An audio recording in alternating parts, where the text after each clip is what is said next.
is the NBA on NBC. The 1997 Eastern Conference Final. Today, it's the Chicago Bulls versus the Miami Heat.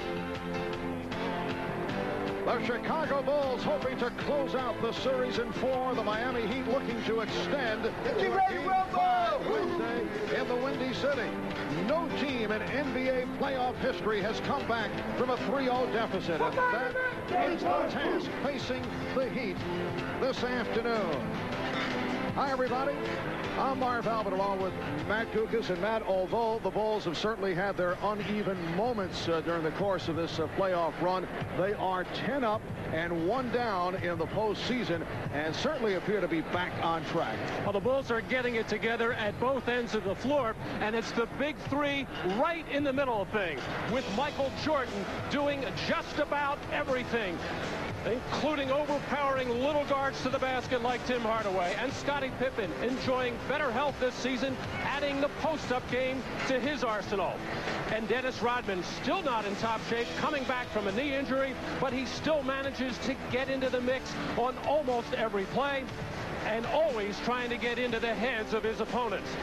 And with Jordan and Pippen carrying the scoring load, getting 63% of the Bulls' points in this series, and Rodman staying on the floor for longer stretches, Chicago is peaking at just the right time. And among the many problems experienced by Miami in Game 3 on Saturday, the fact that their 2 key players, Alonzo Mourning and Tim Hardaway, were non-factors. Well, Miami has counted on these two all season long, but their production has dropped off dramatically. The Heat wouldn't really be here without the heroics of Tim Hardaway against Orlando and New York.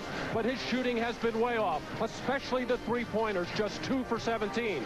And Alonzo Mourning is having all kinds of problems, including turnovers at an alarming rate. And Alonzo Mourning made the statement after Game 3, we will win the next game. Marv, evidently Alonzo has spotted something everyone else has missed. And as always, we are joined on the sideline by Ahmad Rashad. Let's check in with Ahmad.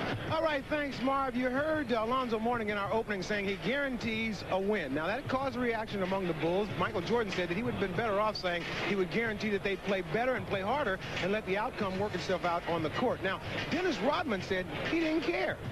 He figured that if you win Monday, we'll just win Wednesday. Now, in all my years in sports, that is the strangest, most different answer I've ever heard from an athlete. But I must say that Dennis is one of the most strangest and different kind of athletes that I've met. Now, who are we to believe? Dennis Rodman or Alonzo Mourning? One of the great things about sports, we get a chance to sit back, relax, and for the next 2.5 hours, let everything work itself out on the court. Marv? All right, thank you, Ahmad. And coming up in moments, it'll be Game 4 of this best-of-7 Eastern Conference Final Series. The Heat hoping to stay alive. The Bulls seeking to wrap it up.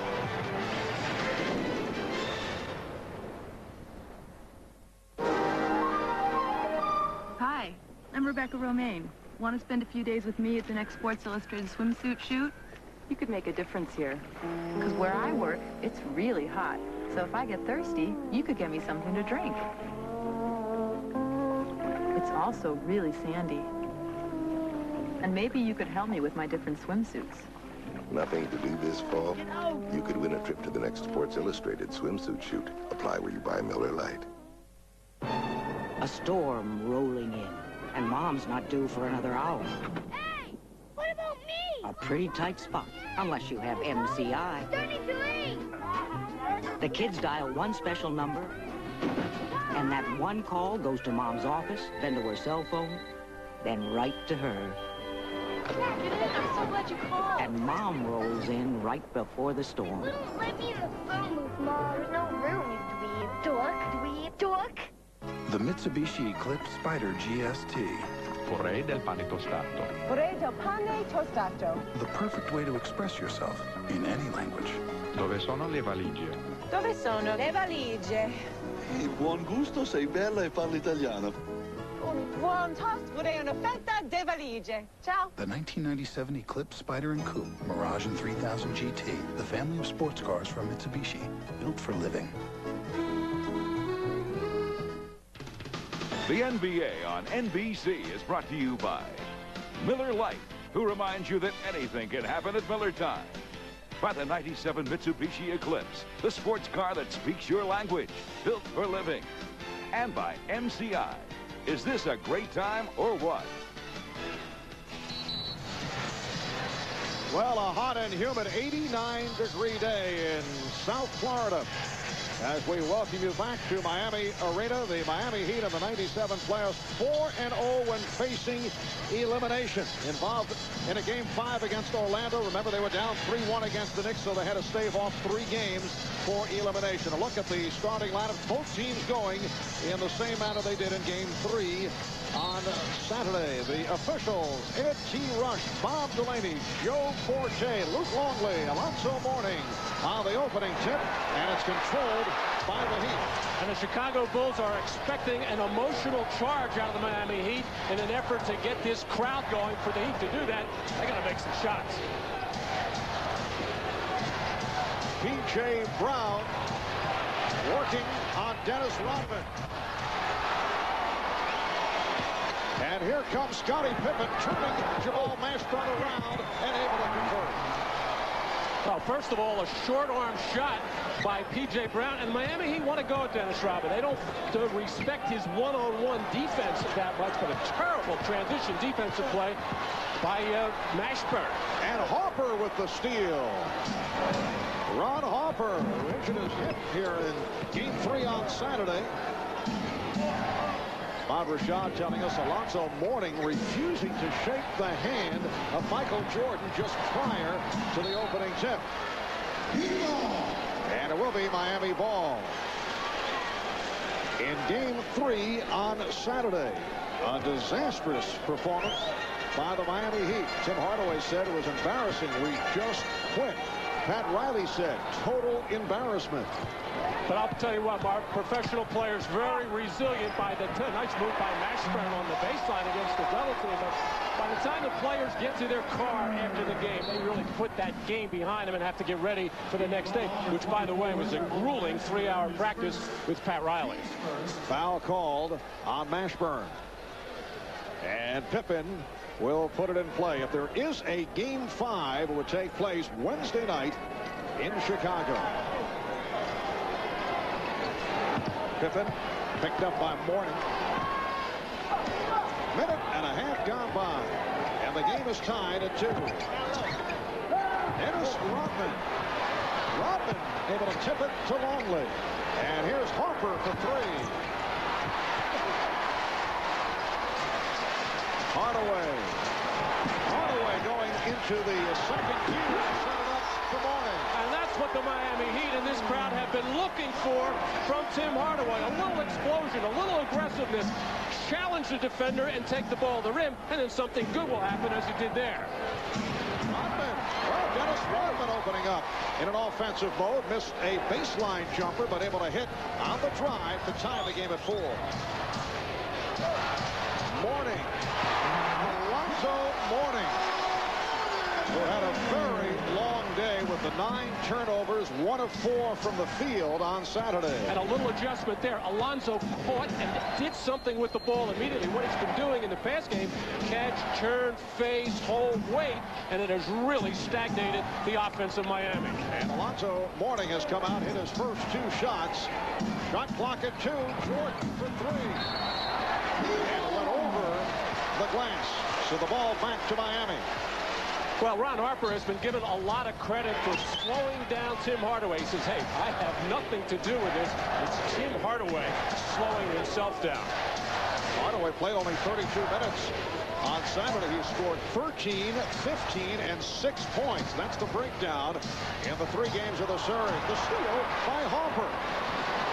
Harper going all the way. And it's Rodman missing, but Pippen has slapped it home.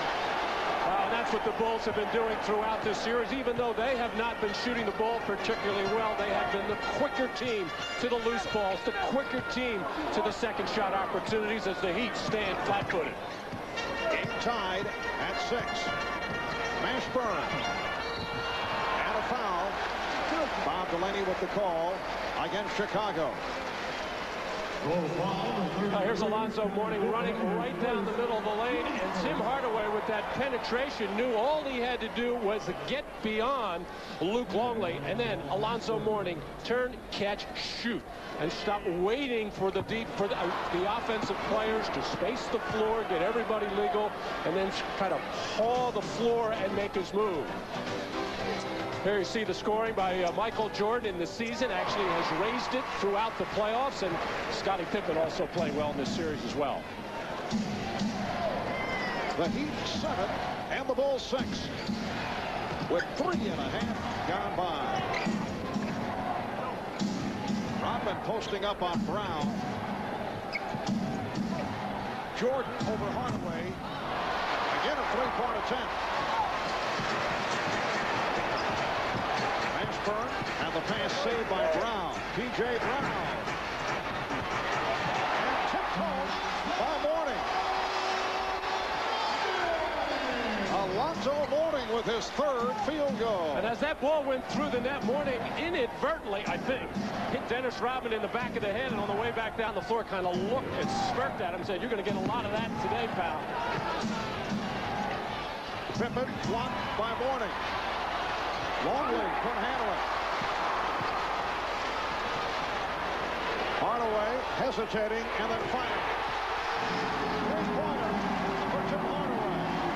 And the Heat jumping in front 12-6. Phil Jackson very calm because the Bulls, as I said earlier, expected this kind of emotional charge. What the Bulls want to do is just try to weather it and stay in the game in this first quarter. 6-0 run by Miami. Longley. Well, Luke Longley, who was in foul trouble the other day, 5 fouls in 11 minutes, never able to get into it, scores early here, 12-8 the score. Miami with the lead and the ball. Mourning. And Pippen finding Hopper in the open floor.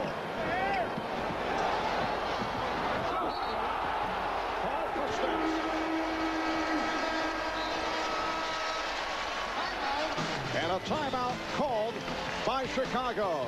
So Alonzo Mourning coming out in a different manner. The Heat by 4 with 6:51 to go in this first quarter. And Tim Hardaway trying to get it going. He's been a very tired player, forcing himself into the action, taking that three in slow transition. And Pat Riley happy to see this start.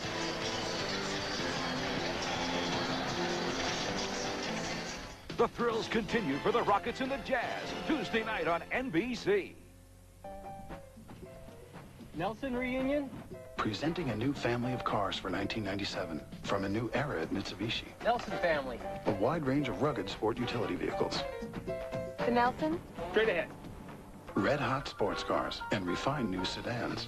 Great new cars for everyone, because no two people are... Nelson reunion? Exactly alike. The new family of cars from Mitsubishi, built for living. If your parents can't afford $40,000 for college, ask your uncle. The Montgomery GI Bill plus the Army College Fund. Now $40,000 for college. Call your recruiter to find out how to qualify. I've missed more than 9,000 shots in my career. I've lost almost 300 games. 26 times I've been trusted to take the game-winning shot and missed. I've failed over and over and over again in my life. And that is why I succeed. Weekend warriors, prepare for battle. Nowhere in America will you find more of the best brands for your lawn and garden.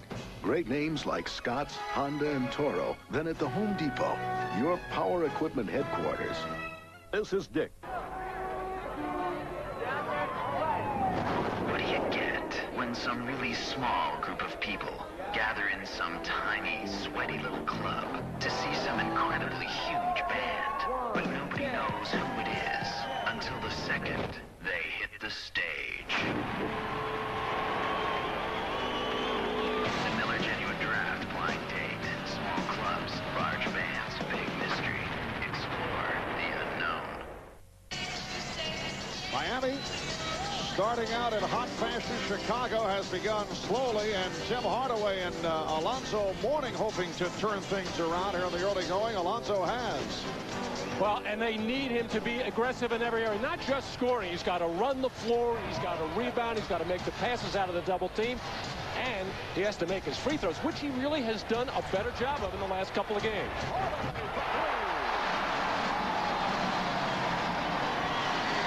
Tim Hardaway has hit on his first two, both from three-point range. Miami 15 and Chicago 8. Pass intended for Jordan, broken up by Leonard. Hardaway recaptured by Leonard, but blocked by Longley. Miami will maintain possession. Oh, big factor for Miami at the beginning of this first quarter, really packing their defense in, something they've been unable to do in the first 3 games of this series, forcing the Bulls to take perimeter shots. Miami with 22 on the shot clock. Mourning had a notion. Here's Rashawn Leonard for 3.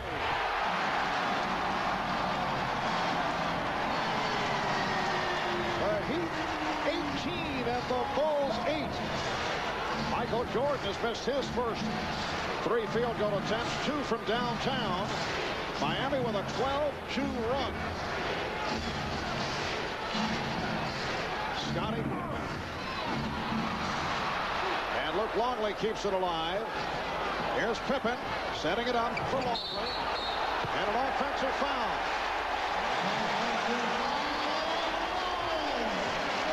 A big problem for Miami throughout the series, unable to make the three-point shot, and they feel that they've been getting a lot of open looks. That one was actually challenged pretty well by Ron Harper, and then the defense compressing once again as Jordan slid in to try to help Mourning, leaving Leonard open.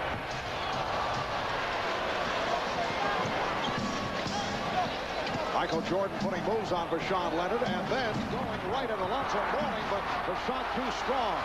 Mashburn comes away with it. Hardaway feeling it. 5 minutes remaining in this first quarter. The explosive start by Miami. They are in front of Chicago, 18-8. Nice pass. It counts in the foul. Harper setting up Rodman with the bounce pass.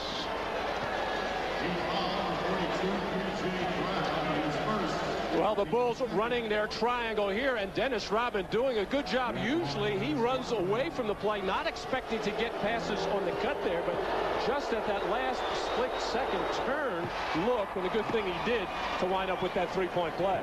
Foul committed by P.J. Brown, and Dennis Rodman has supplied 5 of the Bulls' 11 points. 7-point Miami lead. All the way to the left foot.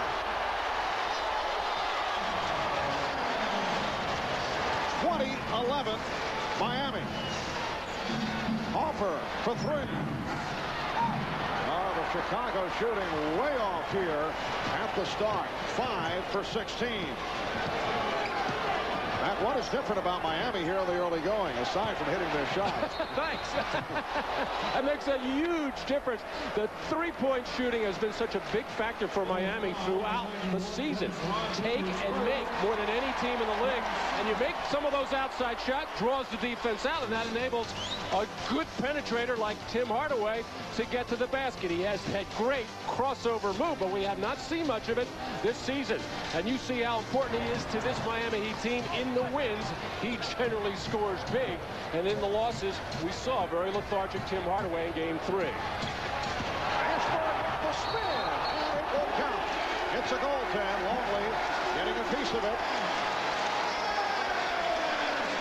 Everybody on the Heat just so much more aggressive because they've seen the ball go in the basket a little more, and they're seeing Chicago miss some shots. So their confidence has risen to a different level. But don't forget, Mark, the pressure is off Miami being down 0-3 in this series. Scottie Pippen nailing a 3. Yes, the Heat coming out very spirited, something we did not see here on Saturday afternoon. 22-14, Miami. Mashburn. Jamal Mashburn. And with the hustle rebound and then threw it away. Thought that he had for Sean Leonard. Well, Alonzo Mourning had an epidemic of turnovers in Game 3. His first one there, just thinking Leonard was going to zig when he zagged. He had 9 on Saturday. That was just too shy of the NBA playoff record. We'll be right back.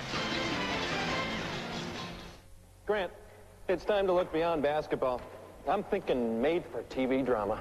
You want me to be just like Tommy, Dad, but I can only be Jake. After that, you go on tour with your book. Then you cut an album. I'm a cowboy. So, what do we think? I'd never do something like that. Care for a Sprite?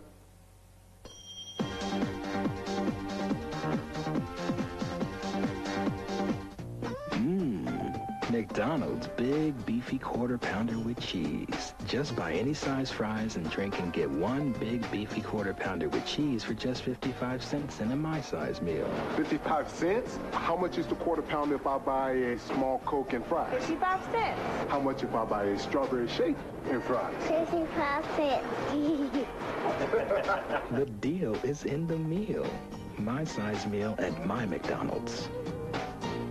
Now, Jack, I'm still not making any promises. Oh, watch out for that. But if you pass your driver's test, the car's yours. Dad, you've been saying that since I was a baby. Let's try to parallel park now. Cool.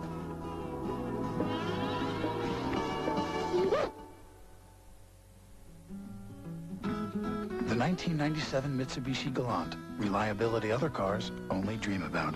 The Galant, Mirage, and Diamante. The family of sedans from Mitsubishi. Built for living.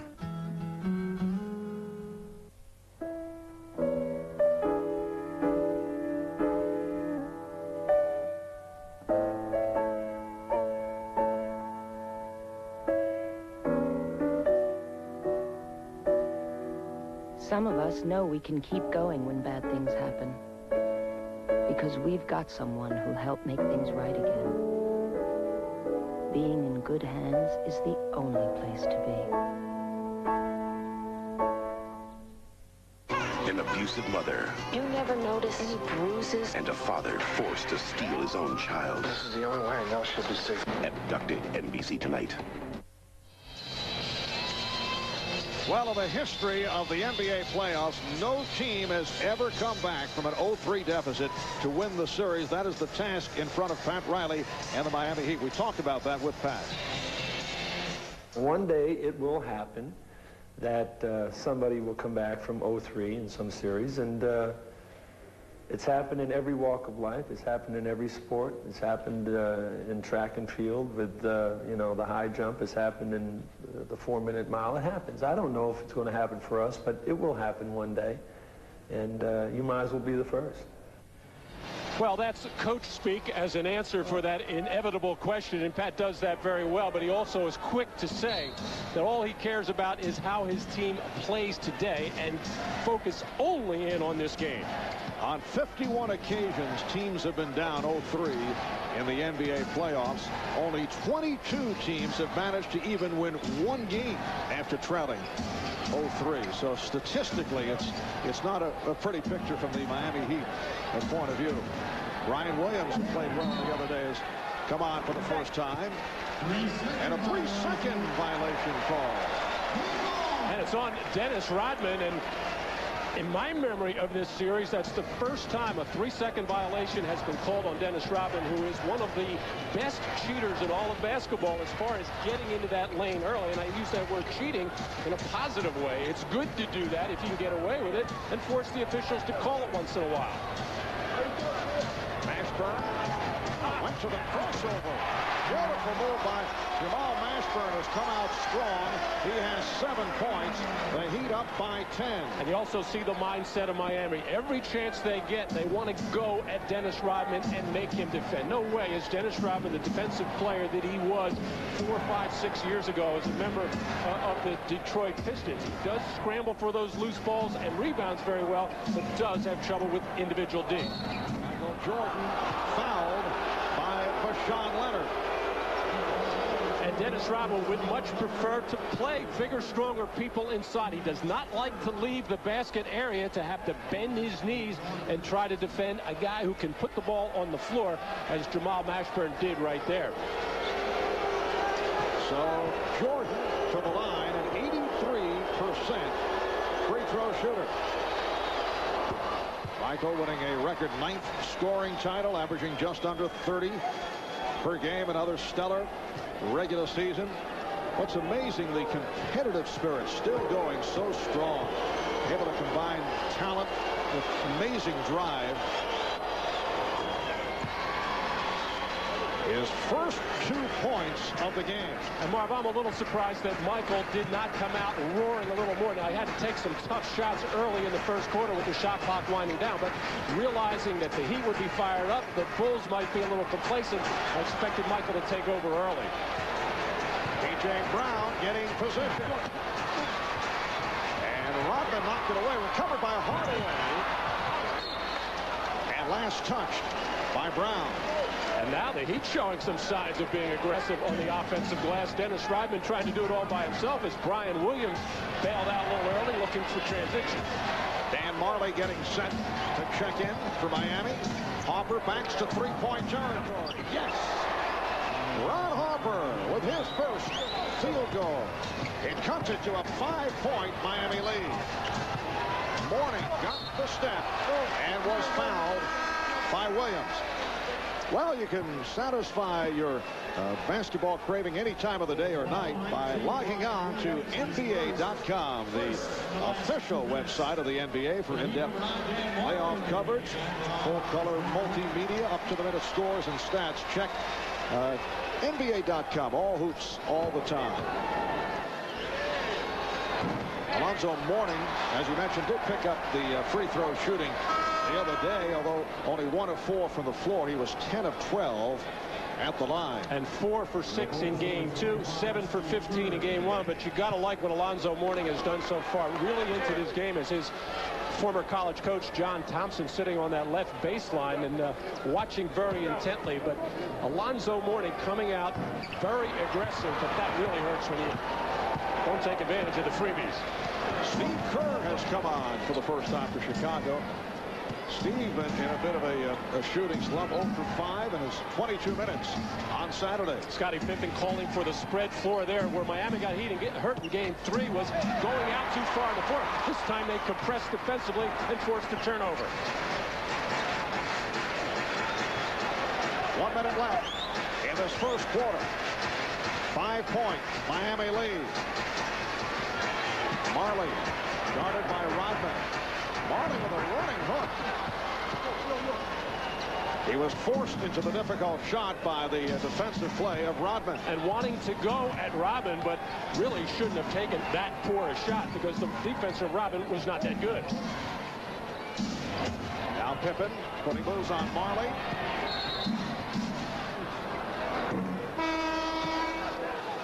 Illegal defense called for the first time against Miami. So Chicago gets the new 24. Isaac Austin has come on for Jamal Mashburn. An effective stint for Mashburn. 3 of 4 from the field, 7 points. The Heat 24 and the Bulls 19. Here's Harper for 3. Brian Williams with a good play to save it. Traveling violation. A mental error there by Scottie Pippen in getting the second chance opportunity. With 20 seconds left in the quarter, Scottie should have pulled that back out and waited for the last shot, but he was going to the basket looking for a score. 6th turnover by the Bulls. Miami with just 3. Miami with turnover problems the other day. 32 leading to 36 Bulls points. That was close to an NBA playoff record. Final seconds of the quarter. Austin. Mourning. Will not count. The official at half court, Joe Forte, watching the clock. Waved it off. He said too late. I'm a little surprised the Bulls didn't even try to foul Mourning here, but keep an eye on these lower right-hand part of your screen as Alonzo Mourning has to gather to get himself going. And clearly the ball not out of his hands before the end of the quarter. So that is the end of the first. Alonzo Mourning with a fast start, 3 of 4 from the field, 6 points. Tim Hardaway leads the way with 8. Quiet start from Michael Jordan, just 0 for 4, just 2 points. You're watching the NBA on NBC. After conquering Earth for 30 years, it was time to comfort it. Introducing the all-new Mitsubishi Montero Sport. What are you doing?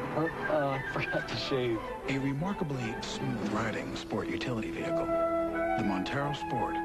It puts a new face on SUV comfort. Not bad. Hey, you missed a spot. The 1997 Montero Sport and Montero from Mitsubishi. Built for living.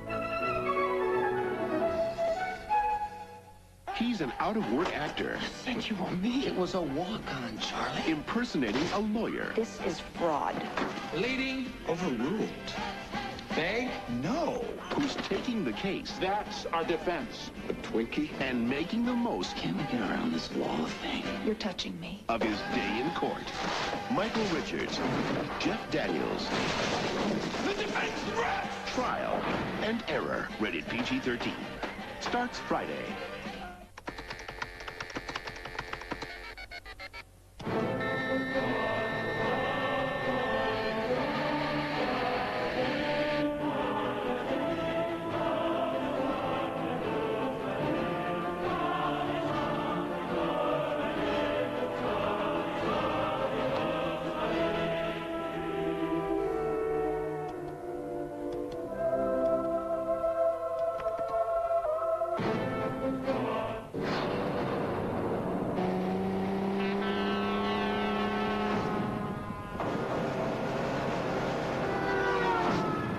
Now, there's a fuel system treatment from Castrol that can improve acceleration when you need it most. Introducing Castrol Syntec Power System with unique synthetic cleansers that reduce carbon deposits and can improve acceleration in today's advanced cars. You never know when you'll need it next.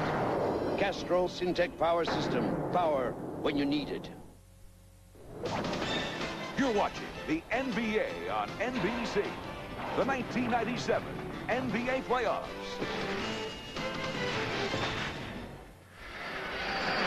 Ahmad Rashad back here in Miami, where I'm joined now with Dikembe Mutombo and Patrick Ewing. Now, I would think that you guys, both your seasons over, you'd be somewhere on vacation. Yeah, I'm on vacation. Unfortunately, I'm not playing, but I thought we felt Alonzo needed our help, our support, so we came out to give him our support. So, now, Dikembe, you are one of the few teams that beat the Bulls in the playoffs. Can Miami beat the Bulls? I think all they have to do is just to believe themselves that they can do it and just go and try to play hard as they can. Now, you guys both know Michael Jordan. You know that sitting down here where you're sitting, you guys are trying to give Alonzo, just trying to support him right now. You know Michael is looking at you, trying to ruin this whole dream. You know that. Well, that's Michael. He's ruined my dreams a lot. But, I feel Alonzo, I told Alonzo, both he and his teammates just have to believe that they can beat him. And, they have a good team, and if they believe, then they'll get it done. Maybe one of these days the three you can play on the same team?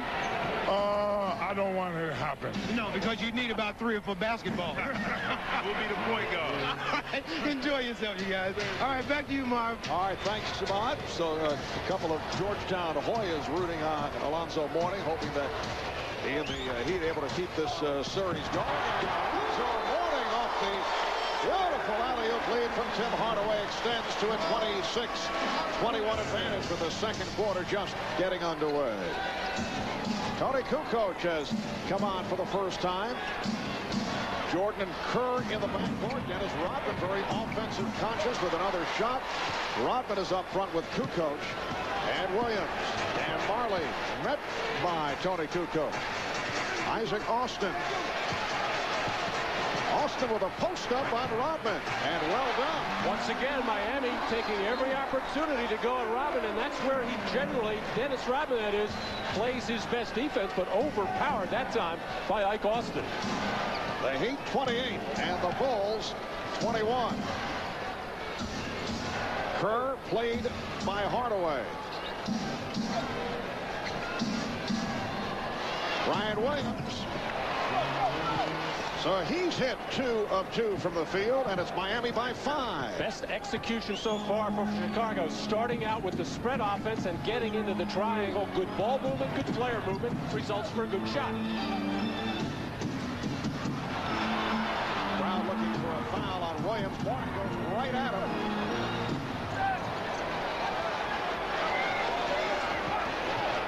Alonzo Mourning now 4 of 6 from the field.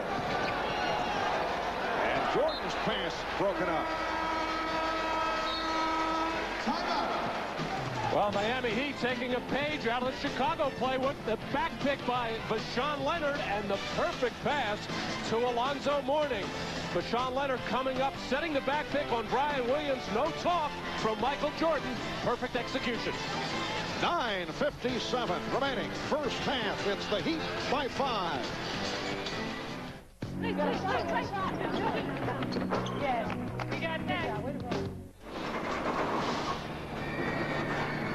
Finally, you can drive what you've always dreamed about, the Aurora V8.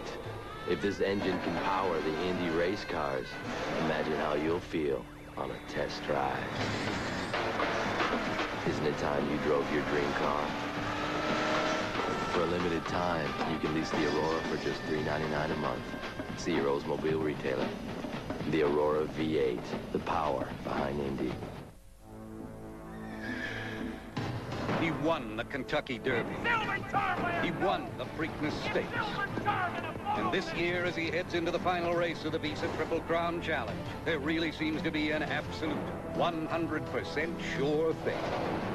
If you try to use American Express at the Belmont Stakes, you won't get in, because the only card accepted at the gate is Visa. It's everywhere you want to be. Hi, I'm David Novak, the president of Pizza Hut, and I'm here to tell you about some big changes in the world of pizza. We decided we were going to make the best pizza that you've ever had. That meant changing a lot of little things, like fresh mushrooms, fresh peppers, fresh onions. Slice them thicker so you can really crunch down into them. And better meat toppings, too, like chunkier beef and meatier sausage. We set out to make the best pizza that we've ever made, and I'm here to tell you, we are making pizza. Only $9.99 for our new large pizza with not 1, but 2 toppings. The NBA on NBC is brought to you by Oldsmobile and your local Oldsmobile retailers. By FedEx, just what you want, just when you want it. With FedEx, it's the way the world works. And by Aleve, all day strong, all day long. A big reason for the Chicago Bulls getting off to a slow start in the first quarter. A lot of perimeter shots. Keep an eye on that shot clock up top. Michael Jordan keeps winding up with the ball. That time it was 3 seconds on the shot clock. And then a wide open look from Ron Harper. Can't get it to go down. As so far, the packed-in defense of Miami has been effective. And look at that. Michael Jordan unable to get it going from the field. Generally what he does in this situation, take the ball to the basket, try to get fouled.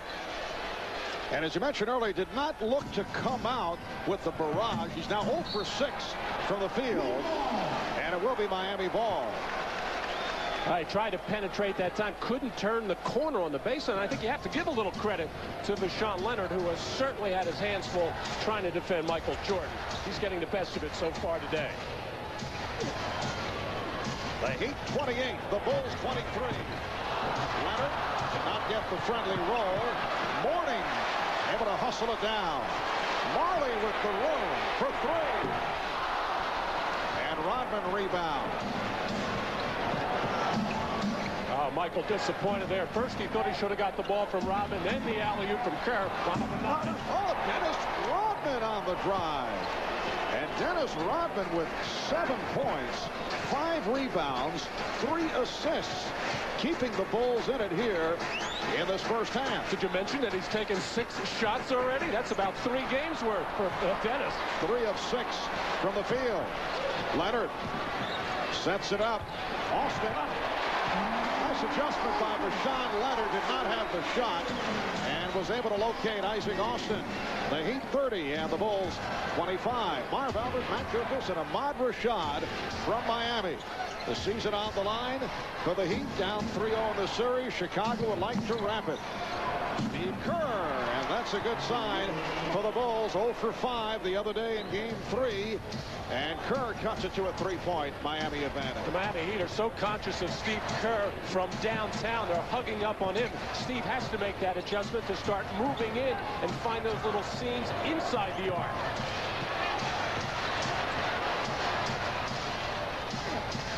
Good ball distribution. Marley way off, though, on that 3-point attempt. Jordan putting the move on and is fouled.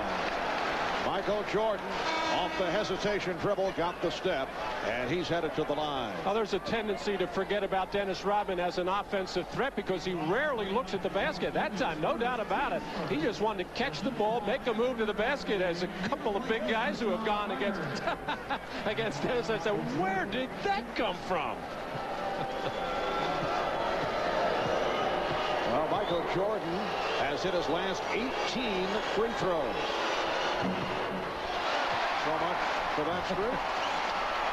Well, of course, the speculation is that on an off day yesterday with a 3-zip lead in this series, that Michael Jordan, being in sunny South Florida, was out playing golf. Now, golf is normally not a tiring sport. It is for some, Marv, you know, when you have to take a lot of whacks at it. I've done that a time or two myself, but maybe too much golf for Michael Jordan.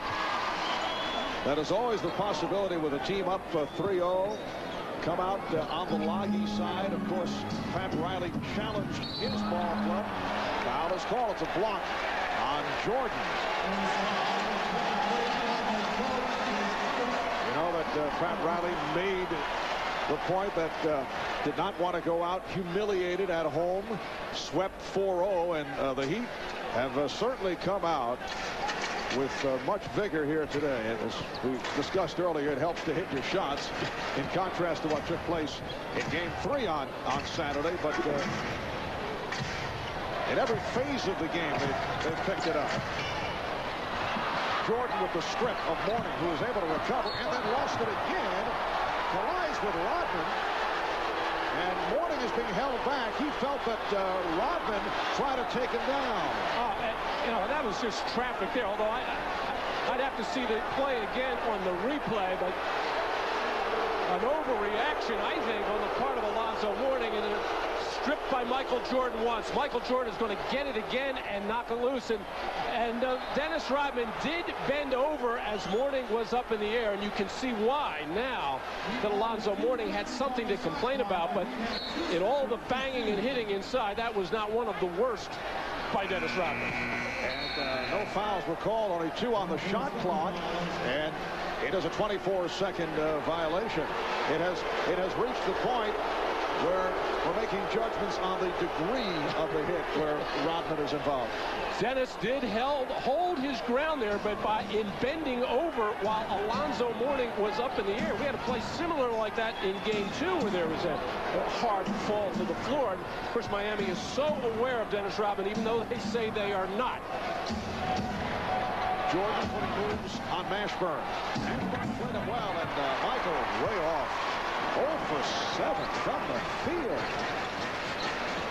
Here's Crotty. Mourning played by Williams.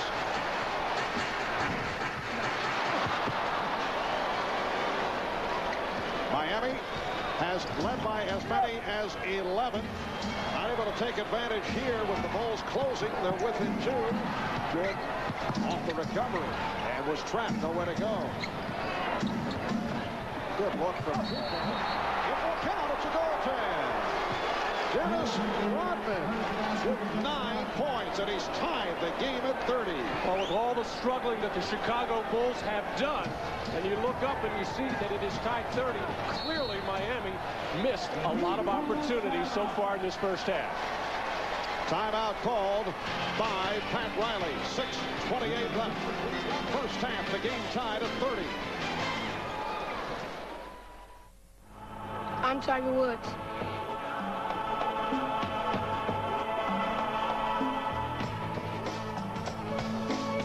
Tiger Woods. I'm Tiger Woods. I'm Tiger Woods. I am Tiger Woods. I am Tiger Woods. I'm Tiger Woods. I am Tiger Woods. I'm Tiger Woods.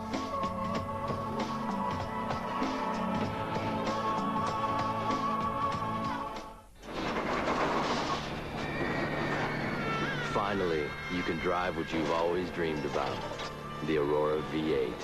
If this engine can power the Indy race cars, imagine how you'll feel on a test drive. Isn't it time you drove your dream car? For a limited time, you can lease the Aurora for just $3.99 a month. See your Oldsmobile retailer. The Aurora V8, the power behind Indy. This morning, a quiet man in Wales decided to stir imaginations around the world. Soon, classrooms became kingdoms. Dinosaurs roamed the earth, and all it took was the wave of a wand, the twinkle of an eye, and suddenly he could open minds, take dreams farther, and create more excitement than ever before. He wasn't always so powerful, but with FedEx, it's the way the world works. Okay, here we go, Blue. Hello. Pop, pop, pop. Double leg. That's the shot. Yeah. Good job. Way to go right there. Two. We got a shot. We got a shot. Go. Got it, got it. Yeah. Come on, go, go. Nice, yeah. Nice. Stay with it, stay with it. Yeah, I got you. Help me, help me. Tennis's most grueling Grand Slam. Pete Sampras, Martina Hingis, Steffi Graf, Monica Seles, and more. The French Open presented by Perrier this weekend on NBC.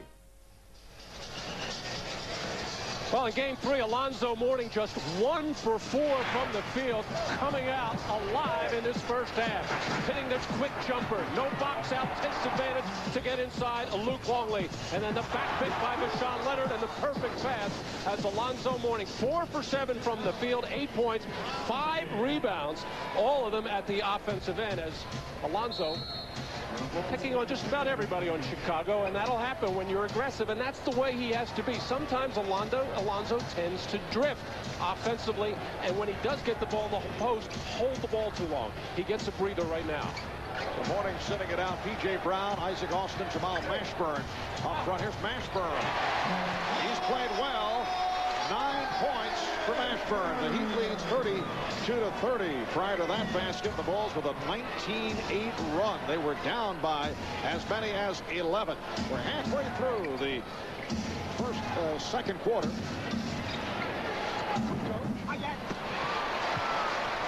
And back comes Hardaway. With Michael Jordan not shooting well, the Chicago Bulls really need a lift from others. Scottie Pippen is back on the floor. Here's Brown. Nice handoff, but Austin could not convert. Austin on the follow was hacked. Brian Williams picks up his second. A reminder, tomorrow the NBA playoffs will move on to prime time with Game 5 of the Western Conference Finals. Charles Barkley and the Houston Rockets taking on Karl Malone and the Utah Jazz tomorrow night right here on NBC. What a finish yesterday. Eddie Johnson with the storybook three-pointer to win it at the buzzer. Bob, I don't think I ever saw a shot stay in the air that long. And of course, we've seen it so many times since, but definitely a rainbow from Eddie Johnson all day. The Heat 34 and the Bulls 30. 5:20 left in the first half. Brown poked it away from Kukoc. Shot clock is down to 3. And Jordan from way downtown. Michael Jordan, 4 of 33 from three-point range in the playoffs. Well, that one, he had a pop-up with the 24-second clock running out, but Michael is now 0 for 8 from the field. Mashburn. Miami has had a number of opportunities to add to that lead. Oh, bad pass, miscommunication between Pippen and Kerr. The Heat have had opportunities to pull away. They have not been able to, despite the fact that the Bulls have not played well. They're down by just 4. Well, a big factor in the first half is Miami had a good run going. They had to give Tim Hardaway a rest, and then things slowed down, and now Alonzo Mourning out of the game, so things slowing down again. And Pat Riley has to give these players a rest. They're tired players. They look like tired players, but he's got to get them both on the floor for longer stretches. Who is one of those players you've been referring to as looking fatigued. Played well in this first half. He has 10. The Bulls want to talk it over. 4:21 left. First half. It is Miami off a 6-0 run, up by 6 points. Tim Hardaway, such a good penetrator, turns his back to Ron Harper, faked him out twice. I don't think he could believe he was that open on the drive.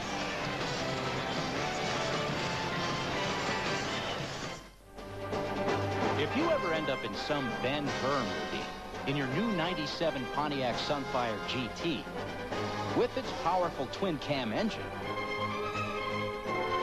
well, you'll be glad you have a quick-handling sports suspension. And, of course, 150 horses. The new 1997 Pontiac Sunfire GT. Finally, a real set of wheels you can really afford.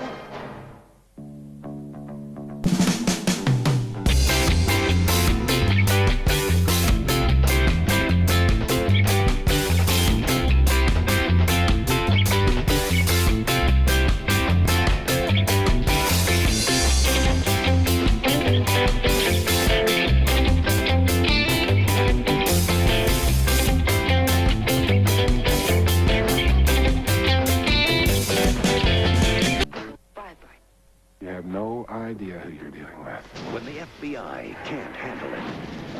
When the CIA can't see it. The MIB. We are the men in black. Fasten your seatbelt. Is all over it. This summer. How to use these things? No idea whatsoever. They're protecting the Earth from the scum of the universe. Do you have any idea how much that stings? Tommy Lee Jones, Will Smith, Men in Black. Rated PG-13. Opens everywhere July 2nd. Hi, everybody. Hannah Storm in New York. Coming up on the Prudential Halftime Report, we'll hear from Charles Barkley of the Houston Rockets after yesterday's last-second thriller at the Summit. His team heads into tomorrow night's Game 5 of the Western Conference Finals, all tied with the Utah Jazz at 2 games apiece. No such theatrics thus far in the East, where the Bulls have a comfortable 3-0 lead, but Miami leads Chicago right now by 6 in Game 4. As we send it back to Marv Albert, Matt Gukas, and Ahmad Rashad. All right, thank you, Hannah. And the story in this first half, the good start by Miami and the uncharacteristic start for Michael Jordan. 0 for 8. Those are the misses. And 4 of those shots have come with the shot clock winding down, and this was one of them. And he just had to launch that thing, not even close at all. And you can see the disgust on the face of Michael Jordan. He is frustrated, primarily with the way that he's playing, but also with his teammates not getting him better shot opportunities. This may be premature, but a look at some of the poor playoff performances by Michael Jordan. We still have much time remaining. We have seen turns on a number of occasions. He's not going to stop shooting. No. Here's Luke Longley set up by Michael Jordan. Ron Harper could not hold on.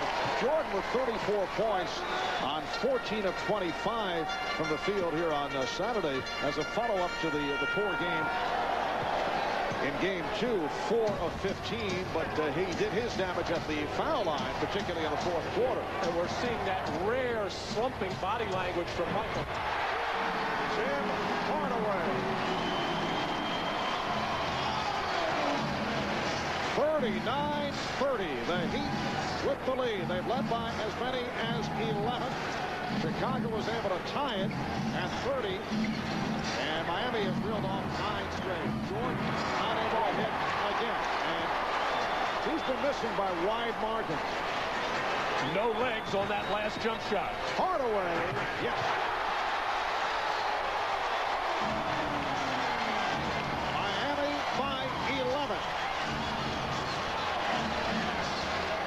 11 unanswered points for the Heat. Pippen. Rebounded by Brown. Austin going all the way. Chicago looking for a charging foul. And Ron Harper was there waiting for a long time. He was shocked he didn't get the call.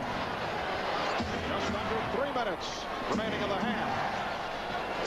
Now Jordan played by Marley.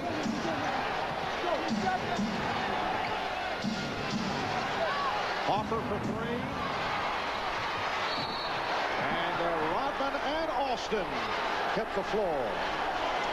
Well, as I said earlier, Ron Harper not wanting to take any credit for the slumping Tim Hardaway, saying all of his problems are his own, not being aggressive offensively. Well, today he has turned the tide with being very aggressive. Then on the next possession, Dennis Rodman in an offensive rebound attempt does not get it, leading to this play for Hardaway. Nice little pick in transition, able to shake loose from Ron Harper for that open jump shot.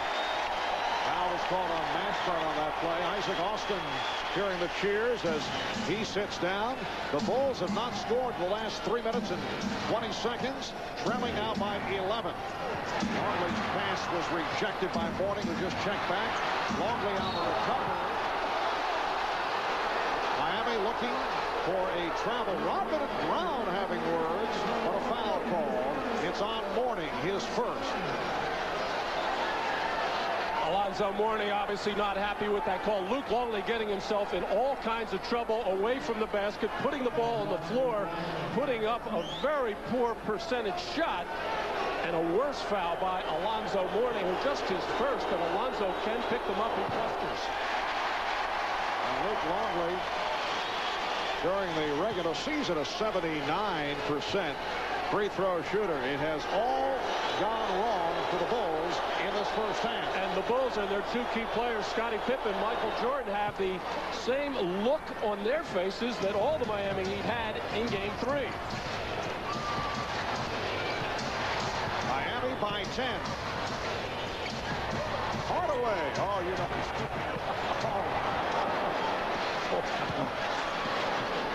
Tim Hardaway firing one from way downtown with no shot, although we've seen him hit some of those. Here's Jordan, and again comes up short. Make it 0 for 10 for Michael Jordan. Just under 2 minutes to go in the half. Hardaway.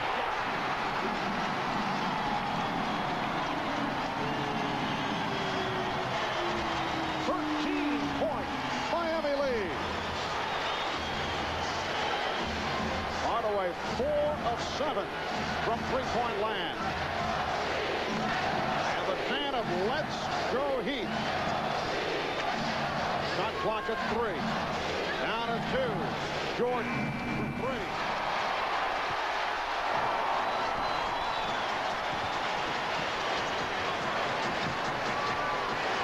Leonard for 3.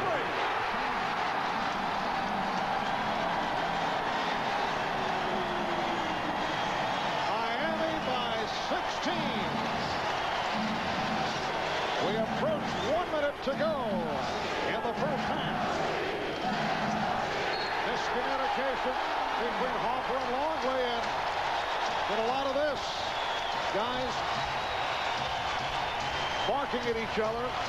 And you wonder why Phil Jackson not taking the timeout. He's already taken a couple in this first half, but in situations like this, when the team is totally out of it as a group, he tries to let them figure it out for themselves. The big problem right now is I see heavy legs. Hardaway for 3. Mourning able to keep it alive. Hardaway put the move on Pippen and is apparently tripped up. Pippen pointing at one of the officials, thought it was a late whistle. Scottie Pippen called for the foul, his second. Well, the outside official, Bob Delaney, was about to, or he thought a walking violation was going to be called. The baseline official, Joe Forty, had the foul. And a timeout is called with 39 seconds left in the half. Well, last Sunday in Game 7 against New York, we saw Tim Hardaway have an unbelievable third quarter, scoring 18 points. He's got 18 in this first half. Still not looking as quick as he normally is, but still able to shake loose and get shots as the Bulls look very slow. The little pump fake pass, and Tim Hardaway left all alone as Ron Harper has been so far away from him. And Ron Harper generally has success against a smaller player like Hardaway. He has to give some ground because of the quickness factor, but the long arms usually bothers. It's not bothering Tim Hardaway today. And there are the wins in the playoffs. Tim Hardaway almost 22 a game and the good three-point shooting percentage. And then you see what happens in the losses when Tim Hardaway can't find the basket. And Miami in the midst of a 17-1 run. The game was tied at 30. Since then, they have outscored Chicago 17-1. And the call against the Heat. Offensive foul. Number 42, P.J. Brown. On Brown, that is his second. A first half that has seen Michael Jordan shoot 0 for 11. Just extraordinary. But not only has he been off, way off. I can't recall a shot that was actually close. Well, no legs. He had one drive to the basket. That shot got blocked. He's just very heavy-legged, not getting up on the jump shot, no life in his legs, which is in game 3, which is why he was so strong, so quick off the dribble to come to that quick stop, get up in the air and shoot even before some of those shots could get challenged. And the other factor, Miami has turned it over only 5 times. Foul on Keith Askins, who just checked in.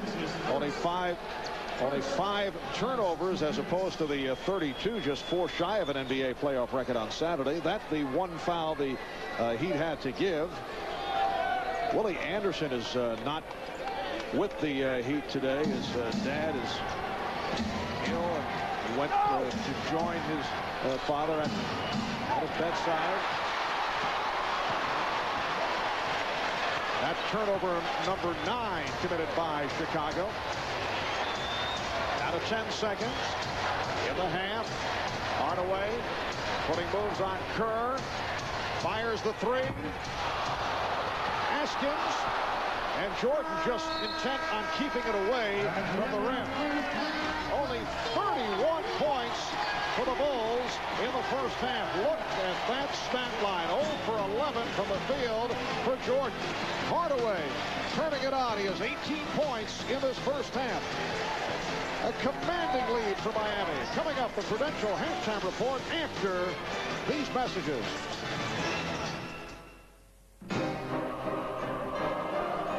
It's almost literary. The epic battle between man and machine. Robinson's smart, Blue's smart. Blue's digital, Robinson's analog. Vertical leap versus parallel processing. They both have good nicknames. If Robinson's not that great at molecular engineering or weather forecasting, or Blue, you know, can handle massive website traffic. How do you get this equipment to these troops when there's a river between them? Build a bridge. Problem solving. You need it now in college. Learn it now in the Army Reserve. All that you can be. The Pontiac Firebird waits. 305 horsepower comes to life. Ram air induction turns air into fuel in a rush. Firebird, you're ready to fly.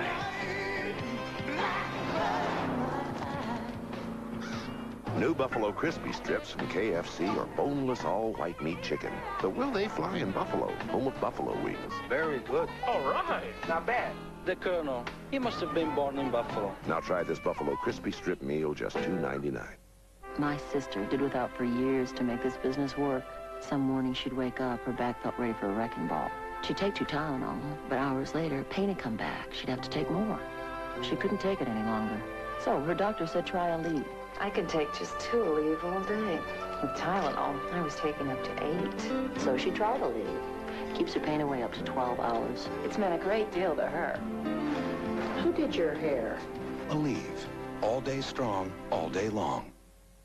What a finish. Drexler outside. Maloney. Johnson at the buzzer. Good! Yesterday, Eddie Johnson's buzzer beater lifted Houston to victory, tying the series. Now it's back to Utah for pivotal Game 5. Barkley and the Rockets, Malone and the Jazz. The NBA Conference Finals go prime time, Tuesday at 9 on NBC. This is the Prudential Halftime Report, brought to you by Prudential, bringing strength and stability to America's families through insurance, healthcare, real estate, and financial services. Halftime of Game 4 in Miami with the Heat all over the Bulls thus far, 47-31. Michael Jordan 0 for 11 in the first half. Tim Hardaway finally got it working for Miami. He's got 18 points. Hi, everybody. Hannah Storm, along with the usual cast of characters. Julie Serving, Peter Bessie, and Mike Fratello. They got some definite thoughts on the first half, and we're going to get those in just a few moments. But first, tomorrow in Salt Lake City, the Western Conference Finals continue with Game 5. The Rockets and the Jazz all tied up at 2 games apiece after yesterday's thrilling win for Houston. After the game, Jim Gray spoke with the Rockets' Charles Barkley. Drexler outside, Maloney, Johnson at the buzzer. Can you recall as exciting a finish and as important of a shot as Eddie Johnson hit yesterday? No, I mean, it was just one of those unbelievable things. You just have to be there. And the ball is in the air so long. When it went through, it was just the most amazing feeling for me and my team. And the crowd was going crazy. And now we got to feed on that. Malone just knocked Barkley over, who fell into Stockton. Late in the game, he took a foul from Carl. And what happened was, something happened on the other end. I knew he was mad. So I said something to him to make him even madder. And I knew running down the floor, he was going to hit me or come close to hit me. So the time he got close enough for me to breathe, I just flopped. And they called it. Because I knew, you know, me and Carl were roommates in 1982. We spent a summer together. He's one of my best friends, but I know how to ride it. I was leaning sideways before he even hit me. So it was easy. Sometimes we don't play with a sense of urgency. That's probably the only thing that disappoints me about our team. And they're kind of lackadaisical at times. And they don't feel that sense of urgency that I feel. You had implored your teammates before the game, in the national press and on NBC, to play with a sense of urgency. I was disappointed the way that came out. I was asked a question about the difference between us and Utah. Utah is playing, you know, like it's a life or death thing. And we have to match that because they are a terrific team. Yeah, we want to win, but how bad do you want to win is the question. You know, this is, to me, is a big deal. I want to get to the finals. I need to get to the finals. You know, I want to win the championship. And if I just want a sense of urgency.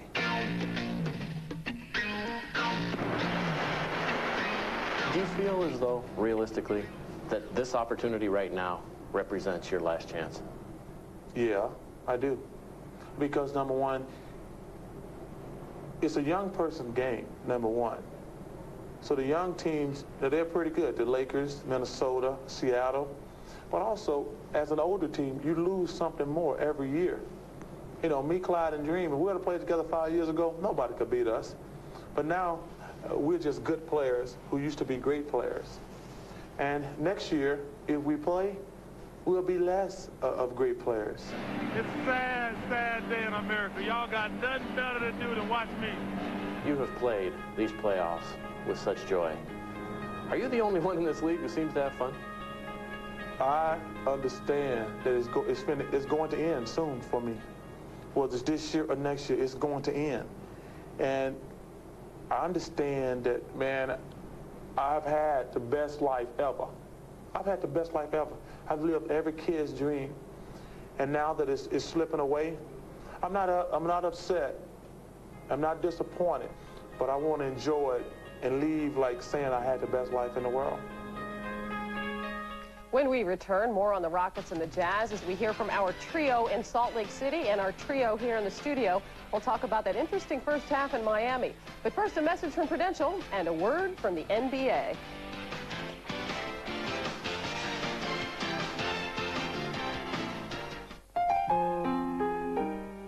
You have opened your eyes to the needs of others and have taken action. Why do ordinary kids do extraordinary things? Each year, the Prudential Spirit of Community Awards salutes young Americans in high schools and middle schools who have volunteered their time, energy, and spirit, proving that one person can make a difference. Prudential salutes their spirit.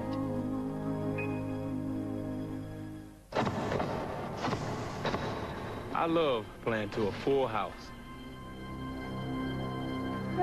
Nothing's better than seeing 24,000 excited fans pack this place. But if we fill these seats with every abused child from last year alone, we could fill 40 arenas.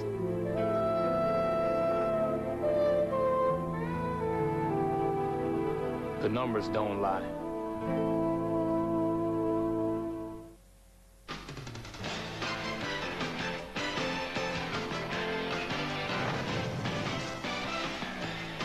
Welcome back, and let's continue with that riveting series out west. The Jazz and the Rockets tied at 2 games apiece.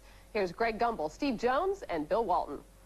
All right, Hannah, greetings from Salt Lake City, everyone, as we all prepare for Game 5 tomorrow night between the Jazz and the Houston Rockets. One thing we know for sure, Steve Jones, the Jazz are happy to be home. No, they are. They have the second-best home court record in the NBA, and they feel good about it. They've only lost 2 in a row at home since January.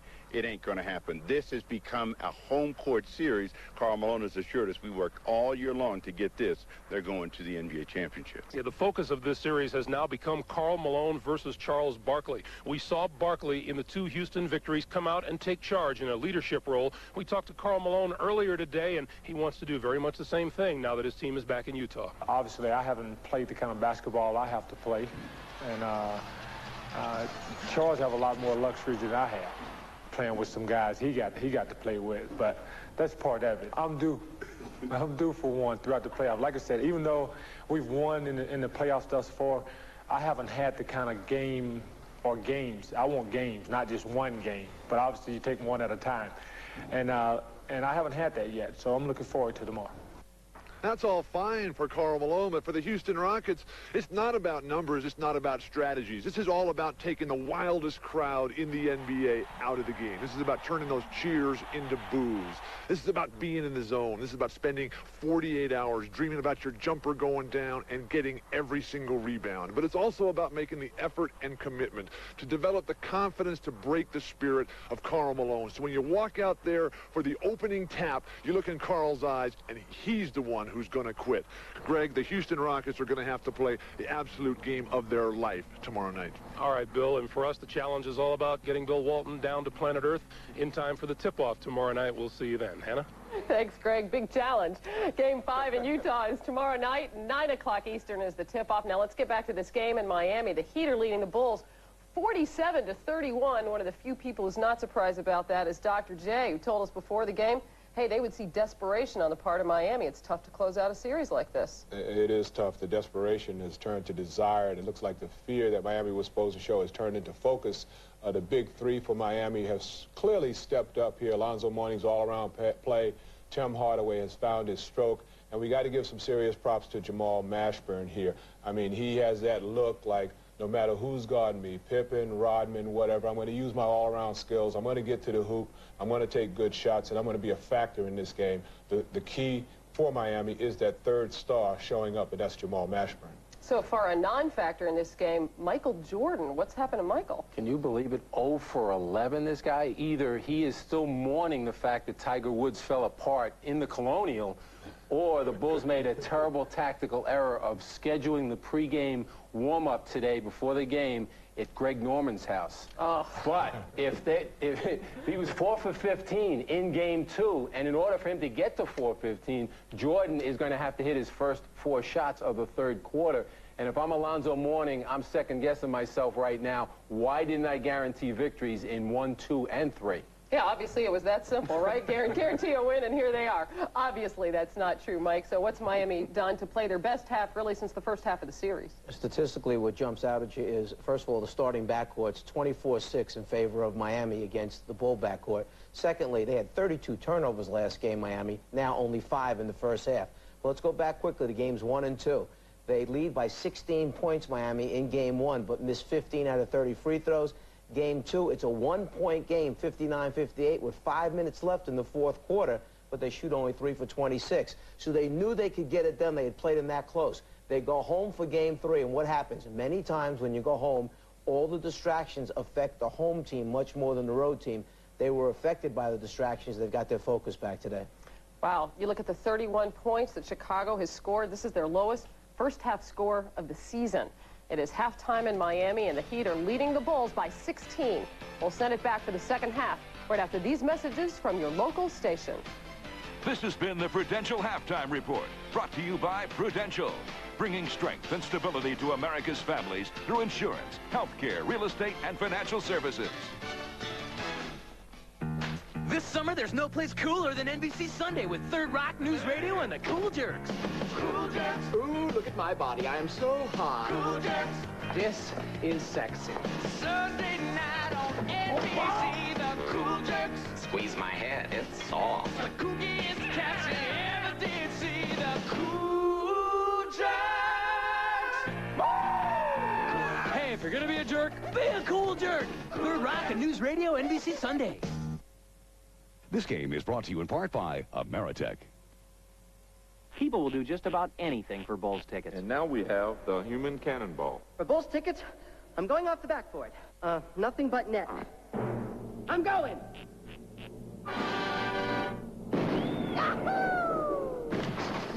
Ooh, air ball. Now there's an easier way to get Bulls tickets. Sign up for Ameritech cellular paging service and be automatically registered to win Bulls playoff tickets. No purchase necessary. Ameritech, your link to better communication. This Memorial Weekend, instead of the same old picnic, come to Montgomery Ward and have yourself a real picnic. With big savings throughout the entire store, you'll find a big spread of electronics on sale and some really cool deals on appliances, too. Then make quite a haul on all furniture and mattresses when you take an extra 10% off, even on sale prices. And get free delivery on all appliances $349 and up.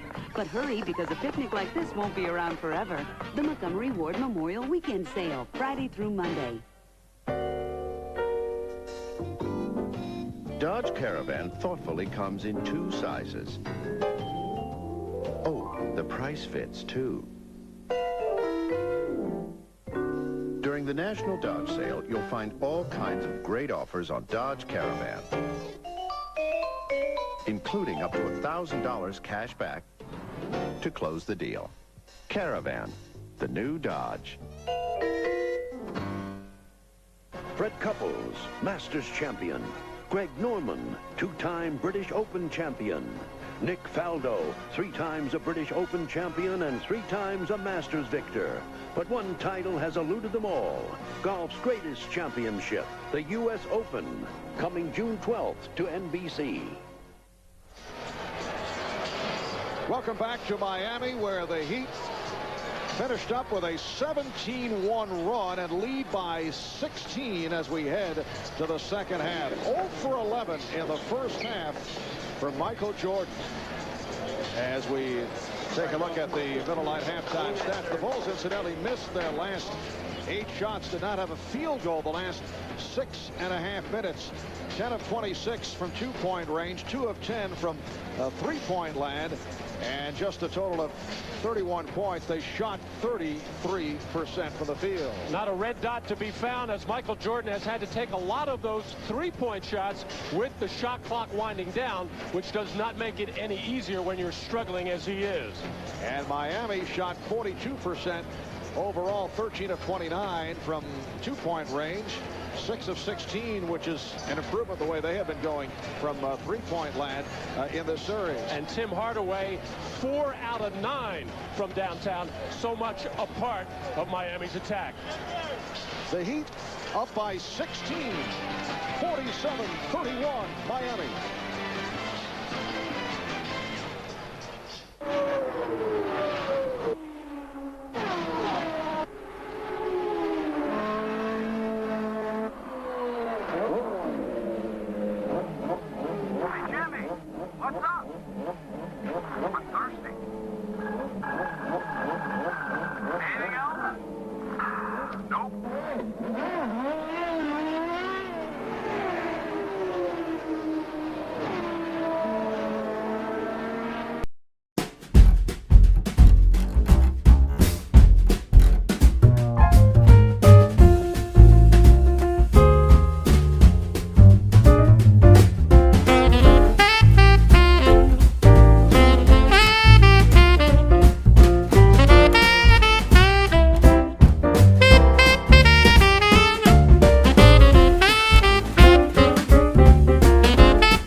the Daytona 500, and the Super Bowl. Until now, there was only one man behind the scenes at every event. His name is Bill. He delivers the Gatorade. Twist off a winning cap, and you too are headed to all 5 of the greatest sporting events of the year, just like Bill, without all that heavy lifting. There's a land that has the colors of the world, a heart of red that stirs the soul, and green forests that take your breath away. In the year 2000, Sydney will bring these colours together, but you can discover their warmth right now. Sydney, Australia. Ahmad Rashad back in Miami. Now, I talked with Tim Hardaway and asked him what Pat Riley had said during halftime. He said Pat did not say much of anything at all, just told them to keep doing what they're doing. Now, in the other locker room, Phil Jackson told his team that they have got to play tougher. And while Michael Jordan is struggling, Scottie Pippen is going to have to come out strong. So look for him to take it away in the second half. Marv? Right about on the subject of the struggles of that man, Michael Jordan, with the 0 for 11. He has had scoreless halves before. We're still trying to check out what the worst in terms of field goal percentage. The 3 points against Rashawn Leonard, as you saw the breakdown, were by virtue of free throws. In the playoffs, 2 players have had 0 for 14s. Back in 1948, Chuck Reiser with the Baltimore Bullets and Dennis Johnson, 78, while with the Seattle Sonics. Tim Hardaway can relate to what Michael Jordan is going through. He had an 0 for 17. That's the worst 0 for in NBA history during the regular season. Alonzo Mourning adding to the Miami lead. And Tim Hardaway is quick to point out that in that ball game he had 14 assists, and his team at that time, the Golden State Warriors, won that game. They beat San Antonio late December of 91 when Hardaway was 0 for 17. Well, Dennis Rodman and P.J. Brown again having some words. The foul on Brown, his third. How Dennis Rodman initiates all that contact. He flails with those arms very well. And picking up for the lack of scoring from Michael Jordan, Dennis Rodman 4 for 7 from the field, 1 for 1 from the line for 9 points. To this point, Dennis Rodman making good on his guarantee of no technical fouls being picked up today. There's Longley able to stuff it down. Rare bucket for the Chicago Bulls. As bad as the Chicago Bulls offense has been with execution and force shooting, and you have to give some of the credit to Miami Heat, a lot of the credit, it's really the Bulls defense that can get them back into this game. For Chicago, their first field goal in 7 minutes. Alonzo Mourning has 12 points. The Heat 51 and the Bulls 33. Well, that's the way Alonzo Mourning started this game. Catch and shoot, or catch and make your play and not hold the ball. When he does that, first of all, he's not going to turn the ball over, and he's getting good shots. Jordan forced it. Here's Michael again. 0 for 13, but Jordan with the steal. Well, Michael aimed those last 2, and that's why they came on one, the short arm, and then trying to aim that second one, shot it too long. Pippen for 3. Oh, Longley comes up with it. Pippen again for 3. Bulls is trying to shoot their way back into it. Chicago 13 of 40, 32% from the field. I mentioned Rodman making good on his guarantee, no technicals. Remember, Mourning guaranteed a victory here today, and will be Chicago ball. Alonzo Mourning can't get a handle on it, which has been his problem sometimes when the ball is knocking around instead of making sure he catches the ball first. Bulls have hit only 1 of their last 12 shots. Longley. Nice move. So Luke Longley with a stuff a moment ago, and then able to go to the drive against Mourning. 7 points for Longley. 51-35 Miami. Open shot to Leonard. And kept alive by Brown. Longley lost sight of it on the cross. And the look on the faces of the Chicago bench, in particular the coaching staff, has 5 red shirts out there standing still. Jordan had it knocked away. Leonard for 3.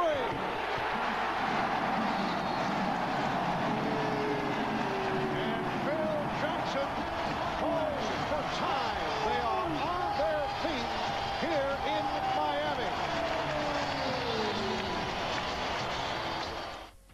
battles continue for the Rockets and the Jazz, Tuesday night on NBC. So, where do you want this? Hey now, I ordered a new copier. This is better than new, my friend. Allow me to demonstrate. Oh, what do we have here? Wow. Enlarges, too. Even collates. I'll take it. For the great taste that won't fill you up and never let you down, make it a Bud Light. That was close. I didn't think I could shove this baby through.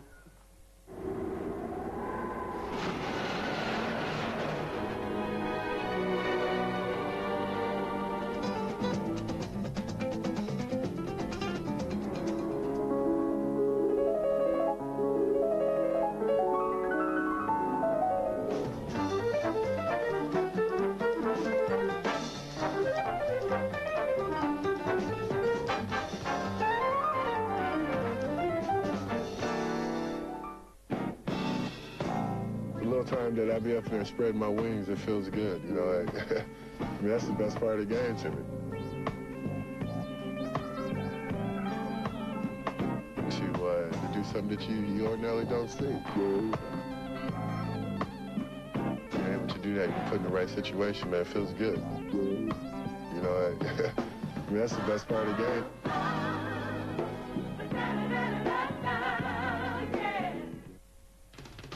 The NBA on NBC is brought to you by Bud Light. If you want great taste that won't fill you up and never let you down, make it a Bud Light. By Acura, the true definition of luxury. Yours. And by the owners, managers, and crew who proudly call the McDonald's in your neighborhood My McDonald's.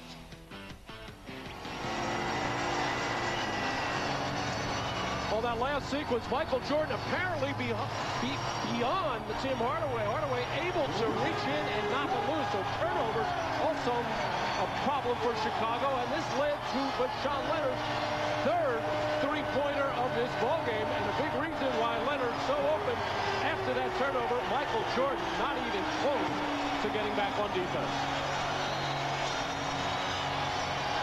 It has been a long afternoon for Michael Jordan. 0 for 13, just 3 points, all 3 at the line. Jordan able to slice through, and Michael Jordan again not able to hit. Well, a much better idea for Michael, though. Keep going to the basket, try to draw fouls. He's got to get into the scoring column to give the Bulls a chance. But so far, Miami's defense converging in that lane and making those shots tough. 21-point Miami lead. It's their biggest lead of the game. Last touch by Mourning.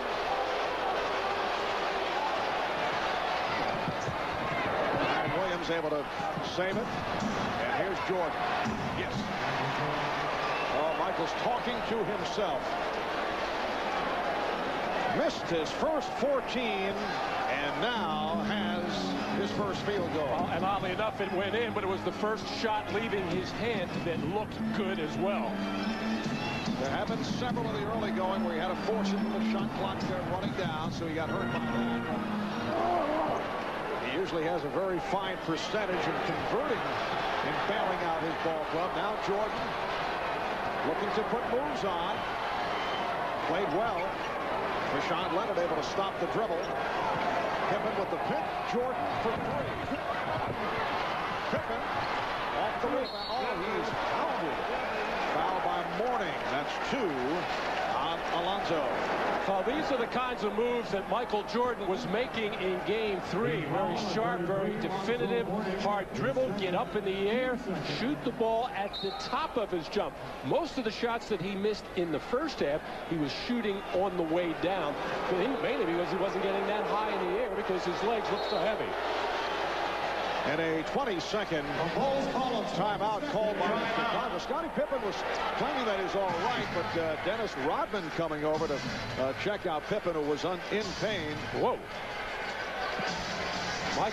Scottie Pippen with a knot on the head on the hard foul by Alonzo Mourning. Alonzo Mourning staying out of foul trouble in the first half, only with 1, now with 2. The pump fake gets Mourning in the air, and then Mourning coming down hard for the hard foul, making sure trying to come across the arms to prevent Pippen from getting that shot off in a possible three-point play. But he certainly nicked him with that right elbow on the left forehead. And the Bulls were asking why not a flagrant foul. Dennis Rodman continuing the discussion with Bob Delaney. Look at that knot. And I can see why the Chicago Bulls would want to take a timeout, a 20-second timeout, to get something like that looked at, and it probably needs to get ice on it very quickly. That's Scottie Pippen very calmly hits on the first free throw. 8 points for Pippen.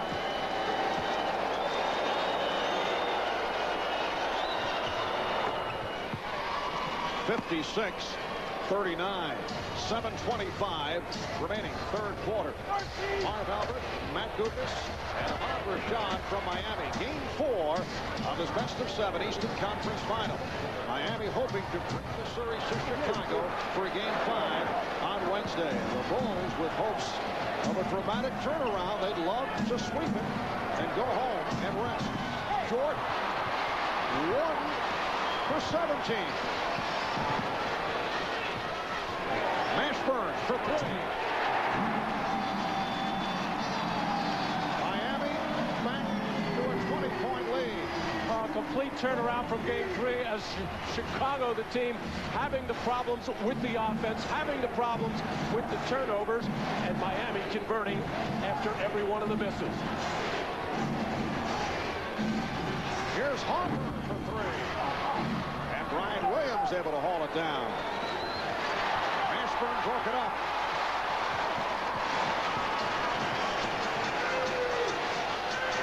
Mashburn for 3. And Brown kept it alive. Mashburn gave it up. He thought he was fouled. Pippen on the recovery. And Michael Jordan with only his second field goal. Now 2 of 18.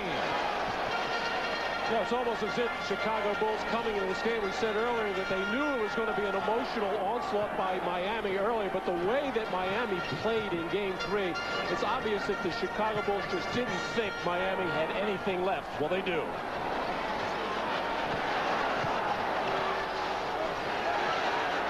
Shot clock down to 1. And P.J. Brown looking to draw the call, but he knocked it out of bounds. 5.5 to go in the third quarter. The Heat 59 and the Bulls 41. Phil Jackson up off the bench to call the spread offense, see if the Bulls can't get some penetration, some cutting, or fire up the 3. And it was saved by Williams. Apparently a problem with the 24-second clock. That three-pointer did graze the rim, so the Bulls should get the new 24.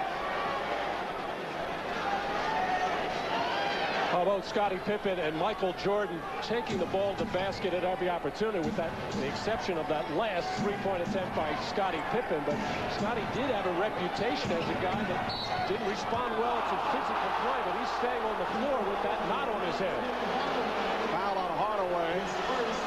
For Tim Hardaway, it is his first foul. And Miami with their third team foul. Ryan Williams with Dennis Rodman and Scottie Pippen on the front line. Harper in the backcourt. Nice move by Pippen. And the crowd looking for a technical foul for the hang on the rim. The Heat by 16. And Miami, rather Chicago, becoming a bit more aggressive at the defensive end.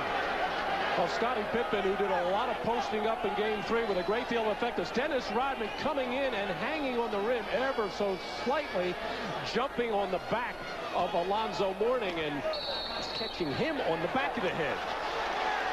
And the call, offensive foul, is on Mashburn. Mashburn had some words with Jordan.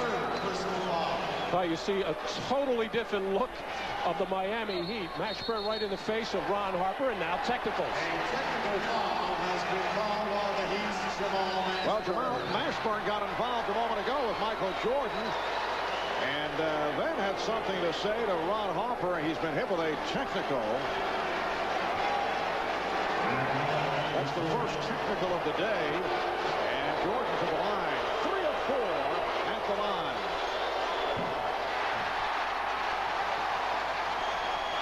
Well, right after that last play, Jamal Mashburn and Michael Jordan having some words. Mashburn doing most of the talking, and then Mashburn going over to Ron Harper. He had some more to say to him, and that's what earned him the technical foul. Bulls showing some signs here. They've done it at the defensive end, trying to get back into it. And as Rodman has 11, the 21-point lead is down to 14. And Pat Riley has taken a 20-second timeout, so Chicago with a 10-3 run to cut it to 14. This is game 4 of this best of 7 Eastern Conference final. Game 1, the Bulls won it, not pretty, 84-77. Jordan with 37 points and 9 rebounds. Look at the second chance points. And game 2 was on the ugly side. 75-68 Chicago.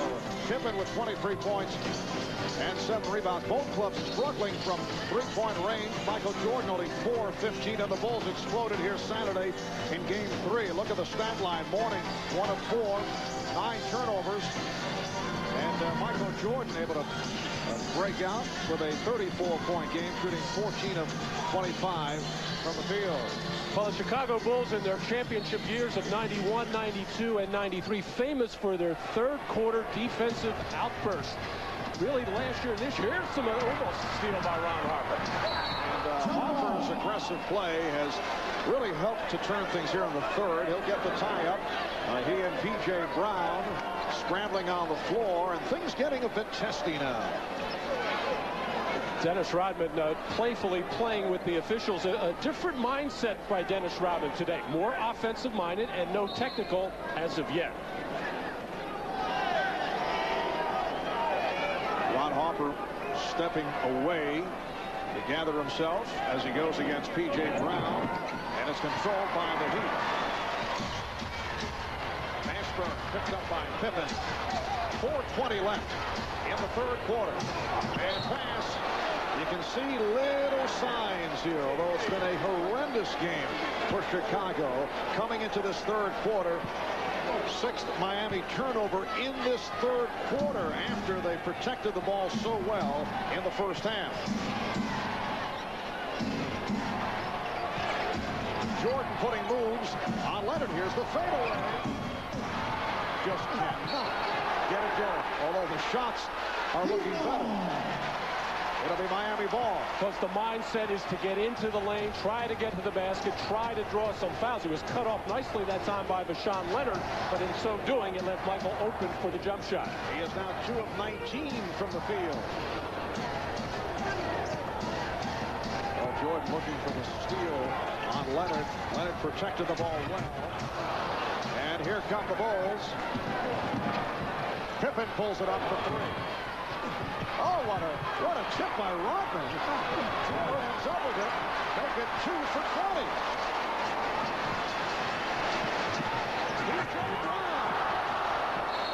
And it will be Chicago possession. Last touch by Mourning.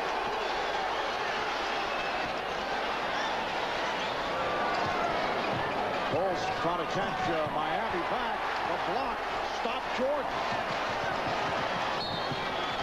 The foul as Hardaway put the move on Pippen. It's on Pippen.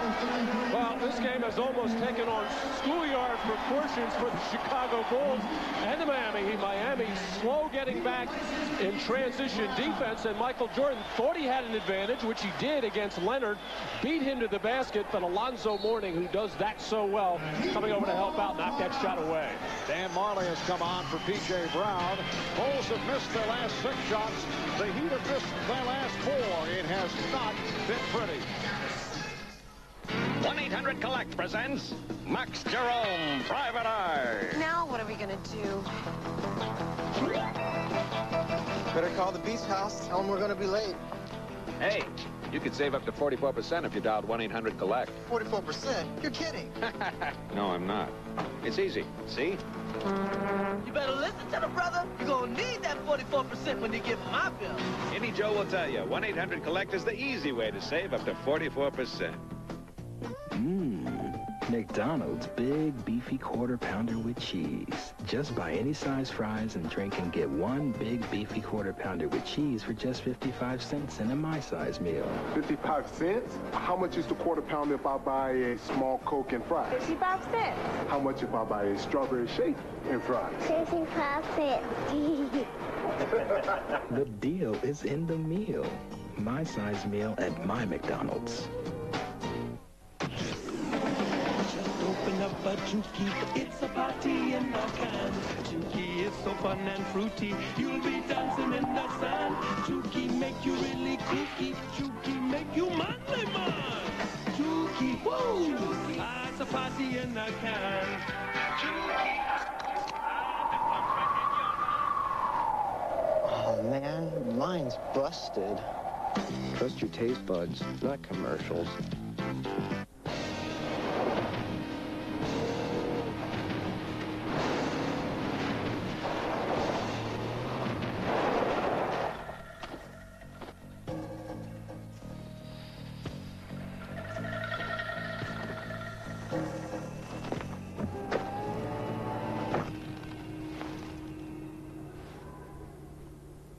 Passport.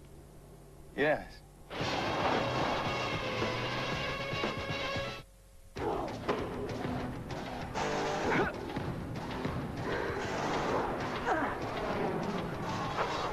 Hey, what were you expecting? Great basketball is coming to NBC this summer. The WNBA, starting June 21st. We got next. Once again, a host of familiar faces here at Miami Arena. The great Don Shula, former head coach of the Miami Dolphins. Frequent visitor here to watch the Heat. Billy Corrigan of the Smashing Pumpkins. Golfer Raymond Floyd. And Sylvester Stallone, who's had running conversations with Dennis Rodman. Obviously, Dennis looking for that next action movie. We talked earlier about the big three. Well, they have not done it today. At least Jordan and Pippen have been way off. Rodman, a surprise with 11 points. Michael Jordan 0 for 11 in the first half. Let's check in with Ahmad. All right, thanks, Marv. I think because of the shooting difficulties of Michael Jordan, a lot of people think, well, he must have went out and played golf all day long yesterday and therefore being a little bit tired. But he didn't. He only had one round of golf, and as you and I very well know, it can't be that tiring. Well, you probably get tired because you swing a lot when you play golf, but it certainly won't, the excuse won't be that he played too much golf. Marv? Thank you, Ahmad, for that rundown of my alleged golf game. Brian Williams able to slam it down, and the Bulls are very much alive despite the problems they've had. They're down by only 12 with 2:40 remaining in this third quarter.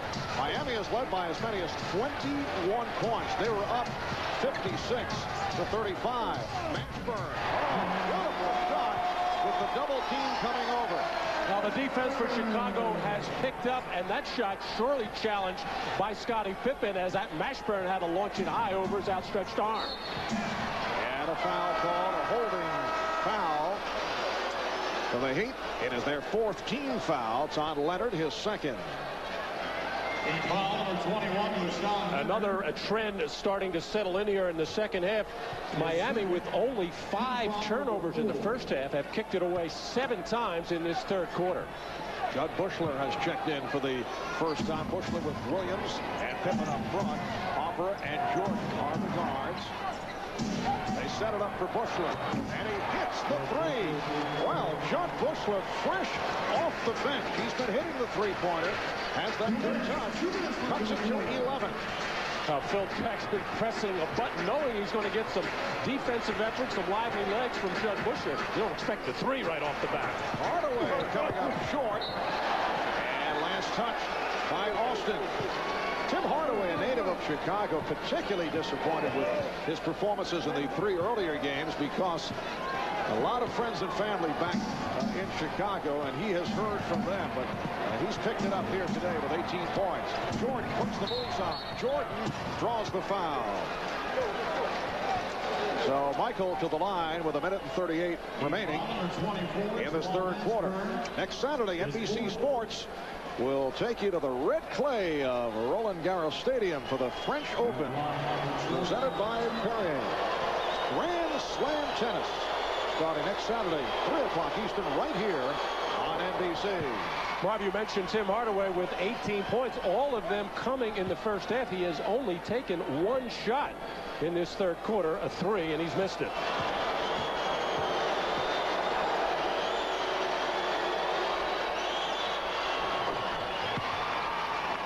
The Heat 61 and the Bulls 52. A minute and a half left in the third. Hardaway pressured by Hopper. Mashburn. Here's the double as Hopper comes over. Shot clock down to 5. Hardaway forced into a difficult shot. Pippen pulls up for the 3. Yes. Big bucket by Scottie Pippen. And certainly it is just a 6-point Miami lead. And the Heat getting themselves in trouble, much as they did in Game 3. Throwing the ball into the post, standing around. Chicago defense picking it up. Hardaway for 3. And the officials confer with each other. Last touch by Judd Bushler of the Bulls. Chicago has outscored Miami 20-5 to get back into it. They were down at the half by 16. They trailed by as many as 21. Here's Alonzo Mourning returning, replacing Jamal Mashburn, who was effective earlier, but leads with 14 points and 4 fouls. Mourning had it knocked away. And the Bulls are on the basketball. And you can see a difference in the attitude of the Bulls. They are making their way back. Harper brings them within 4. Down to a half-minute left in the third. Bushler with the steal. And Jordan pulls it back as the Bulls set it up with 20 seconds remaining. Jordan saying 1 shot. He wanted to make sure. It looked like Michael had some transition there, but playing the percentage right now.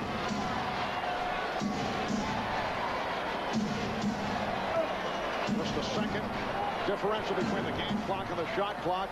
Jordan had it knocked away and had to force it. So after 3, after trailing by as many as 21, it is a 4-point Miami lead. The Heat 61 and the Bulls 57, despite the extraordinary 2 of 21 shooting by Michael Jordan. We'll be back after these words from your local station. You are watching the NBA on NBC.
I practice hook shots, I practice my finger roll, I practice jump shots. You know, the finger roll took it over. That was just a great shot for me.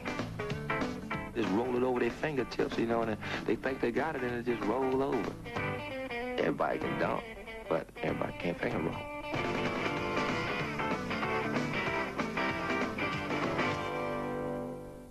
Don't miss Jay with Funny Man Martin Short and Jim Fowler, NBC tonight. This game is brought to you in part by your local Ford dealer. You don't want to miss this. 1.9% financing for up to 48 months at your Ford dealer. You heard right. 1.9 financing on Taurus, Escort, Contour, and the all-new ZX2. Are you with me on this? 1.9 financing can save you thousands. Wow! Or for a longer term, get 3.9 financing for up to 60 months. How much can that save you? Lots. That's 1.9 for 48, 3.9 for 60, even cash back as high as $2,000. Better hurry. Get to your favorite Ford dealer today. This Memorial Weekend, instead of the same old picnic, come to Montgomery Ward and have yourself a real picnic. With big savings throughout the entire store, you'll find a big spread of electronics on sale and some really cool deals on appliances, too. Then make quite a haul on all furniture and mattresses when you take an extra 10% off, even on sale prices. And get free delivery on all appliances $349 and up. But hurry, because a picnic like this won't be around forever. The Montgomery Ward Memorial Weekend Sale, Friday through Monday. This copyrighted telecast of the National Basketball Association may not be retransmitted, reproduced, or rebroadcast without the express written consent of the NBA.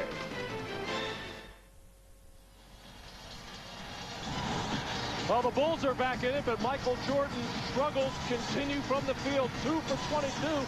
Mishandles the ball, has this one just go off the rim on him.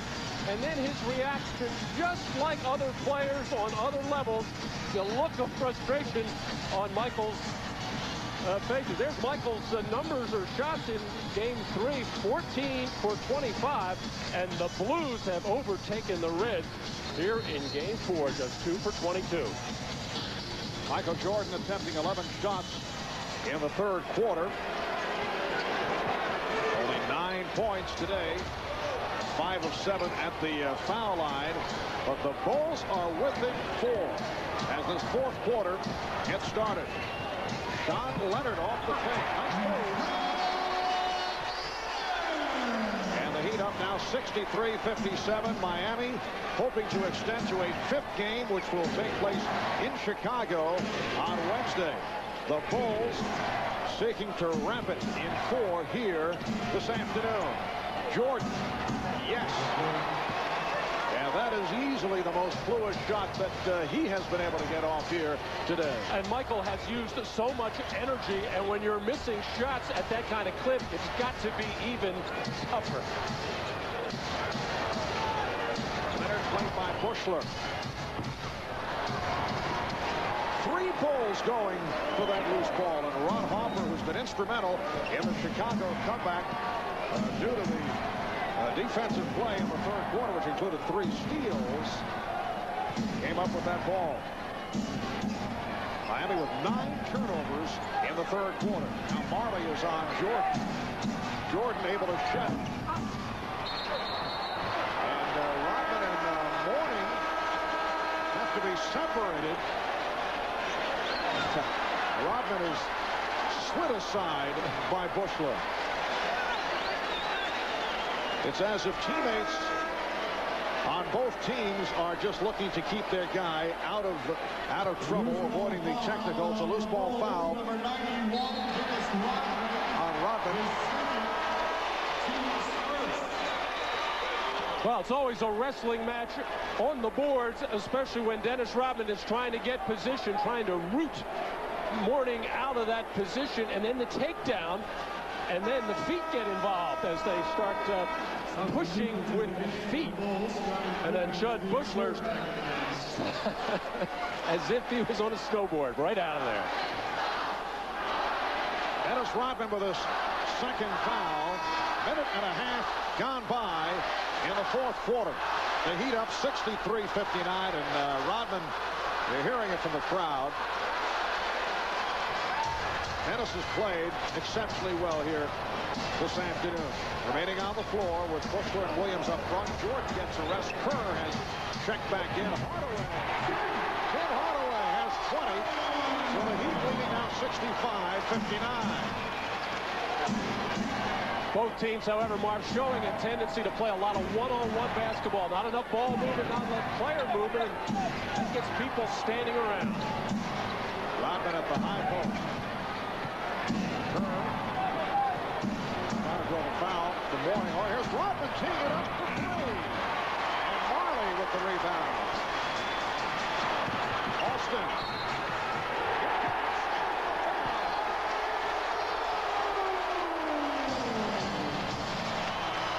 So Miami reacting extremely well after that surge by Chicago. Well, Tim Hardaway with the advantage against Steve Kerr, able to take him off the dribble, and then slow transition defense by Chicago. Ike Austin getting out there, and Brian Williams making the mistake, not committing the hard foul. NBA.com. Log on and get connected. It is said that good things come to those who wait. But in business, greater things come to those who refuse to.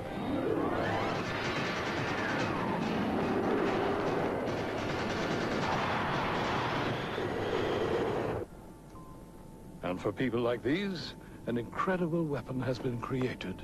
Velo from Philips Magnavox. Windows, email, internet. The power of a computer in the palm of your hand. Did you see the look on his face? Hey, here comes another one. Come to Papa. Wait, not a Ford Contour. That thing's got more moves than a cat.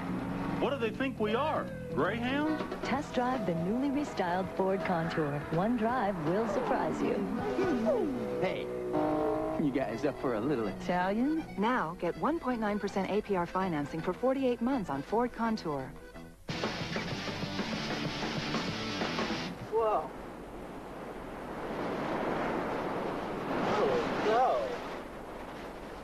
Hey, Mr. Dog, can you get those shorts for me? Wait, where are you going? You heinous beast. Hey, bro, can I borrow your towel? Hey, honeys. No, don't bail on me like that. Not going anywhere for a while. Come on, deal. Get some clothes. Play Snickers Gotta Have Nuts giveaway, and you can win some highfalutin threads. God bless America. Mm-hmm.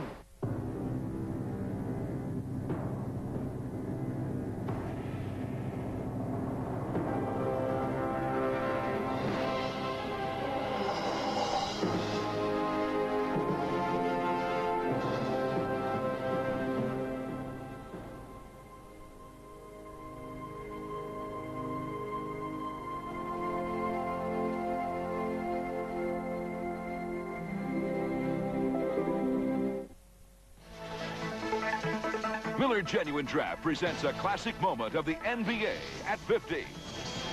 Today we look at a classic coaching rivalry.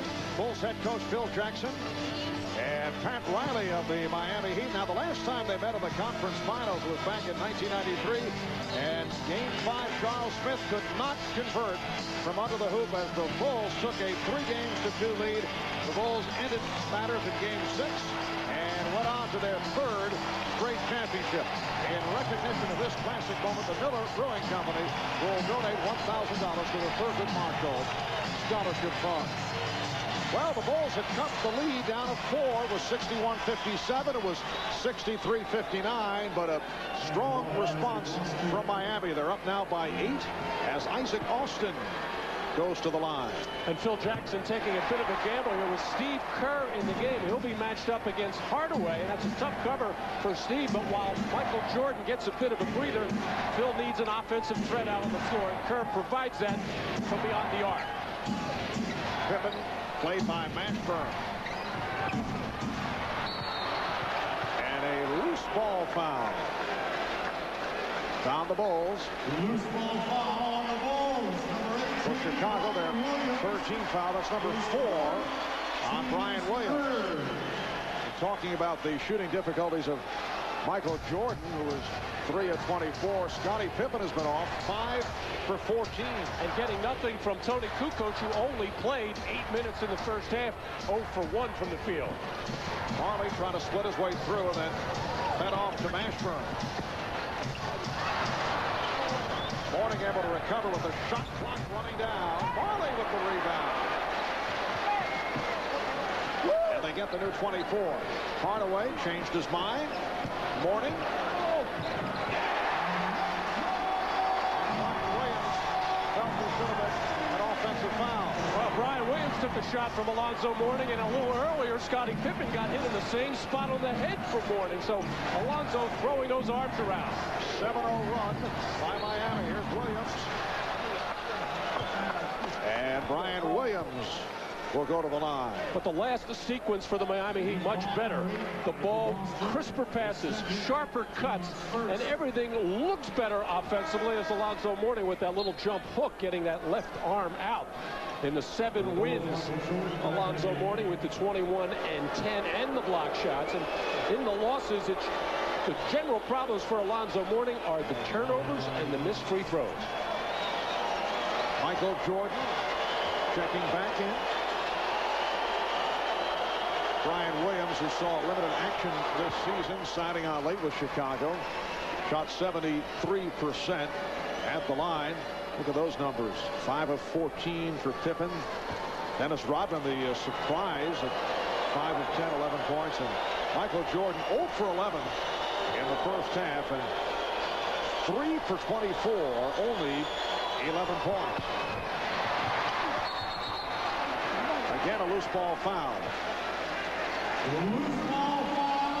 It's on Rodman. That is his third.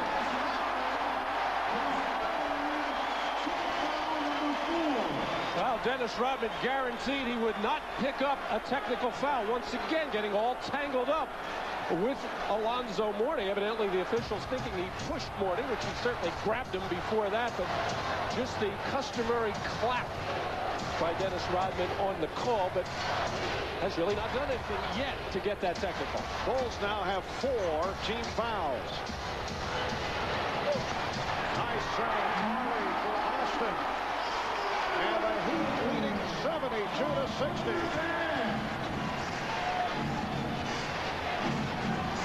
Pippen changed his mind. Rodman trying to draw the foul on Mourning. Here's Pippen from 3. Jordan with the rebound. And here taking each other to the floor. And let's keep an eye on the benches. Nobody coming off either bench. And we'll have to see how the officials call this. Obviously, be at least a double technical. Pat Riley did get into it. Well, this was brewing, obviously. The only question, will there be ejections? Well, Mourning and Rodman on just about every trip down the floor, making all kinds of contact, arms flailing, legs moving, battling for position. But a good job by both coaching staffs to keep the respective benches in tow and behind that line. Nobody wanting any suspensions at this point. Mourning and Rodman continue to have words and are kept apart by their teammates.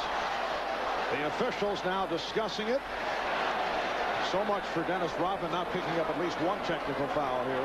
Well, and of course he continues to taunt and look at Alonzo Mourning, trying to get him to react. Dennis might be thinking, I may be going here. I want to make sure I take Alonzo with me.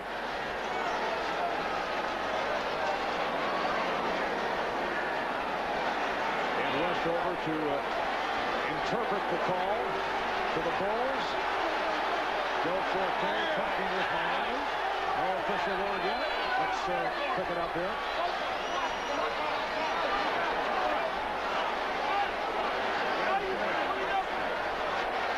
Still no official word.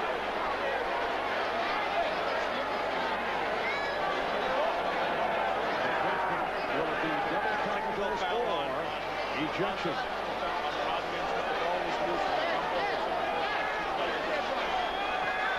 Dennis Rodman being kept away by Michael Jordan. Well, apparently a technical on each player, double technical. And a jump ball, no ejection. Oh, once again, Mourning getting pushed by Dennis Rodman and then coming in with that elbow first. And Alonzo has been throwing the elbows around. I think he caught Rodman with that right elbow on the side of the head. He's already gotten Pippen twice. And Rodman realized exactly what was going on, tried to tie up and did, and the takedown on Mourning. And you can see in the midst of all the byplay, Dennis Rodman continued the taunting and was trying to get Alonzo Mourning involved in striking back in some fashion to pick up a second technical, which would have meant ejection. I think both players fortunate they were not ejected. Lavallee with a fake on the toss. And you know the officials will really keep an eye on Rodman and Mourning. They're not guarding each other right now. And here's Brian Williams. Bulls have missed their last 5 shots. Rodman went down again. Bulls shooting just 34% for the game. Rodman going down, just looking to pick up fouls now. Jordan, yes. 72-62, Miami. Lots of time remaining. 7:40 to go in this fourth quarter.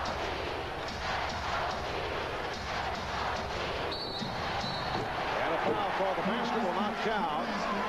Rodman trying to give the impression that he was pushed, but he committed the foul. No question about that. His 4th foul. And it turns out to be a good foul for the Chicago Bulls because Rodman clearly beaten on the good pass by Jamal Mashburn to Ike Austin, who would have had that easy layup. Now he has to go to the line and try to earn them there. And the Bulls are over the foul limit. Number 5. Miami with just 1.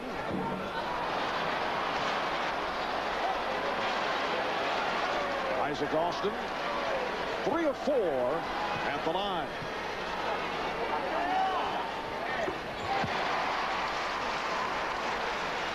(73-62) Miami. The Bulls down by as many as 21. They cut it to 4, but Miami able to respond.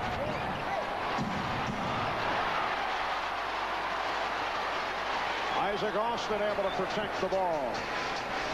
Michael Jordan, 4 for 26. No question, one of his worst performances of all time, although still 7 minutes remaining. Austin from Marley, 3-point attempt.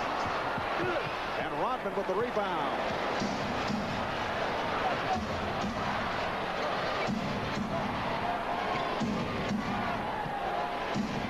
Pippen could not locate the shot. Jordan double team. Pippen for Harper. Shot clock down to 6. Bulls not able to find the shot. Excellent defense by Miami. Well, Jordan wanted it early when he had Tim Hardaway in the post position, but it took the Bulls so long to get him the ball, and the double team got it out of his hands. Michael Jordan setting it up on the crossover. Off the good pick from Dennis Rodman. 73-64 Miami. Hardaway from Mashburn.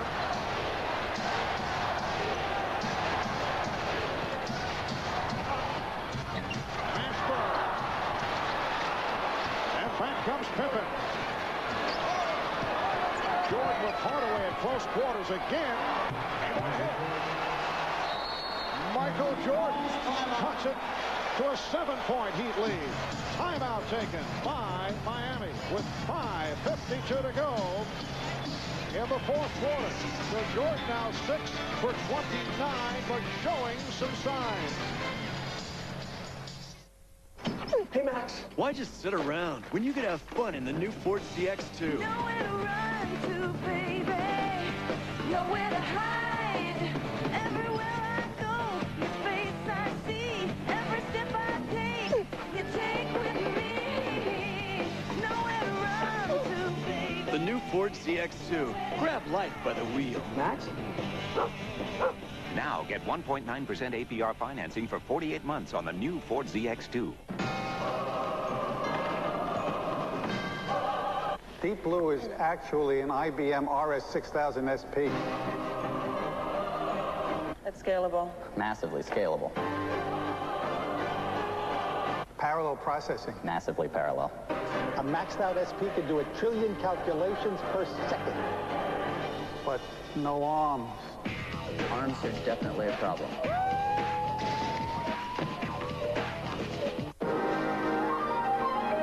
It's all about to happen. The Chicago Bulls in the playoffs, and it's time to...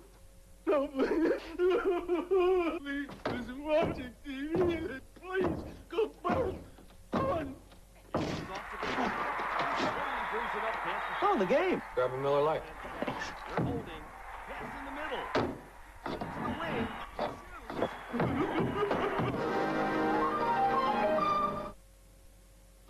The NBA on NBC is brought to you by Reebok, helping athletes perform at the top of their game. By the new 1998 Ford Escort CX2, grab life by the wheel. And by Miller Genuine Draft, who reminds you it's time for a good old macro brew.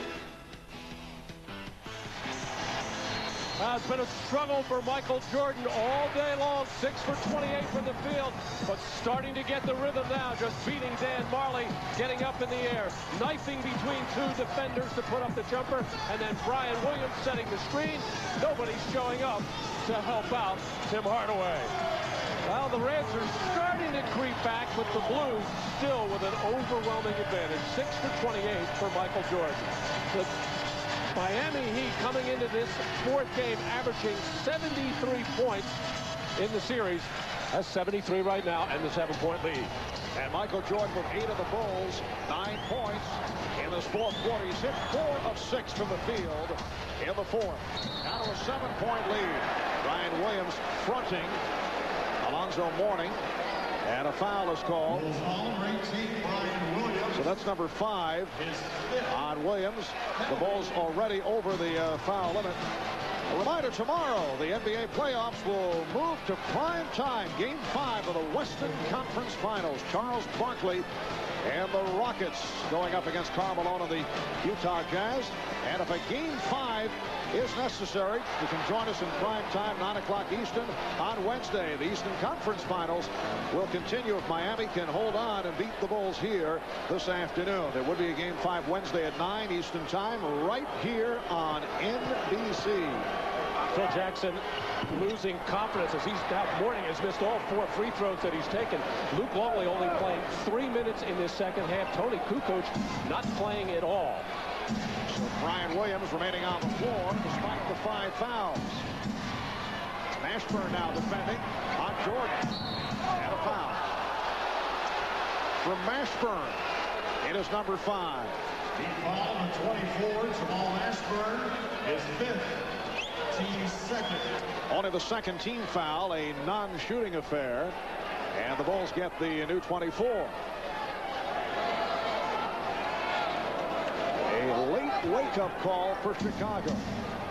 Turned it up in the third quarter, did it defensively to get back into it. Jordan now very much back into it. Amazing as Michael looked so slow in the first half of this game, no legs, all of a sudden has reached down somewhere to get this kind of movement and energy. Unbelievable. The Heat lead is down to 5. Just under 5 minutes remaining. Rodman with the steal and call for the timeout to save the possession. Terrific defensive play by Dennis Rodman. Tightrope walking along that baseline and making sure that he caught the ball and stayed inbounds, not even really looking to the official, but just getting up and giving the 20-second timeout. And prior to that, on the last possession, Michael roaming the baseline. The pump fake to Shed Leonard up in the air for another jumper. Rodman trying to call for the 20. They did not have a 20 left. It's a full timeout.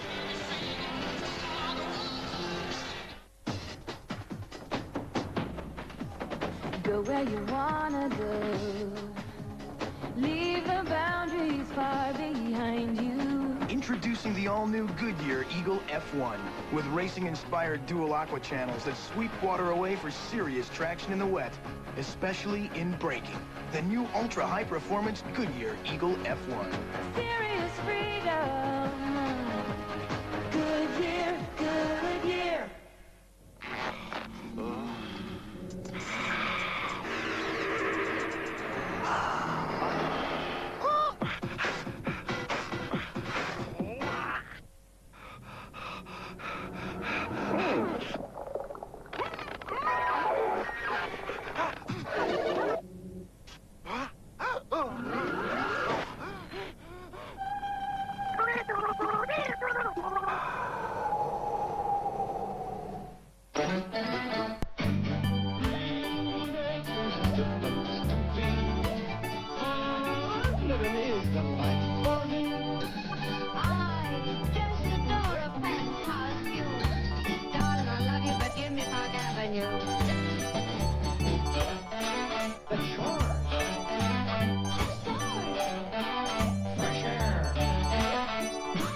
Now get 4.8% APR financing for 48 months on Ford Explorer. At the age of 21, he is rewriting golf history. After his amazing win at the Masters, Tiger Woods goes for his 7th USGA championship in 7 years. Tiger's incredible march continues as he vies for back-to-back Grand Slam victories in his first appearance as a pro at the U.S. Open, coming June 12th to NBC. Well, there are the numbers that spell out how the Chicago Bulls have been able to turn things. Michael Jordan with 10 of Chicago's 11 points in this fourth quarter, while Tim Hardaway has not done it in the second half. Had the 18-point first half, but only 2 points in the second half. And with Michael warming up, you would expect him to get the shooting opportunity on this possession. See if Pat Riley has talked about double-teaming Michael on possessions below the free throw line extended. Both teams have 3 timeouts remaining. And here is Jordan. Jordan with the rebound. Miami in possession, up by 5, 4, 35 to go in the fourth. Jamal Mashburn.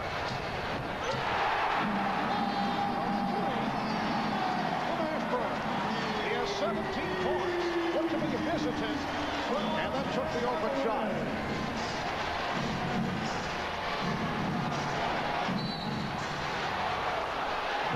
And the foul is called on Leonard. That's 3 on Rashawn Leonard. It is a non-shooting foul for Miami, their 3rd team foul. An advantage Heat coming out of that last timeout. The Bulls coming with really no imagination there, just settling for jump shot, even though Michael Jordan has the hot hand after all day long being so cold. He's not really anything inside or going to the basket to possibly draw a foul. And then Mashburn, on a defensive breakdown, gets the wide open 3. Excellent performance by Dennis Rodman. All-around game for Dennis. 11 points, 9 rebounds. Jordan's foul. He'll go to the line. Judd Bushler is back, replacing Rodman. And the foul on Mashburn, that is his 6th. Alonzo Mourning was saying, no, it's on me. It's on me because Mourning has only 2 fouls, but Mashburn is fouled out. Well, throughout Alonzo Mourning's career, the shoe has been on the other foot. He's the one usually in foul trouble. He only has 2 in this one. Alonzo Mourning begging for the call, realizing that Mashburn a key figure for the Miami Heat right now. Solid game for Mashburn, able to turn it from the 5 points in 26 minutes in game 3. 7 of 12 shooting for his 17. And Michael Jordan just 5 of 7 at the line. But we are starting to see the double team come. As soon as Michael breaks that free throw line extended on the wing, on each possession, a player has come over to start to double team him to get the ball out of his hands, with the theory being, if we're going to lose, let's have it be somebody else besides Michael Jordan. Dennis Rodman is back. Coming on for Judd Bushler. 6-point Miami lead. As we come up on 4 minutes to go in the fourth quarter. Some pressure being shown by the Bulls. Miami try to bring it to a 5th game in Chicago on Wednesday. Here's Marlin. Blocked by Williams. Ryan Williams playing with the 5 personal fouls, able to come up with the block. Jordan looking for some space. Picked up on a switch by P.J. Brown to the fairway. Yes. It's down to 4, and a timeout taken by Miami with 3:37 left in the fourth quarter. Well, Brian Williams playing with 5 personal fouls, holding his ground inside, keeping his feet, not leaving too soon, keeping that arm not quite straight up, but enough to block that Marley shot. And then Michael Jordan dropping the head, beating the Heat to any kind of double team, getting up in the air.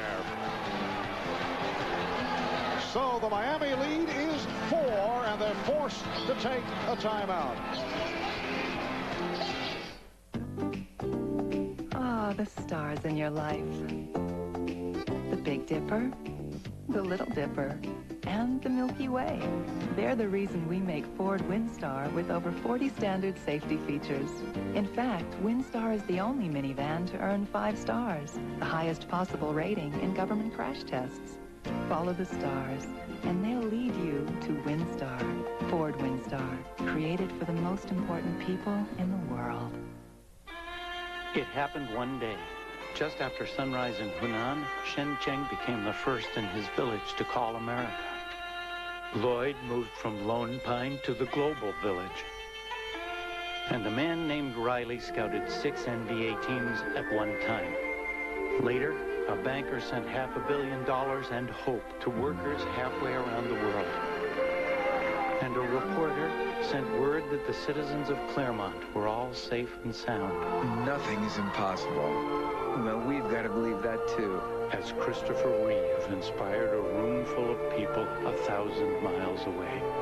220 million times a day, people share information, ideas, and dreams on the most powerful network on Earth. And from a world away, a tiny voice reached Shen Cheng. Hi, Papa. AT&T. It's all within your reach. What a finish! Drexler outside. Maloney. Johnson at the buzzer. Yes! Yesterday, Eddie Johnson's buzzer beater lifted Houston to victory, tying the series. Now it's back to Utah for pivotal Game 5. Barkley and the Rockets, Malone and the Jazz. The NBA Conference Finals go prime time, Tuesday at 9 on NBC. We will win on Monday. Well, the bold statement made after the loss in Game 3 on Saturday. That's the statement of desperation by Alonzo Mourning. He's been looking very good throughout the first half. The Bulls turning it, though, after trailing by as many as 21, and Miami could be tightening up. Another turnover. The Heat lead is down to 4 with 3:32 to go in this fourth quarter. That's turnover number 15 by Miami. Oh, George just looking down and scoring at Deshaun Leonard. And Jordan putting moves on Leonard, then tripped up. And the contention of the Miami Heat was that it was Dennis Rodman who inadvertently tripped up Michael Jordan. But Leonard picks up his 4th. Well, here's Michael Jordan getting that pick. And watch the left foot, and they are right. It was Dennis Rodman's foot that Michael Jordan tripped over. The foul called on Deshaun Leonard. The Heat in the penalty. Put Jordan back to the line. Major break for the Bulls. But the quick whistle, and it was actually teammate Dennis Rodman who made contact with Michael Jordan. Still trying to get into the ear and the head of Alonzo Mourning is Dennis Rodman. The Miami lead is down to 2. 3:20 left in the fourth quarter. 12-3 run by the Bulls. And of let's go Heat. Hardaway for 3.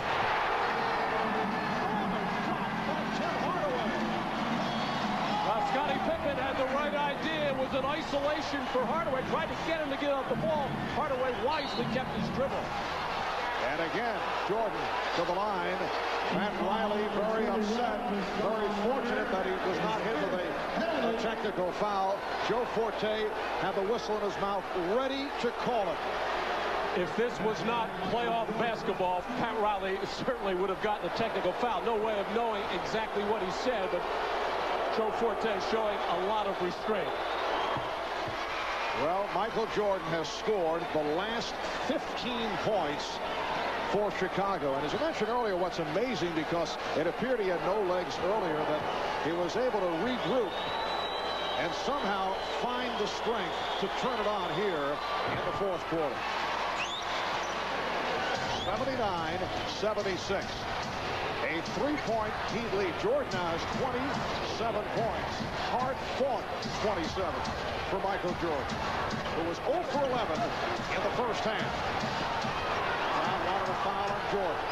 Shot clock down to 6. Hardaway coming up short. Harper got a piece of it. Hardaway thought it was foul. Jordan has the look.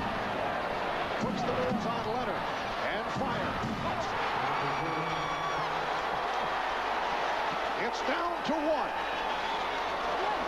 He has scored 20 of the 21 points in this fourth quarter. He turned a first-half disaster into another Jordan classic with 2:17 to go in the third. Jordan over Leonard, and the Miami lead is just 1.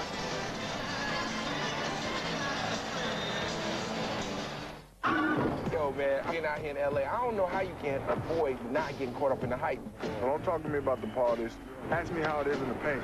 You want to know the truth about the paint? You can't handle the truth, Bill. They bow you. They grab you. They foul you on purpose. The aim is mental, Bill. It's all mental. It's not about your physicalities or your abnormalities. It's where your head's at. Mental. Mental. Coming out here partying all the time. Nah. Focus. Game. Looking for a smart way to earn up to $40,000 for college? Call 1-800-USA-ARMY and ask how to qualify for the Montgomery GI Bill, plus the Army College Fund. Now, $40,000 for college. Weekend warriors, prepare for battle. Nowhere in America will you find more of the best brands for your lawn and garden. Great names like Scotts, Honda, and Toro than at the Home Depot, your power equipment headquarters.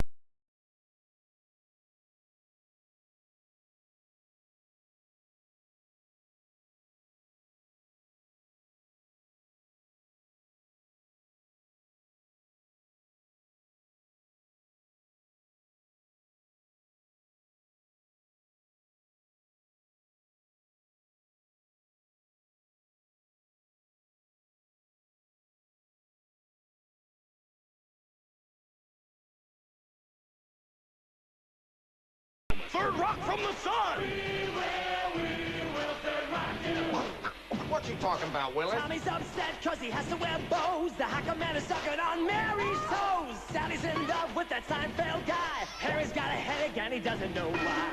We will third rock you.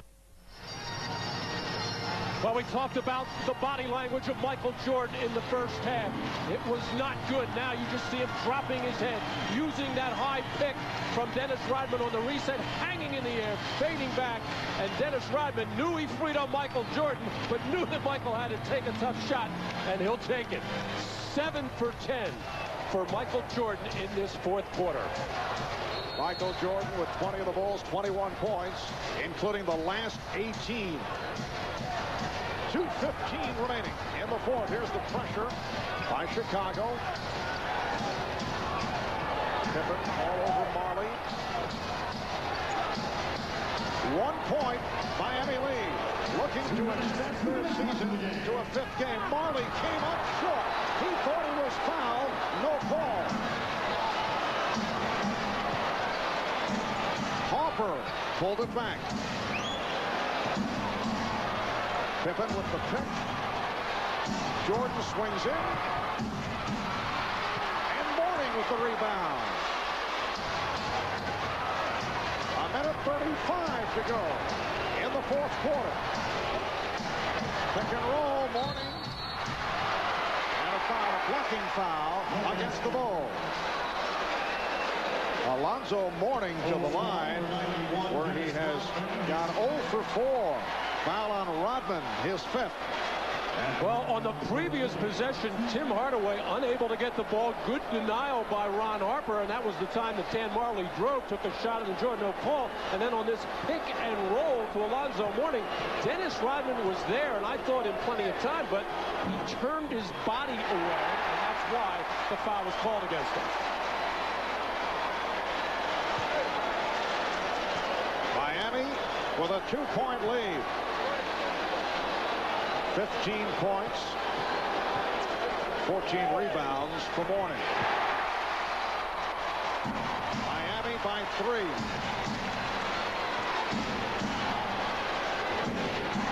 A minute 20 remaining in the fourth.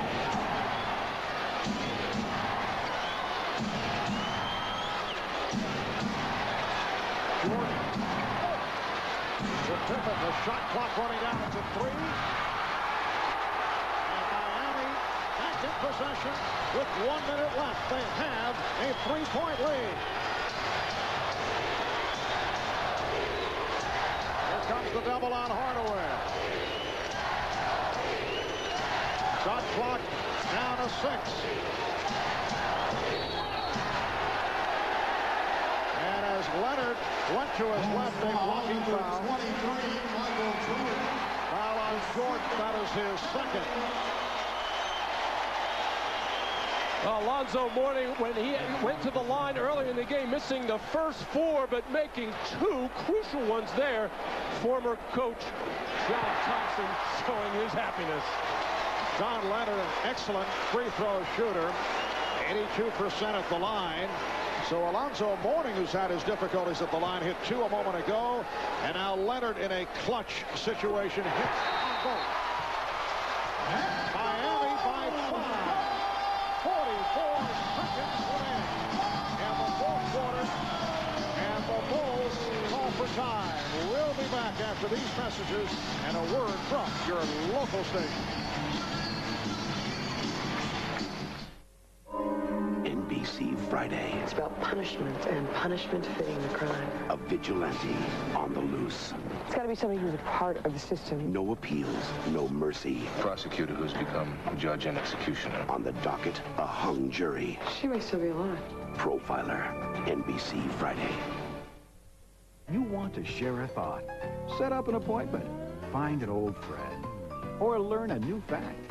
With Ameritech, you can do it all without a worry. Because our reliable local network makes every connection work. And we do it all at the right price with innovations like call packs. You can talk as long as you want for one low monthly price. At Ameritech, we make the local connection between people work. Stick with what works. Ameritech, your link to better communication.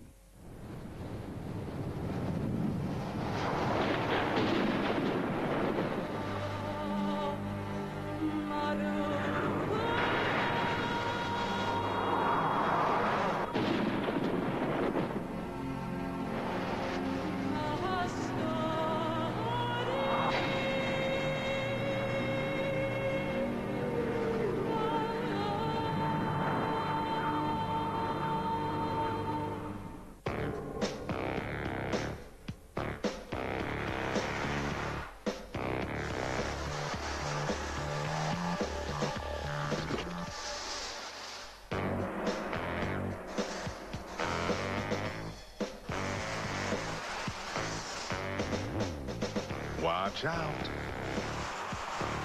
Once the crave gets you, it's gotcha. White Castle. Sports with John Kelly, tonight at 10 on NBC5 News. Well, the Miami Heat now with a 5-point lead, 44 4/10 seconds. Remaining in the fourth quarter, looking to bring this series to a 5th game in Chicago on Wednesday. And we'll be there to bring it to you. Game 5 between the Bulls and the Heat. If the Heat are able to hang on, 9 o'clock Eastern time, right here on NBC. There will be a 5th game tomorrow in the West. Prime time tomorrow night, the Western Conference Finals between the Houston Rockets and the Utah Jazz, 9 o'clock Eastern time. NBC with the NBA playoffs the rest of the way, including the finals. Rodman for 3. Williams with the rebound, and now Holford tees it up for 3. Rebound Rodman, and the tip with a Rodman or Williams able to tip it home. It is Brian Williams cutting it to a 3-point Miami lead, and the Heat take a timeout with 31 and 6/10 seconds to go.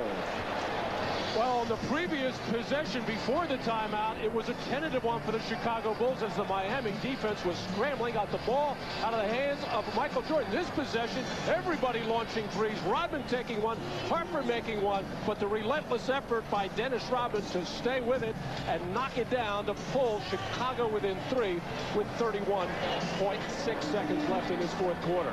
And that Miami has just taken its final timeout. Chicago with 2 left. In will be Miami ball when we resume.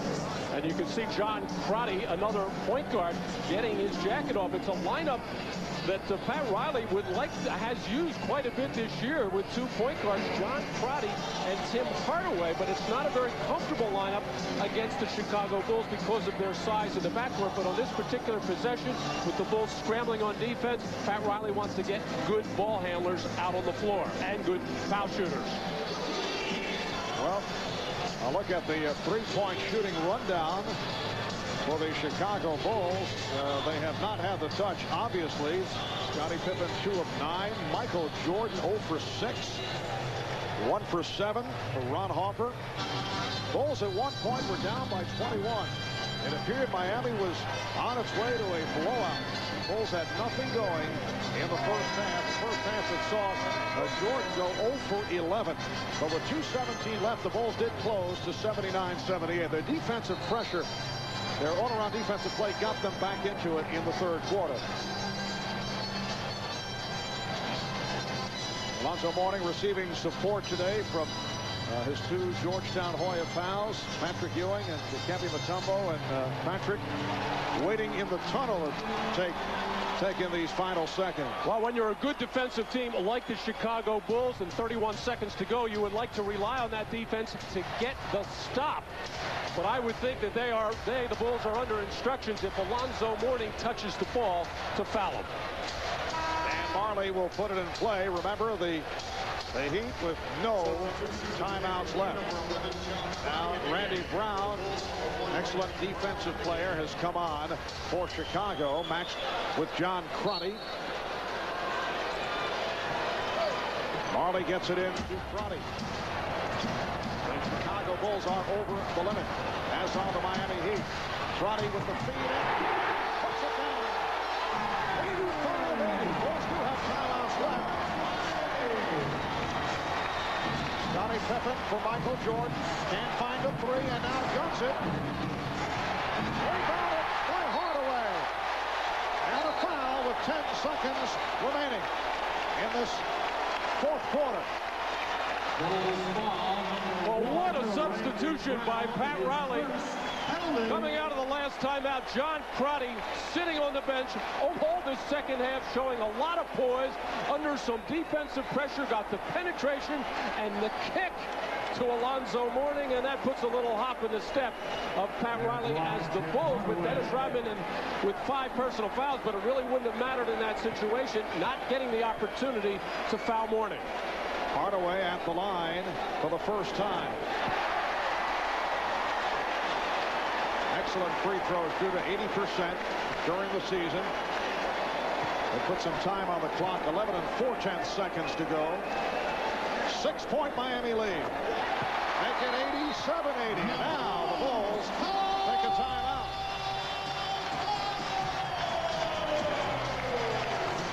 This one appears to be headed back to Chicago for a Game 5 on Wednesday night.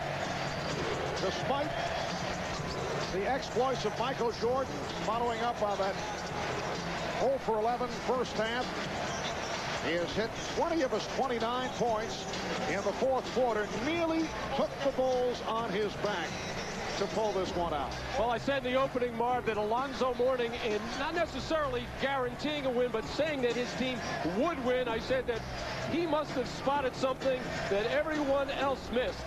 And really, you got to give this Miami Heat team a lot of credit for their heart, character, and not so much that they're going to win this ball game, but coming out and playing winning basketball. And that's really what I think this crowd, this organization was looking for, and what they got from this organization and team all season long. As Alonzo Mourning finishing off that play, 18 points, 14 rebounds.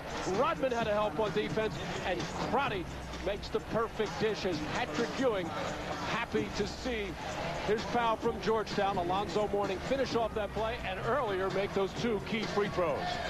We mentioned earlier Miami coming into today with a record of 4-0 facing elimination. That is most impressive. There were 3 decisive games in the best of 7 against the Knicks, and they came back from the 3-1 deficit to defeat the Knicks, and then won a 5th and final game and then opened the series against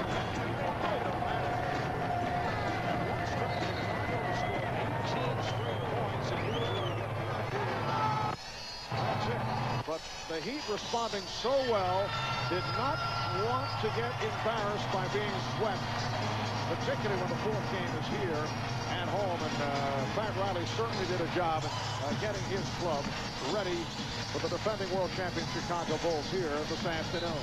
Down to 11 and 4/10 seconds remaining. Bulls do have one timeout left. Here's Jordan for three. And kicked out of bounds with 5 and 6/10 seconds to go. It will be Miami ball. And John Crotty will just run it out. Miami Heat remaining alive. It will be a fifth game at the United Center in Chicago on Wednesday. So Alonzo Mourning guaranteed it. And he certainly played a major role in this Miami victory here today. Let's go to Alonzo Mourning. All right, thanks, Marv. Alonzo, you guaranteed that you guys were going to win this game today, and you did just that. Yeah, I did. Everybody, they counted us out, and they wrote us off, you know, but we strive and play well in adverse situations. You know, we believed in ourselves, and that's what got it done today. A lot of people taking shots at character. You guys weren't playing hard. You were going to just fold it in. That didn't happen today. Well, listen, you know, they gave us a lot of opportunities in game 1 and 2 to win the ball game, but we just didn't take advantage of it. You know, guys hit shots today. You know, that made a difference in our play. You know, when we're hitting shots and we're getting baskets in transition, we executing our offense. You know, we're very effective, and it's tough to beat us. A great day today. You don't care to make any predictions for Wednesday, do you? Hey, we're going to go with the same attitude.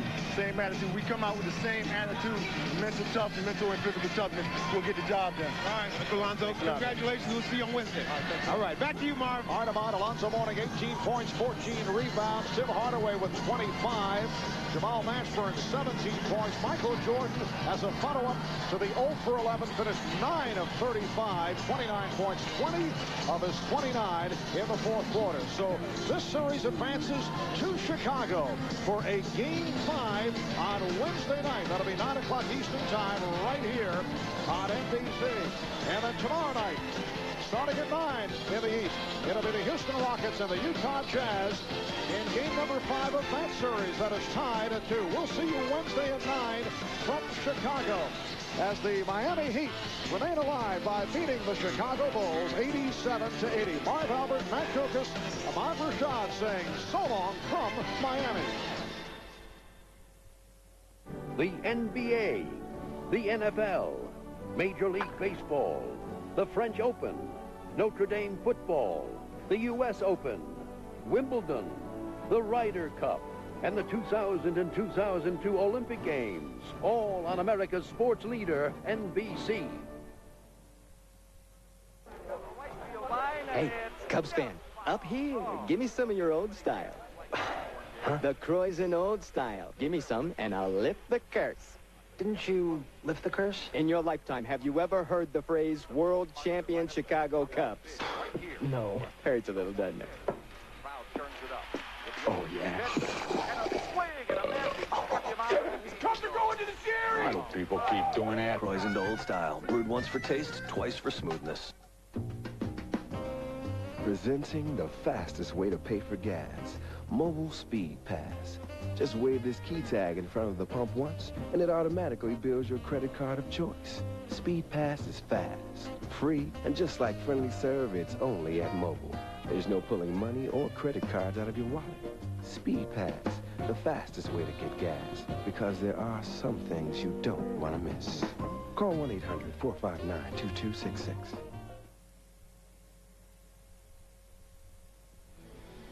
NBC5 Chicago. Now, live. This is the NBC5 News at 5.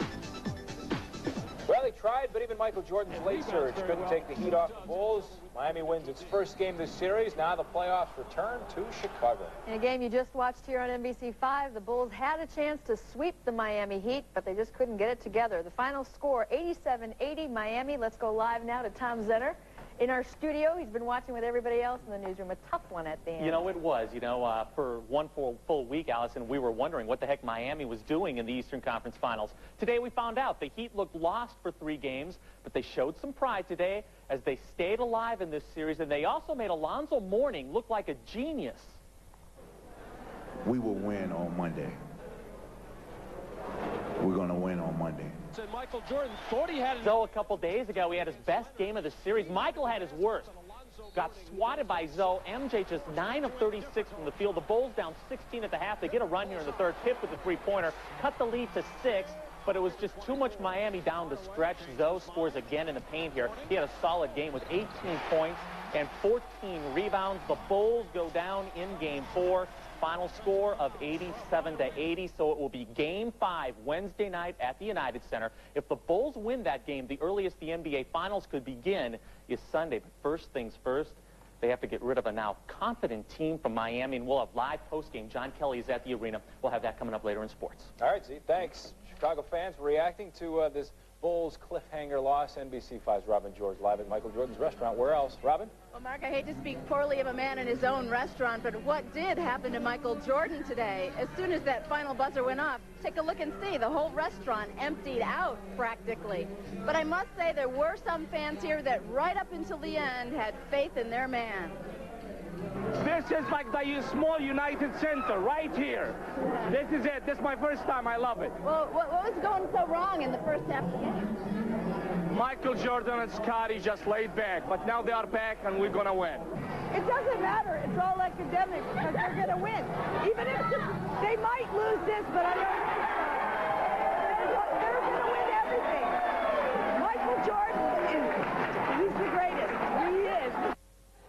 Well, with live reaction now to the loss is Delphine Volpe. What do you think happened to Michael Jordan today? Michael was a little cold the first half. Nothing was falling for him today, but guaranteed, come next week, he will definitely be on target. So the spirit continues. Thank you very much. Alonzo Mourning, by the way, lived up to his guarantee of a win. Dennis Rodman did not live up to his guarantee of a no technical. And yes, the Bulls do come back to Chicago now for Game 5. Reporting live from Michael Jordan's restaurant, Robin George, NBC 5 News. Thanks, Robin. Now let's live up to our promise of getting you John Kelly live from Miami. John, what's up down there? I tell you what, Warner, the Miami fans were the 6th men today. They just blew the roof off the joint. The Miami Heat were totally inspired. They came out, looked good in the beginning. And in Game 2, we saw Michael Jordan call himself doo-doo. Well, for the first 3 quarters, that's exactly what he played like today. He came out in the 4th quarter, scored 20 points, electrified his team, but Superman put his cape on just a little too late. The Miami Heat beat the Bulls today 87-80. That's the first time in playoff history that the Heat have beat the Bulls in postseason. The Bulls now 9-1. This series, more importantly for the Bulls, though, they're still up 3-1 in it. They're in control. The series goes back to Chicago for a Game 5 on Wednesday. The Bulls look to finish it then, and they will have to wait longer. Or make a long drive seem shorter. It's about making time to look beyond the obvious. And most of all, about taking time to listen. All things change through time. Cars, trucks, and a company.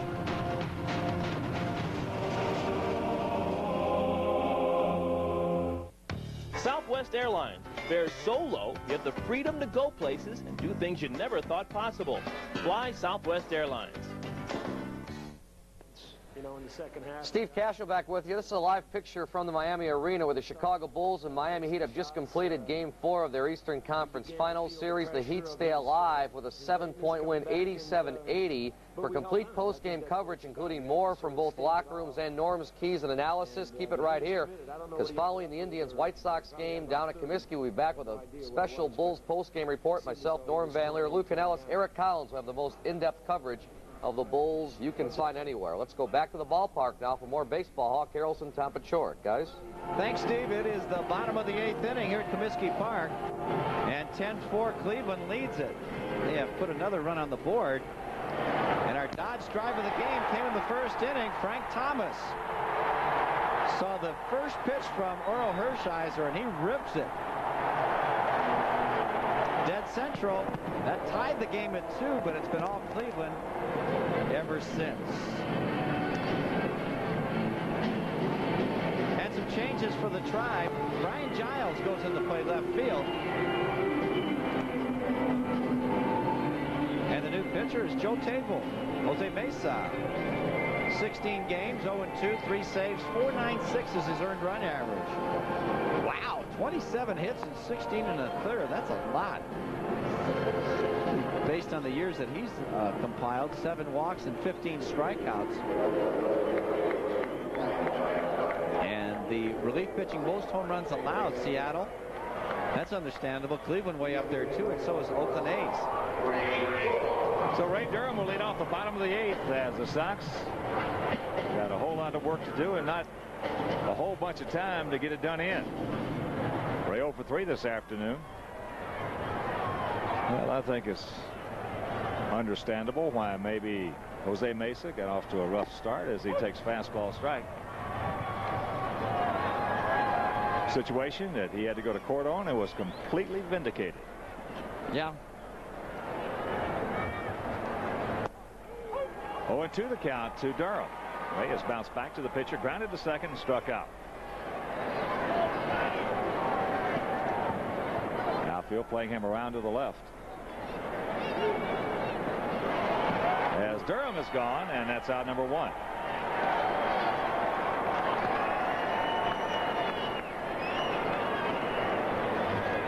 Good curveball right there, biting down.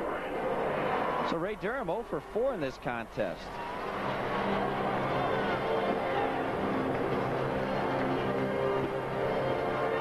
Here's Mike Cameron, 1 for 3.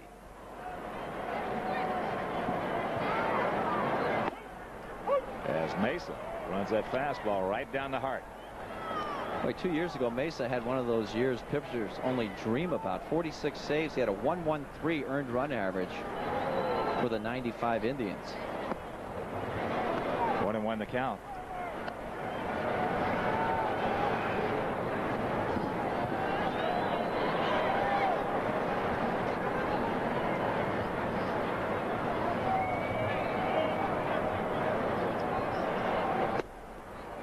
There's a strike on the outside corner, and the count 1-2.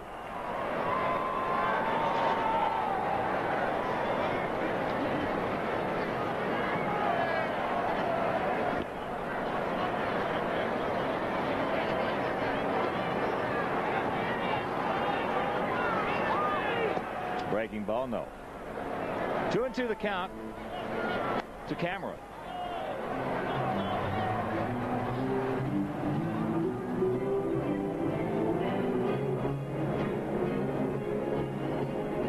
Next 2 hitters.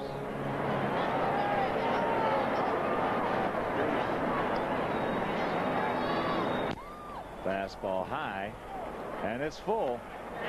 Ball 4 base hit, Mikey.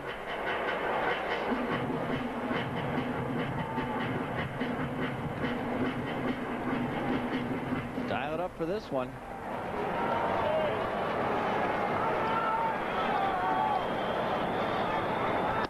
And that's ball 4. Well, a 1-out walk. And here comes the big hurt. And a reminder, right after White Sox baseball, we'll have the full Bulls post-game report on Sports Channel Report. Well, here's Frank. A long home run in the first. He grounded back to Hershiser, and then he lined hard to Marquise Grissom. Hitting an even 375. Takes outside.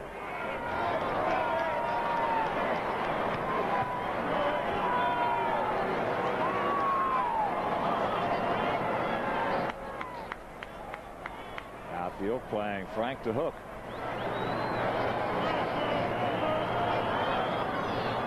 There's a good fastball strike on the outside half. Oh, that's pretty good fourth outfielder they're throwing out there in left field. Brian Giles. Man, I guess. Good hitter.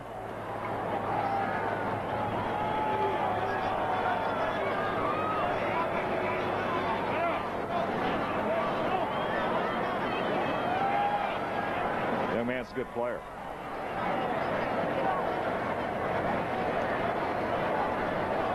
One pitch. Fastball.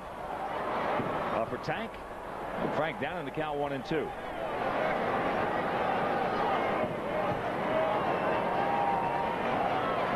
Bell comes up. He's got that 20-game hitting streak on the line, as we mentioned. Joey Cora homered. 13-8 Seattle victory over the Minnesota Twins to take him to 21 games.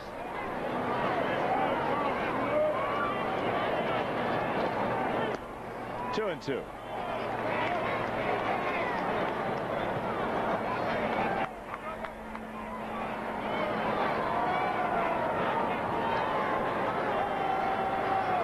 (10-4) Cleveland on top.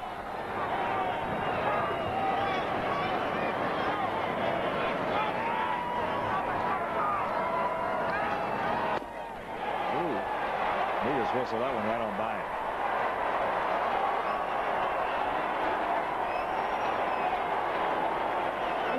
Yes, he did. He just challenged him. Bell tied pretty much inner half of the plate. Frank can't get to it. So here's Albert with probably his last chance this afternoon. Albert is grounded to short, struck out, and he is grounded to second.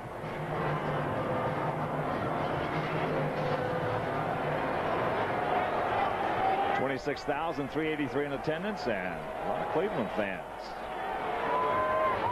There's a shot, base hit. First ball fastball. He just ripped it into left field. So a 21-game hitting streak for Albert. All right. Well, that's a lot of games. That must be at least 6 or 7 that he has got a hit in his final at bat. Yeah, he just dialed it up for a fastball. As you look at Mr. Bell,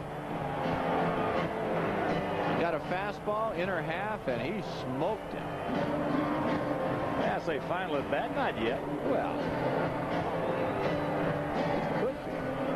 I'll tell you when to start worrying. All right. Here's Harrell. Harrell 1 for 3 and a run scored. That's inside.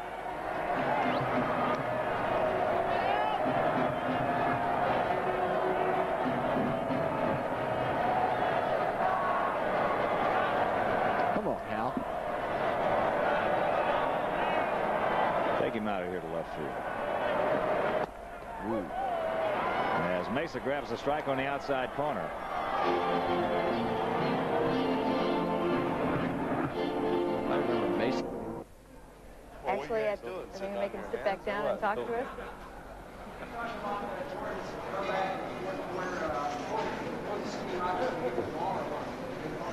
Well, he had the ball plenty of times in the first 3 quarters. It's just the opportunities he couldn't take advantage of in the course of the game. And he said he was going to work himself out of the hole he dug himself into in the first 3 quarters, and he got going a little bit in the fourth. Phil, Michael Jordan played 46 holes of golf yesterday in hot, humid weather. Would you advise him against doing that in the future? Well, Michael knows how to take care of himself. If that was what called for in a day, I guess that's his priority. And I let him have a day off yesterday as far as work. They had their opportunity to have a good time.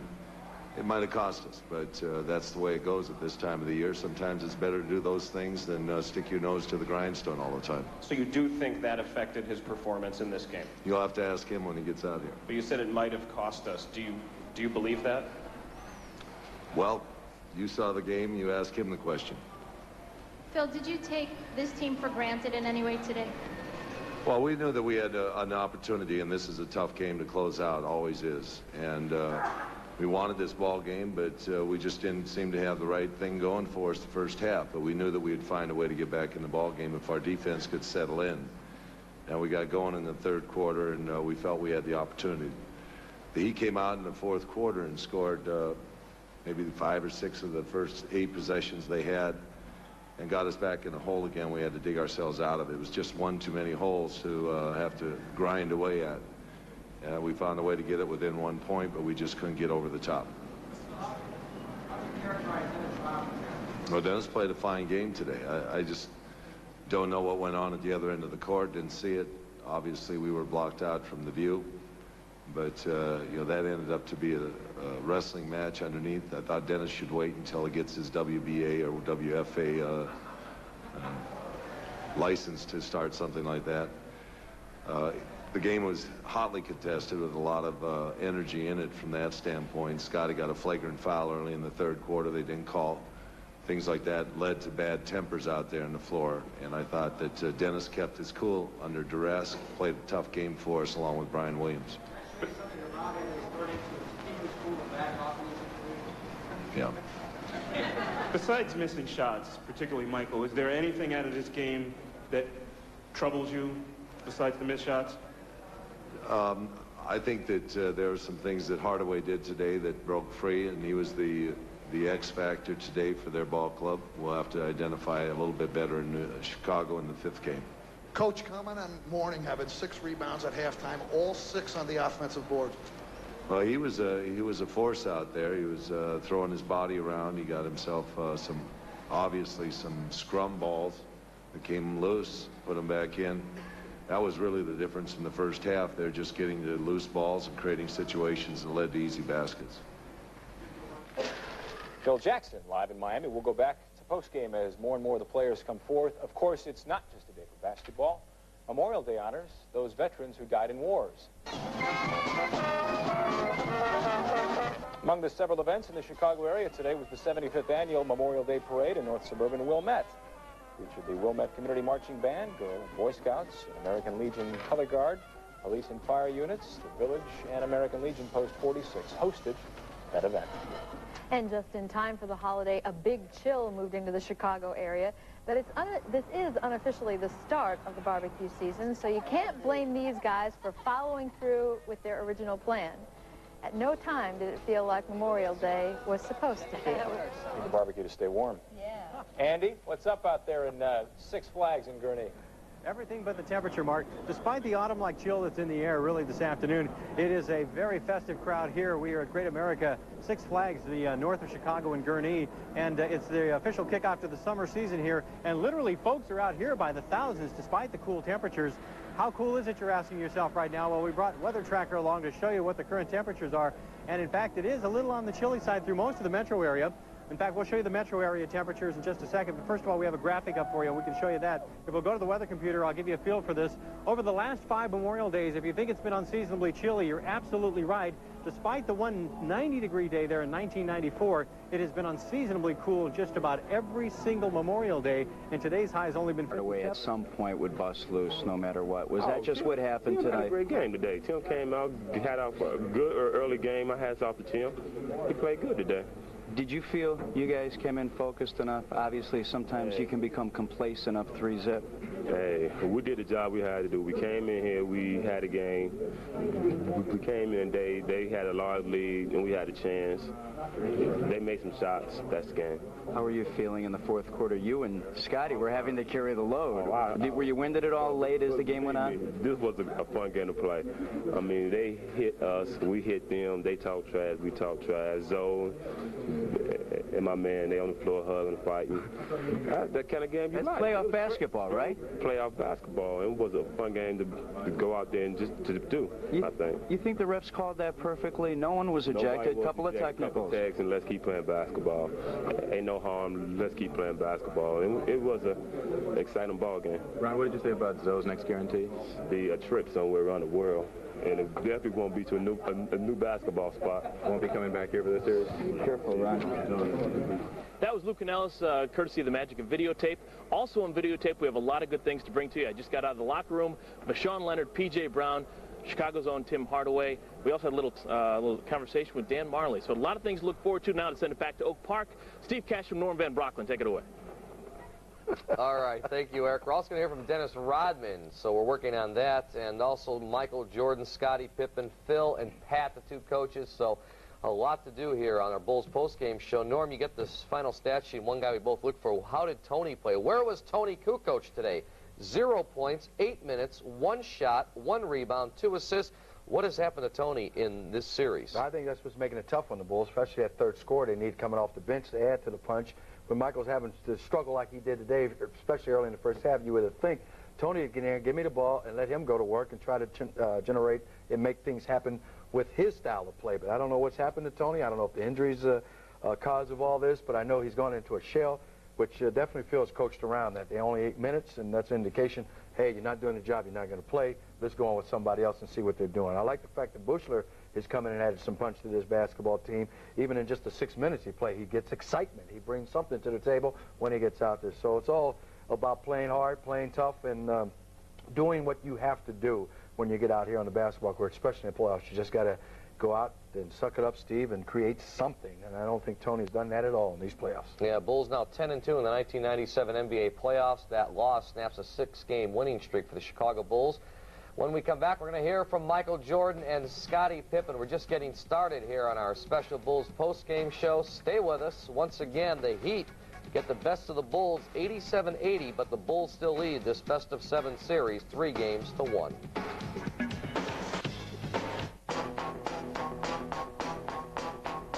A couple of seasons ago, Albert Bell was accused by the White Sox of using cork in his bat. The bat subsequently disappeared. Now that Albert is a member of the White Sox, he'd like to clear this matter up once and for all.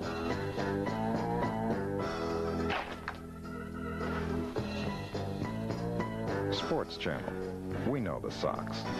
Inside out. Welcome. All-new concert production. Dynasty of Tommy Shaw, James Young, Chuck Palazzo, the original members of Styx. Friday, June 6th at Rosemont Horizon. Styx and special guests. Pat Benatar. Reserve seats now at the box office, Ticketmasters, or by phone. Styx, the Grand Illusion Tour. The incredible new concert production by Styx. Generation of minivans are on sale. The Chrysler and Plymouth National Minivan Sale. Get $1,000 cash back on Plymouth Grand Voyager and the Chrysler Town & Country with the features you want. Or get up to $2,000 in total values on select Plymouth Voyagers with air, 7-passenger seating, and more. The biggest selection of award-winning minivans on sale for a limited time. The National Minivan Sale. See the stars of Chicagoland, your local Chrysler and Plymouth dealer. During the Michael Jordan era, the Bulls are now 22-6 in games when they could close out a series. Today's loss was only the 6th time since 1984 the Bulls have lost such a game. The only losses came against the Cavs twice, Bucks in 1990, and the Sonics twice last year in the finals. Miami stays alive, and how about this stat? As I said it earlier, 5-0 in elimination games so far for the Miami Heat. This team doesn't like to go down. Will the Bulls win this in 5 on Wednesday? I can't see the Miami Heat beating the Bulls 4 straight games, let alone 3 straight games. But always possible, I say, too. But once again, you got to credit Pat Riley, once again, for keeping his team right there and not giving up. I mean, there's some pride there. And one thing about it, this is a young basketball team. It's not like it's a veteran basketball team that's been around in playoffs a long period of time. This team has come a long ways. I think in some of the additions that Pat Riley's added to this team are just blending in. They're getting a great experience playing against one of the greatest teams that's ever played in NBA basketball, that being the Chicago Bulls. So somewhere along the lines, I give a little respect for this. And I thought very seriously in my mind that they were going to sweep them to begin with. But once again, they went up 3-0. Yes, we thought it. Same thing happened along with Seattle last year. It was a sweep. They won 2 in a row and made it very exciting down the stretch run. Miami's a good basketball team. I don't think they're in the class of the Bulls have yet, but they're learning. Don't forget, the Bulls had to learn themselves when they played against Detroit a number of times. So somewhere along the lines, teams learn and grow up playing against the best. And Miami's one of those teams right now. Yes, the 10th time the Bulls and Heat have met in the NBA playoffs all time, and the Bulls now 9-1. First time the Heat have beaten the Bulls. You know, Michael and Scottie entertained us most creatively after Game 2's win on Thursday. Again, we hear from both Michael and Scottie speaking to the media after today's Game 4. No, first half maybe. I had good looks, missed easy shots. Found a little rhythm down the stretch, you know, and we got ourselves back into a ball game, you know, and you know, we used a lot of energy to get ourselves back in the ball game. We couldn't finish it like we wanted to.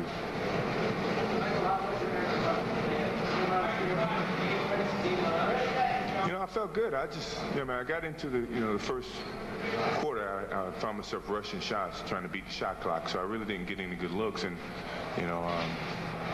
from that point on, I found myself pressing, trying to find a rhythm to my game, and I was missing easy shots, to try to find your rhythm. When you miss jump shots, you look for easy shots, and I was missing those easy shots until later in the second half, and I seemed to find my rhythm.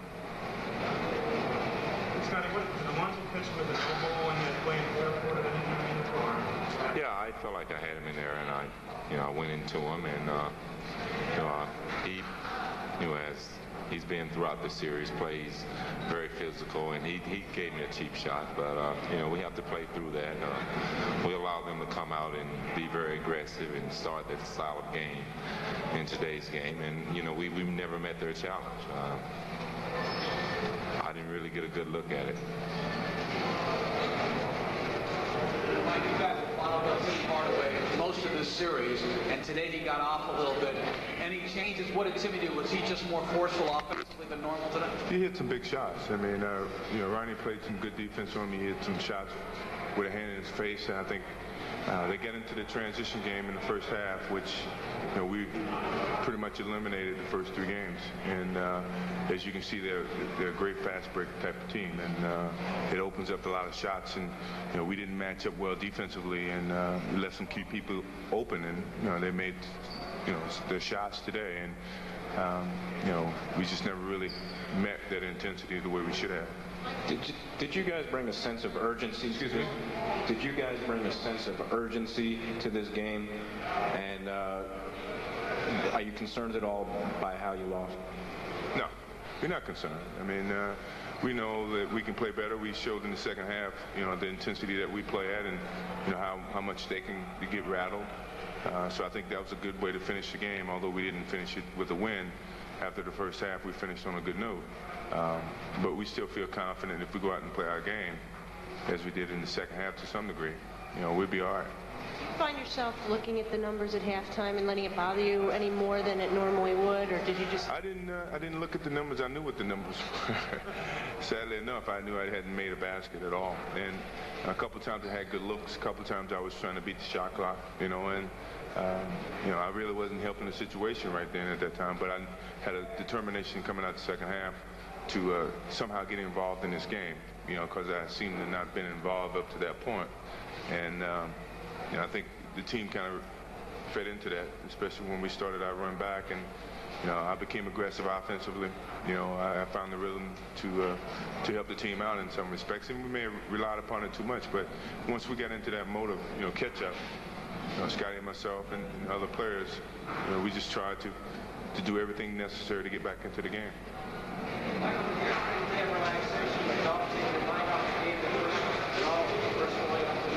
It took my mind off the game yesterday, yes.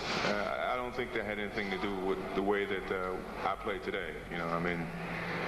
All throughout the series, when I've had days off, I relaxed and gotten away from the game of our game of basketball. And I'm not going to blame what I did today on what I did yesterday. And I felt fresh. I felt good. I played 45 minutes, and so I can't really say that bothered my energy level. I just didn't have a rhythm offensively. Scottie, what about Jamal Mashburn getting tested in the series? Anything different today, or any shots over your defense? Well, he just pretty much made his shots. I tried to defend him well, and we didn't really focus on guarding him or sending any type of double team. But he made some big shots today, and you have to expect him to come out and give a better effort after not being effective in the first 3 games. So I have to buckle down and play him better in the next game. You'd anticipated it. Well, I think we all wanted to press at that stage. I mean, it was time for us to play catch-up. We knew that at some point of the game they were going to start to crack and not be able to make the big shots that they had made throughout the game. We pressed a little bit throughout the game, but it got us back in the game. So, we can't look back on it and say that we made some mistakes, because we got a lot of good things out of it.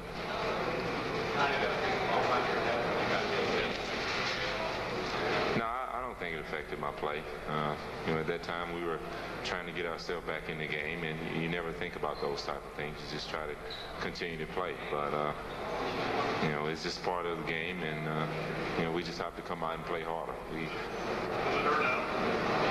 No, it's not exactly hurting. I mean, I feel it. I know it's a knot up there, but I'm fine. Okay, we'll take one last question. do you start talking to yourself a little when you're having a game like that? I mean, do you start, wondering what's going on or thinking, wow, this is one of my worst games ever, or what, what's going on? No, it's just you try to evaluate your situation. I felt good physically, and you try to look for any little thing to get yourself back on track. A simple shot, a simple defensive play, anything that seems to be simple. And in some respects you start fighting yourself. And I guess I made one shot in the second half when I could sense that, okay, my rhythm's starting to come back, and I just started feeding to it. But up until that point, you're just trying to find the simplest thing to get yourself back on track.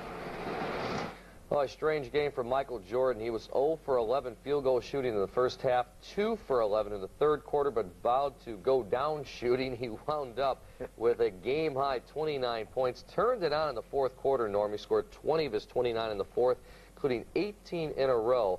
But I tell you what, it wasn't one of Michael's better games. As we said, he finished with a 20 fourth quarter points, but he was definitely in a hole, and I guess he just had to keep shooting to get out of it. But then again, in that fourth quarter, it's a situation where only Michael shoots. And it seems like, I keep saying to myself, when is he going to be a decoy? Now be a decoy and let someone else get involved, because at the end of the game, everybody's standing around. Well, first of all, Michael's shooting because he was making all the shots. And you get down the stretch, one thing about it, when he's not making his shots, that's when everybody else has to circle around the whole wagon here and start putting in some points. That's where I say you miss Tony Kukoc, one of the 3 of the only players on this roster averaging double figures. So therefore, he has to be part of that game in that way. I'm not one to pick on Tony at this particular time, but someone else has to pick up the scoring punch when Michael's not doing it. Be a way of Scottie, who's done his share of scoring along with this playoffs. But hey, there's Kerr. There's other people that need to score and get involved. But when Michael's on, and he's going to shoot until he gets on, down the stretch run, he had the ball because he was hitting everything at that particular point. Missed 1 or 2 here and there, but you have to go to him. He is the man. He makes the big bucks to be the man, and he's carried a load, and eventually got right on rhythm and really brought the team right back to within distance where they could have won this game. Yeah, absolutely. Still ahead, we're going to hear from Phil Jackson, Pat Riley, and have Norm's keys. Right now, let's go back to Miami. Here once again from Eric Collins. Eric? Yeah, thanks, Cash. Another thing that Michael Jordan's lackluster first half did, it gave the Miami Heat a world of confidence. Now, the Heat came into this game teetering on the brink of, do I want to play another game or do I want to just go home? I got the sense at the practice yesterday that they were really thinking about just packing it in and hanging out on the beach for the rest of the summer.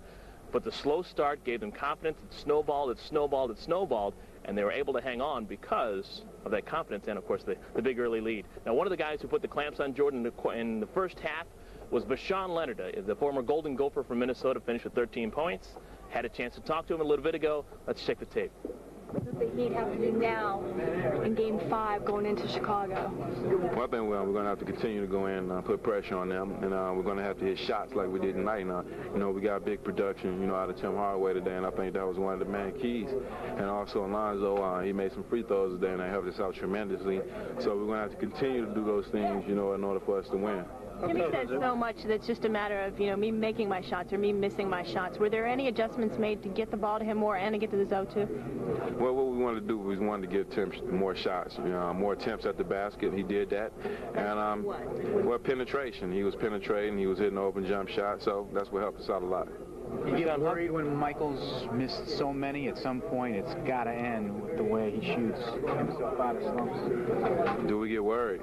No, we're happy that he's missing the shots. I mean, he took 35 of them. I mean, it's hard to, stop a guy like that who's going to the hole and continuously shooting. So you have to continue to stay on him and make him force shots and just pressure him all the time. How much of a scare is there when he scores 18 straight and this lead all of a sudden goes from this to this? Well, he's capable of doing that, so we wasn't surprised. Well, was it your defense or was it his lack of shooting in the first half? Well, I think it was pretty much both. I tried not to let him get a rhythm. I tried to stay up on him as much as I could and make him, try to exhaust him as much as I could. And I think I did a good job of that first half. Also Dan Marley, when he came up, he did a good job as far as pressuring him. In the second half, I think he got his wind back, and that's when he went on his little run. Because, Sean, you look like you're upset. Frustrating, knowing that you're putting that defensive effort and they may be calling fouls that are on the shaky side.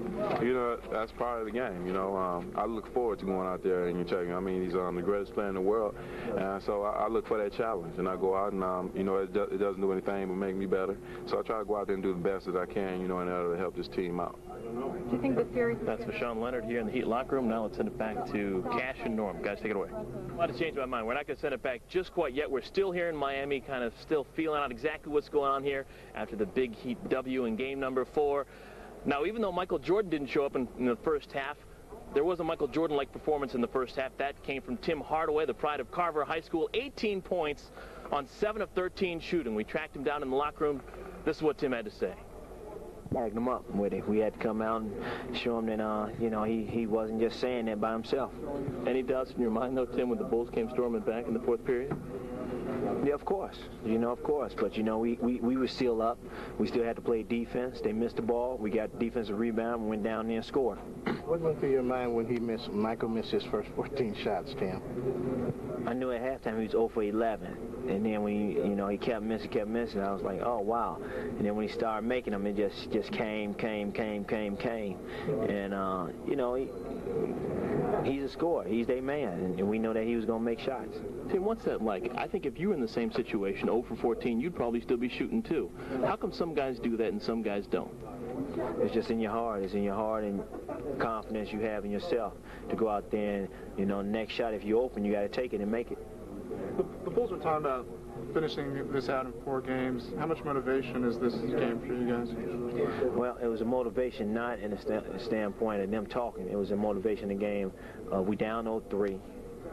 We didn't play well at all, and we quit in game 3. And, you know, game 3. And, you know, that hurt us how we played at home in game 3, and they came in and just took it to us. And we wanted to come out here and show everybody that, you know, we didn't take that. How are you and the Heat going to prepare going into game 5 in Chicago? Same way as we prepare for the day. Let's get up and down the court. Let's get easy baskets, and let's play good, tough defense. Tim, how frustrating was it for you personally, knowing that you're in the zone, that you're the guy that pretty much drives the team? What did you do to get yourself prepared for today's game? Run up and down the court, get easy shots, and make them when I took them. It's as simple as that. Tim, you were talking about the team. How about, did you feel that you had to have some kind of redemption today for what you've been through for, you know, the last two games? I just wanted to come in and win game 4. That was my only thing. I just wanted to come in and win game 4, play hard, and I didn't want to go home really. I don't want the season to be over. I am going home, but I don't want the season to be over with. You figured that the summer-long ribbon would be even worse if you all been if I would have lost 0-4, yeah, my buddies would have really took it to me. Talked about me bad, but we prevailed. You guys seem to come out strong in the first half, and then in the second half, the Bulls seem to be a little bit stronger. What do you have to say about that? We prevailed. Whatever they brought to us in third quarter, fourth quarter, we stood up, took their challenge, and won the game. What's the problem with the Heat in the fourth quarter? We always like that. If we up 17, we always like that. You went from 22 points to 4-point lead. That's the way we are. We try to stop that all year long. We haven't been able to stop it, and we just like to make it exciting for people out here in Miami. Hey, Tim, look like there's some jawing going on out there when you guys had that big lead. I know you've been kind of talking about that all series long. You know, sometimes who's ever got the good chews going on? I didn't jaw. That's not my job. I used to do that, you know, 5-6 years ago. That's not my job to jaw. That's you know, if you want to jaw, I laugh and have fun out there, but I'm not going to talk any stuff out there anymore because you know, you get fined and, you know, you get suspended and all that type of stuff. Is anyone jawing out there? No. It was just straight out physical basketball, like in the playgrounds. Tim Hardaway. All right, that is Tim Hardaway, and after hitting just 13 points in game 1, 15 in game 2, 6 in game 3, comes out with a team high 25 points, 6 rebounds, 7 assists in 44 minutes. The only guy playing more minutes, Michael Jordan, who played one more, 45 minutes. I'm still concerned about the Bulls bench. 12 points, and they matched the Heat bench, 12 points. By the way, all those points coming from Ike Austin off the bench. Look at Dan Marley. He had no points, so really the benches did not play very well, but still, Randy Brown just 1 minute. Tony Kukoc, we mentioned him, no points in 8 minutes. Steve Kerr, only 2 points in 11 minutes. The Bulls are going to have to get more production from the bench in hopes of winning the NBA championship. Well, I think so, Steve. You look at it that way. The bench has been really one of the key assets all year long for the Chicago Bulls. And I still maintain and always will back up, they wouldn't have gone this far without the bench being around, and especially with the injuries that occurred this season for the first time with the Bulls. I think the Bulls are just rounding into shape with the people they have, except for Tony Kukoc. And Dennis Rodman seems to be in form of Dennis Rodman style and out and playing again. In 42 minutes he played today. At the same time, I think when playoffs hit, you kind of curve the minutes from the bench. It always happens with every team for whatever reasons. And I think that inconsistency of getting in and out has hurt them a little bit from the scoring point. But somewhere along the lines, when Michael's not having a good game, Scottie may be lacking a tad right there, you rely on some other people to come in and pick up the scoring any way, any fashion, or by committee. So that's all the Bulls have to look at. But at the same time, they've still managed to go ahead and only lose one game to the Miami team thus far with this bench lack of scoring. Yeah, Miami now 8-8 in the 1997 NBA playoffs. The Bulls are 10-2. Let's right now hear from Phil Jackson, who spoke moments ago in the Miami arena. Well, we came out of sync in the first half. Our defense wasn't very effective. They ran well on us, and we got ourselves mired in an uphill battle. Made a nice fury to come back and attempt to take the lead, but we just didn't have enough to finish that game off.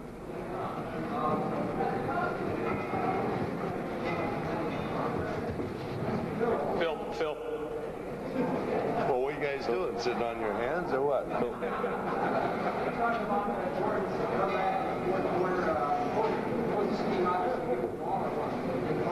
Well, he had the ball plenty of times in the first three quarters. It's just the opportunities he couldn't take advantage of in the course of the game. And he said he was going to work himself out of the hole he dug himself into in the first three quarters, and he got going a little bit in the fourth. Phil, Michael Jordan played 46 holes of golf yesterday in hot, humid weather. Would you advise him against doing that in the future? Well, Michael knows how to take care of himself. If that was what called for in a day, I guess that's his priority. And I let him have a day off yesterday as far as work. They had their opportunity to have a good time. It might have cost us, but that's the way it goes at this time of the year. Sometimes it's better to do those things than stick your nose to the grindstone all the time. So you do think that affected his performance in this game? You'll have to ask him when he gets out here. But you said it might have cost us. Do you believe that? Well, you saw the game. You ask him the question. Phil, did you take this team for granted in any way today? Well, we knew that we had an opportunity, and this is a tough game to close out, always is. And we wanted this ball game, but we just didn't seem to have the right thing going for us the first half. But we knew that we'd find a way to get back in the ball game if our defense could settle in.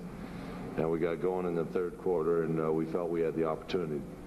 He came out in the fourth quarter and scored maybe 5 or 6 of the first 8 possessions they had, and got us back in the hole again. We had to dig ourselves out of it. It was just one too many holes to have to grind away at. And we found a way to get it within 1 point, but we just couldn't get over the top. Well, Dennis played a fine game today. I just don't know what went on at the other end of the court. Didn't see it. Obviously, we were blocked out from the view. But, you know, that ended up to be a wrestling match underneath. I thought Dennis should wait until he gets his WBA or WFA license to start something like that. The game was hotly contested with a lot of energy in it from that standpoint. Scottie got a flagrant foul early in the third quarter they didn't call. Things like that led to bad tempers out there on the floor. And I thought that Dennis kept his cool under duress, played a tough game for us along with Brian Williams. Yeah. Besides missing shots, particularly Michael, is there anything out of this game that troubles you besides the missed shots? I think that there were some things that Hardaway did today that broke free, and he was the X factor today for their ball club. We'll have to identify a little bit better in Chicago in the 5th game. Coach, comment on Mourning having 6 rebounds at halftime, all 6 on the offensive board. Well, he was a force out there. He was throwing his body around. He got himself obviously some scrum balls that came loose, put them back in. That was really the difference in the first half. They're just getting the loose balls and creating situations that led to easy baskets. Give you that much trouble? early on? Yeah, it did. Their transition was good today. I thought they got a lot of easy baskets and a lot of good looks for their players. In fact, late in the ball game, Mashburn hit a 3 in transition that was really one of the killers. All right, if you combine all the games the Bulls have played this year since November, the Bulls now 79-15. In 1997, last year, by the way, they finished 87-13, so still not bad considering what the Chicago Bulls have done. And again, they're just 6 wins away, I should say 5 wins away from another NBA title. We're going to take a break right now, but still more ahead. We're going to hear from Pat Riley when we come back. Also, Norm is back with his keys to the game. Stay with us. Miami wins Game 4, 87-80, but the Bulls still lead the series 3-1.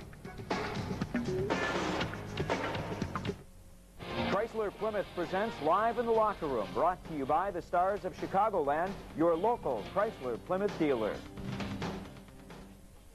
For the first time ever, the next generation of minivans are on sale. The Chrysler and Plymouth National Minivan Sale. Get $1,000 cash back on Plymouth Grand Voyager and the Chrysler Town & Country with the features you want. Or get up to $2,000 in total values on select Plymouth Voyagers with air, 7-passenger seating, and more. The biggest selection of award-winning minivans on sale for a limited time. The National Minivan Sale. See the Stars of Chicagoland, your local Chrysler and Plymouth dealer. Enjoy the outdoors with savings from Menards. Find great deals on Telepost patio furniture. Choose from a glider or an A-frame swing with durable steel frame, just $68.87.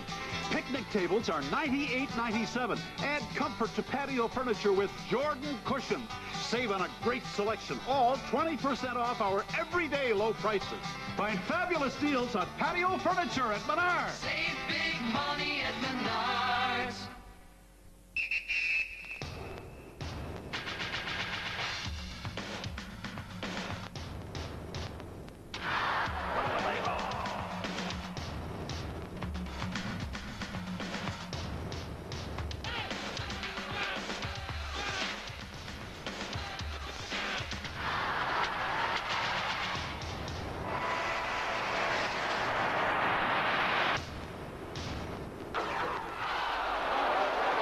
They just reel up an 18-yard run. He goes, oh, that's a break for the Packers, and it's offside. No, it isn't, knucklehead. They gained Same score station, new score location, now 24 hours a day. The Score, Sports Radio 1160.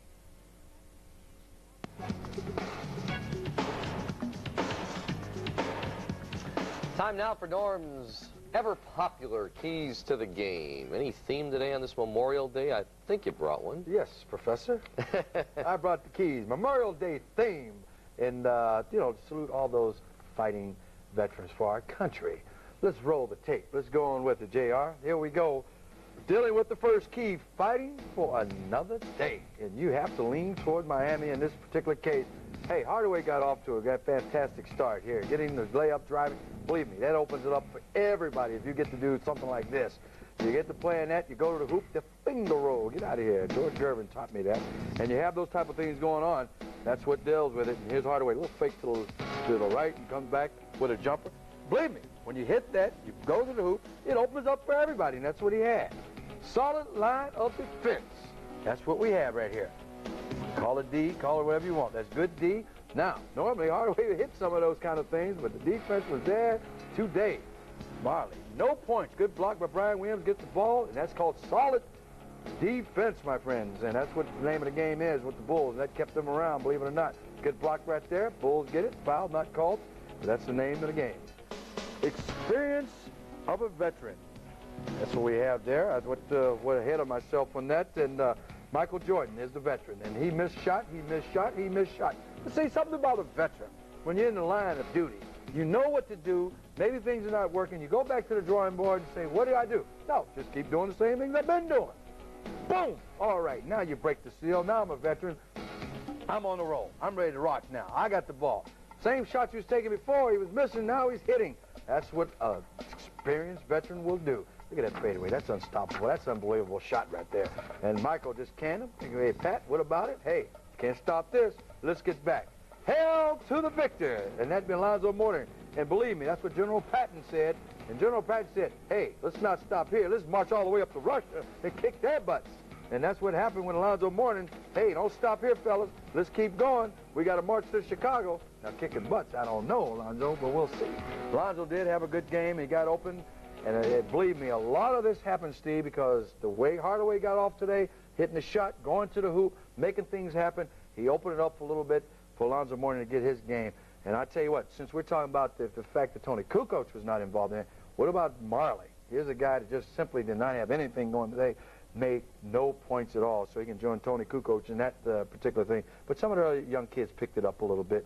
One being Mashburn. He really had a pretty good game there. Yeah, his best game of the series, as well as Timmy Hardaway's. Let's talk about Dennis Rodman. He not only added to his rebounding totals today, but also he picked up another technical foul, his 15th of the playoffs for the 12 postseason games the Bulls have played, and again, they're 10-2. The Worm has now 15 technical fouls. He also has 101 rebounds and has scored 47 points. But he was active today. He's one of the guys who was leading the Bulls at halftime in scoring. Dennis had 9 points to lead the Bulls in scoring at halftime.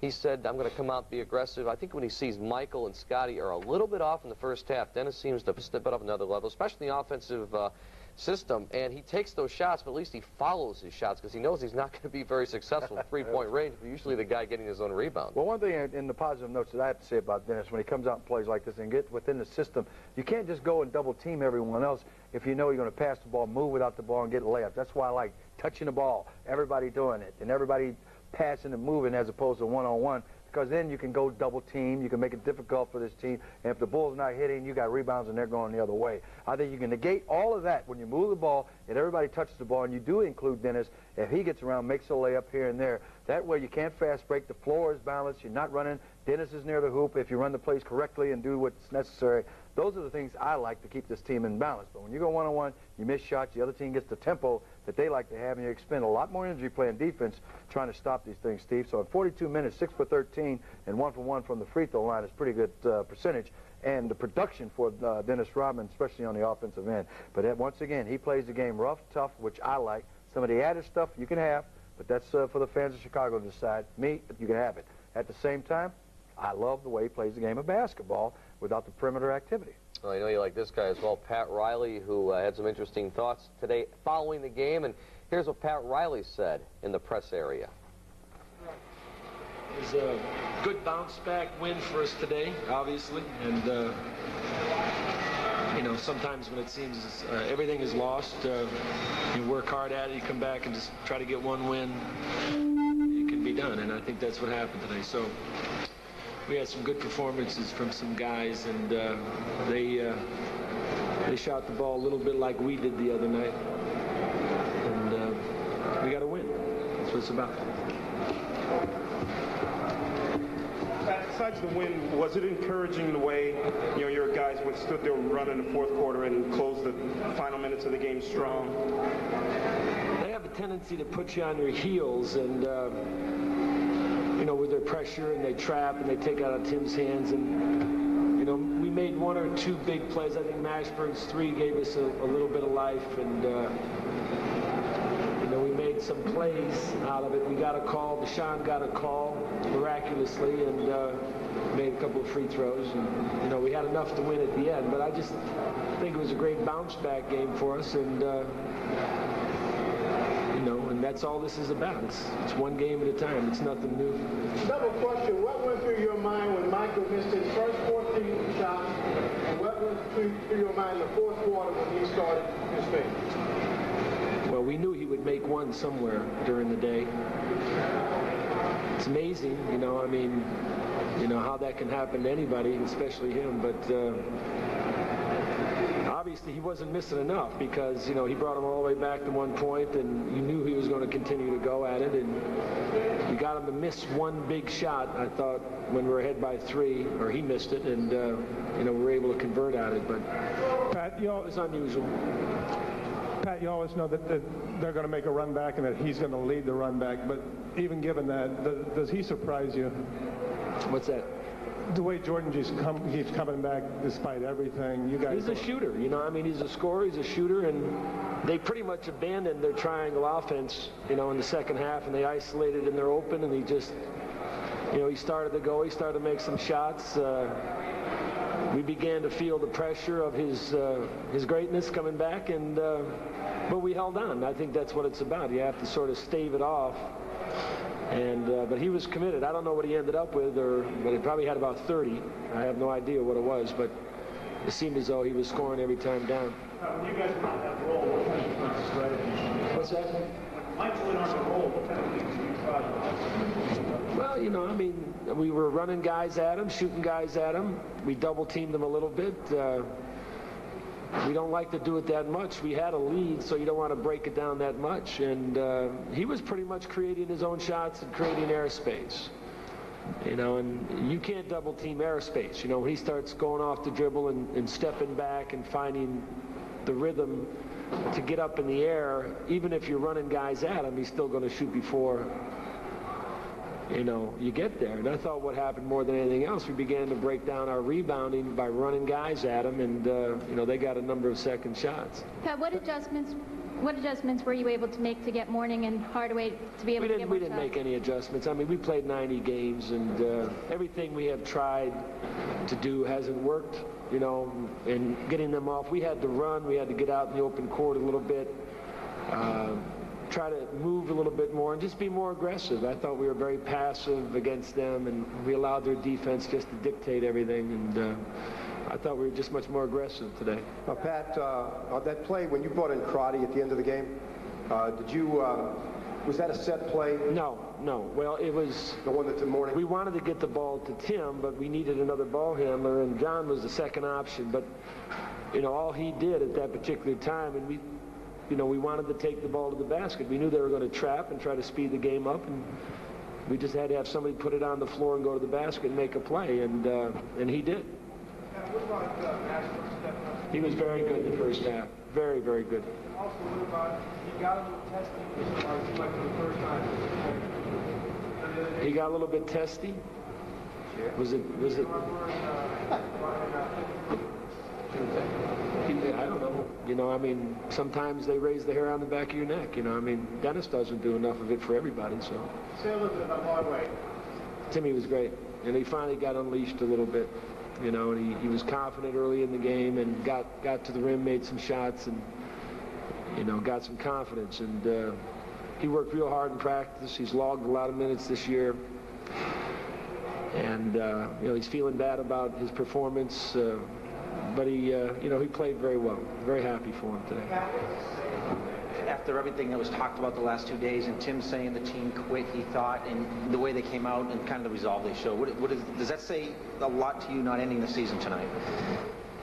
I mean, it would have been easier to go, but, you know, as much as this team has been maligned for whatever reason, I mean, they're maligned and for not deserving to be here. It doesn't make any difference to me. I know what we have, and you know, and how hard they've worked for whatever reason. You know, they get crucified for trying to win, and I think they felt that a little bit. You know, they just want to play. They deserve the right to dream and hope like anybody else. Bashan Leonard, a former CBA player, gets characterized for being a former CBA player instead of a guy that simply made it. Ike Austin, a guy that wanted to make it. You know, I mean, Jamal Mashburn, young 23-year-old kid, wants to make it. I mean, they're not at the level of Chicago or Scottie or Michael, but, you know, I think they felt the sting of that a little bit. Pat, Zoe almost fell into the trap of Dennis tonight. He didn't fall into any trap. I said almost you cannot get, you know, he's like fly paper. You can't get away from him. I mean, he like sticks to you, you know. I mean, you can't get away from him. I mean, he wants to get away from the guy. The guy wants to hug him all night. He keeps grappling, putting his arms around him. I mean, he had him in a death grip on a hug down there under the baseline. It's ridiculous. Wouldn't let go. I don't know. I mean, I'm done worrying about that. You know, I'm done. You know, there's not much you can do. We just got to try to deal with it as much as possible, and, you know. You said yesterday in practice there were no more great speeches for you to give. You're revered as a master motivator. Yeah. Did you say anything to him today, or was he on an automatic foul? No, he played. No, it's not about words. You know. No, just played. Comment on how important it was to only have 4 turnovers in the first half compared to Chicago's. We took care of the ball much better, and we were trying to get shots up instead of turnovers, and much stronger. And then in the third quarter, we began to feel the pressure a little bit. We started to turn the ball over. I mean, they're very difficult when they turn it up to play against.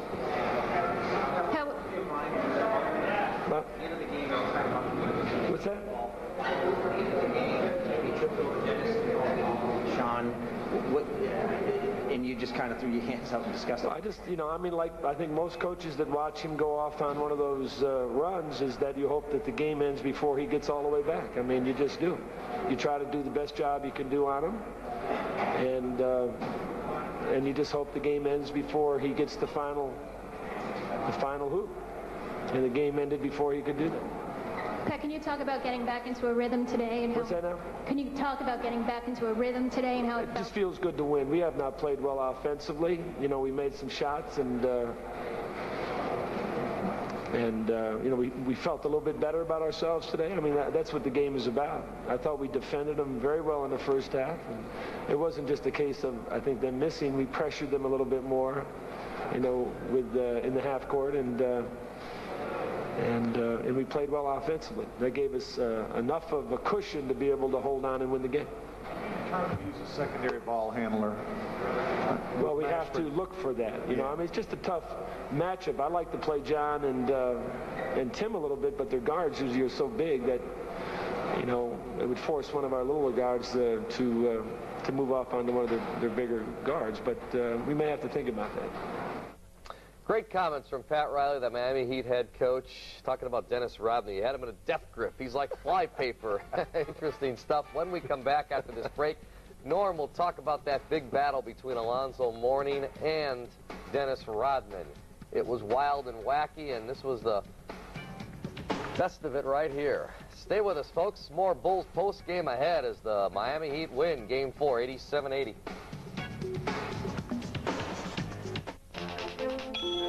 FedEx will come to your office to pick up your 2-day package for an extra charge. UPS will come to your office to pick up your 2-day package for an extra charge. The U.S. Postal Service already comes to your office every day. So we'll pick up your priority mail 2 to 3-day package for free. So, what's your priority? Switch to priority mail from the U.S. Postal Service. Driving from house to house, town to town, day, night, city, suburb versus the cable marketplace. Welcome to the Real Estate Showcase on the Cable Marketplace. Advantage Cable Marketplace. Driving from dealer to dealer, downtown, uptown, crosstown, car after car, and salesman versus the Cable Marketplace. Welcome to the Auto Mart on the Cable Marketplace. Advantage Cable Marketplace. The Cable Marketplace. Watch it on Channel 13. To advertise, call 312-587-7600. Right now, there are great movies all over cable TV. But where? I'll tell you. The Cable Guide. Oh, it's the easiest, most comprehensive guide to everything on cable for the entire month. Don't bother the actor! I mean, this month alone, the Cable Guide lists over 1,300 comedies and romances and specials. Can I have an autograph? If you can. Sign this. So, have your people call my people and get the Cable Guide. Don't miss a moment of great entertainment. Get the Cable Guide. Call 1-800-228-8624. Call me.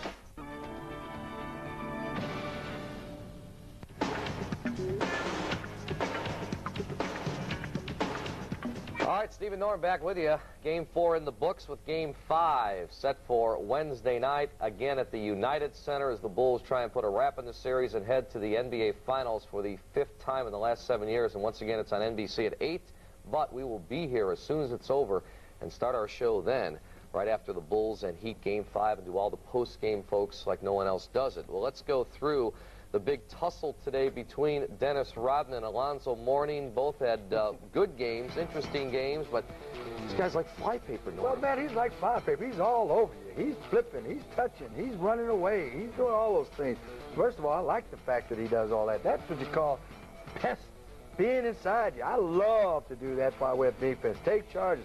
But then there's the extracurricular activity that really is extended a little too much along the way, Dennis. And I guarantee you this, Steve, as he slides out of the way. I guarantee you this, as we see the takedown. Will you give him a 3 on that? All right. No, you don't have me. 1, 2, no. Now give me some head action. Ah, oh, yes, pull that. I'm going to pull that dive here. All right. Here's referee Riley. Let's break it up. Get away from there. Come on. Give me a knee. Give me a knee. Kick, kick, kick. Do something. Oh, you're not aggressive. Give me the arm. Tom, take away. That's right. It's like the macho man. Ooh, yeah, we had him, man. You know, all that kind of stuff. And there's the clapping. There's those particular things, all those things. Great defense by Rodman. He pestered you. That's what you're supposed to do. This is a little extra things, a little touch and run down. Well, Morning said he didn't do anything. In the post-game press conference we heard. According to Morning, he didn't. But at the same time, these things happen. And I guarantee you this, as much as I'm sitting here talking about it, all the lip service and trash talking, regardless. I know Tim Hardaway said it wasn't that. Yeah, it's trash talking. Playing tough, playing physical is one part of the game. You add that with trash talking, there's where you get a little hot tempers. I know what I'm talking about. I've been there. I've seen it. And that's today's game. Too much trash talking to add to the physical play, which takes away those who play physical and is a good part of the game. But when you add that lip service, as this teams and all teams are doing nowadays, in the 90s as you want to call it, I guarantee you playoff time, you will indeed engage in some type of fisticuffs because of that. Tempers go so far with that and people want to hear so much, and that's the name of the game. You cut that out, I think you have a better brand of basketball, because to me, this gets ugly. Yeah, did it happen once with you? Was it Lanier, or did someone stepped on somebody's fingers? Did Lanier, or who stepped on your fingers, was it? Well, Bob Lanier always stepped on your fingers. You know, forget him. That was that Detroit thing. You know, I think. Did that happen to you, though, one time? When, oh, absolutely. I mean, you're sitting on the floor, you get a loose ball, you're looking down the floor, here's a foot on your finger, here's a guy. Yeah, they do everything and anything, mainly, and no one's watching the ball, and the cameras are down the other end. So all these type of things do happen, and this was regular season, wasn't even the playoffs. Yeah. So you always got to keep your head about you and watch yourself. At the same time, I don't think we were angels. I'll not sit here and gloat and talk about we were angels. Get a shot at somebody, if somebody did something to you, definitely gonna get a shot back. That's the way I believe in playing the game. But at the same time, Steve, I still say what gets people going on that court is the lip service, the taunting that adds to a good, solid physical play. Because you want your teams to play physical, you want your team to take good fouls, you want your team to hustle and go after balls, but when you add that lip service to it, I think that it's like dynamite. It's like nitroglycerin. Yeah, one last time we're going to go inside the Bulls locker room right near, and now hear from Luke and Ellis, who had this chat with Brian Williams. I mean, I can flip a coin. I can predict that it's going to come up heads. I got a 50-50 chance of that happening. He can predict all he wants, but even Nostradamus wasn't 100% correct. Was he more aggressive in moves against you today than on Saturday? No, against Luke, yes. Huh? He was against Luke. Yeah. Why do you think that discrepancy? You think you did a better job physically on him? What do you think? I think I play Alonzo well. He scored some baskets when I was guarding him, but I don't think that he had any easier time against me than Luke. Brian, did you enjoy that type of playoff game? Physical, refs had it under control, let you guys play, no ejections? Yeah, I'm very flexible. I can run up and down the court, or I can pound with you for 48 minutes. You know, it's really not something where any one style gets me flustered or gets me out of my game. And you're getting big-time minutes. I mean, you're a guy when come on. All right, Brian Williams, who was the most effective Bull off the bench, 7 points, 10 rebounds for Brian Williams. 31 minutes, did a good job defensively as well. That'll do it for us, folks. Don't forget tonight on the Sports Channel Report at 10 o'clock, Norman and I will be back for more on today's Bulls loss. But again, they're going to try to get him in Game 5 on Wednesday. Coming up next, Bulls Sox Underground. It's a great show. Hope you join it. Hope you enjoy it, I should say. We're going to join it in progress, followed by the replay of the White Sox-Cleveland game played earlier today at Comiskey Park. So for Norm Van Leer and Luke Canellis and Eric Collins reporting from Miami, I'm Steve Cashel. Enjoy Bull Sox Underground with Tommy Waddle. We'll see you at 10.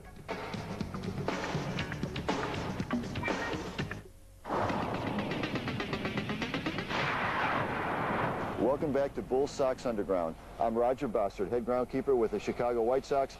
Today we're going to talk about maintenance and mowing tips for your lawn. As you can see in the background, my field is striped. I do that for the cosmetic effect. However, the most important part of this procedure is the mowing.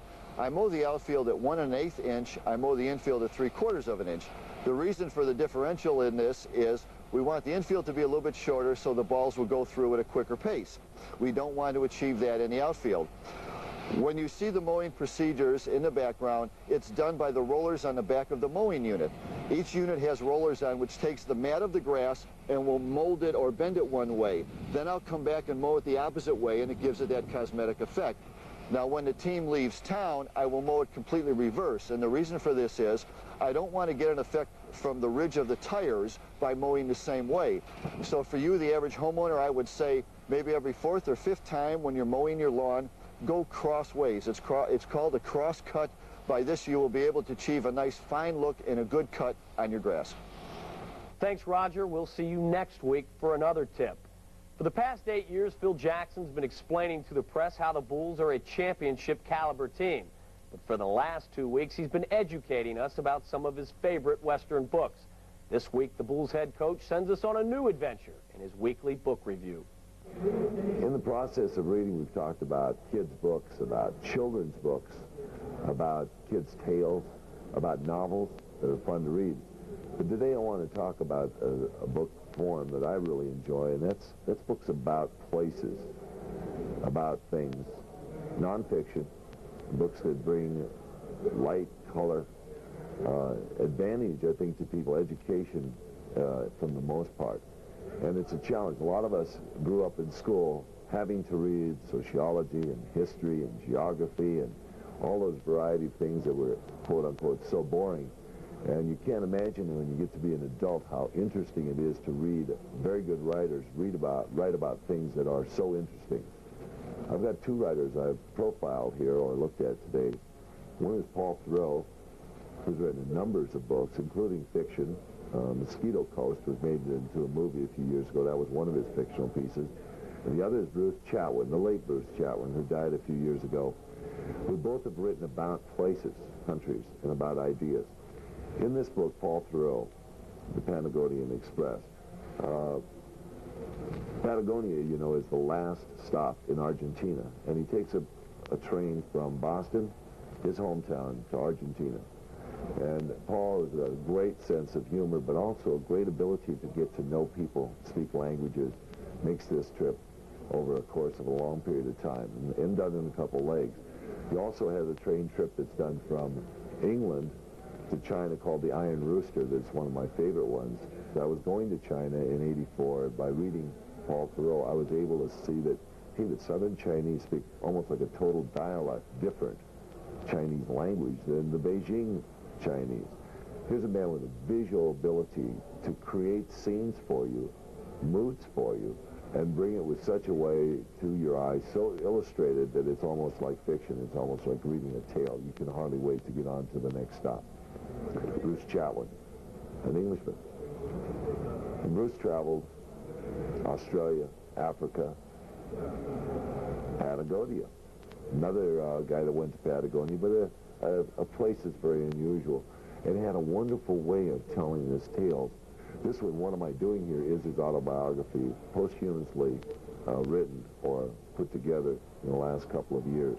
And that's just a small list of people I think are wonderful writers that can broaden your horizons, open up ideas. As we go through the underground to you, make sure that you turn off that TV and turn on another channel. Get to your books and read them. Still ahead on Underground, we're adding some new entries in the Underground video scrapbook, so don't go away. They just reel up an 18-yard run. He goes, oh, that's a break for the Packers, and it's offsetting. No, it isn't, knucklehead. They gained Same score station, new score location, now 24 hours a day. The Score, Sports Radio 1160.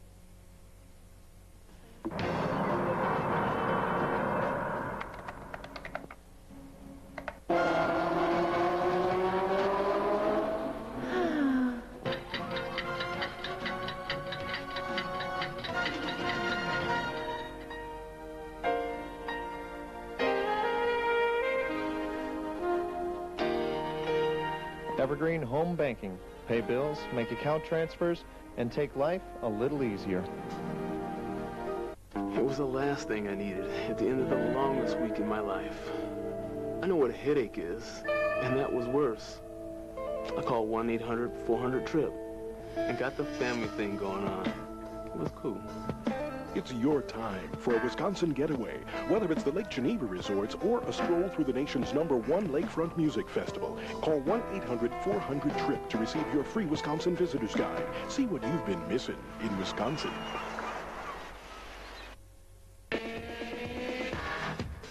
Every one of these Dodge cars is designed to offer you more.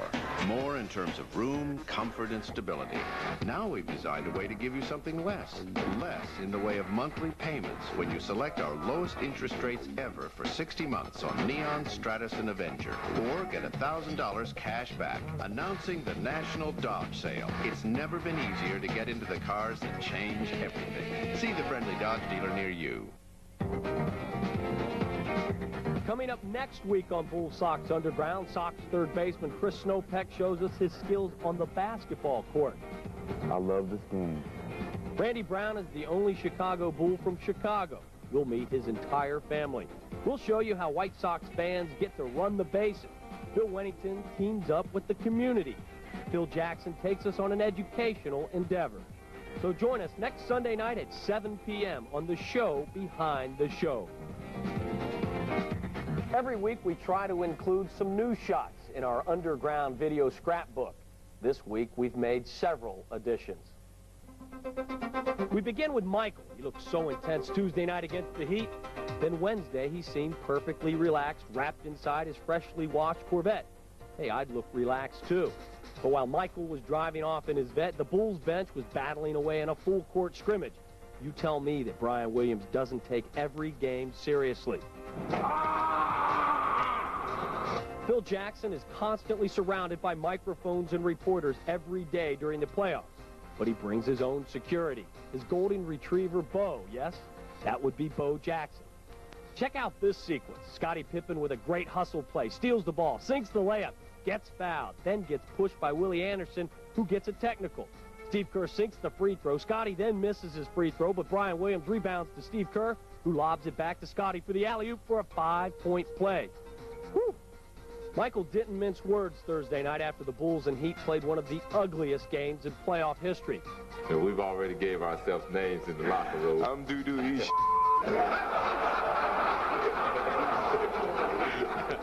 Finally, Thursday was Chicago native Randy Brown's 29th birthday. The best birthday present I ever had, well, I'm a type of person, I don't like a lot of gifts, but, you know, just to be with my family and friends has always been the best present for myself. Speaking of birthdays, the Big Hurt also turns 29 on Tuesday. Hopefully, he'll be celebrating with a win over the Cleveland Indians.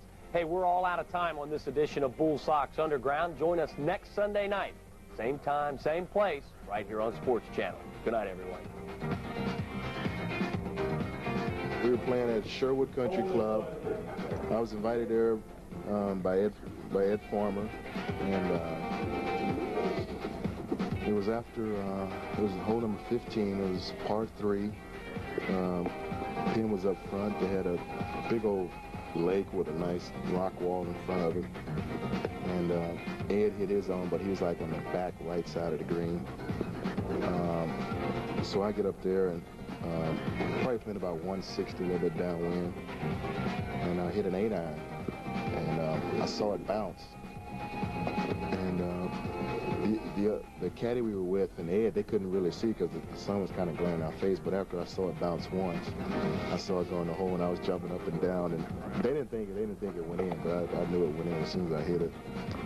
So, yeah, oh yeah. How were you this moment? No, I was jumping up and down, and I can remember Ed was like, he's like, I've never seen you move that fast. Chicago's original submarine, Mr. Submarine. For me on the go, or my family at home, I love Mr. Submarine. Get a 6-inch roast beef, Frito-Lay chips, and a 16-ounce RC Cola for only $2.99.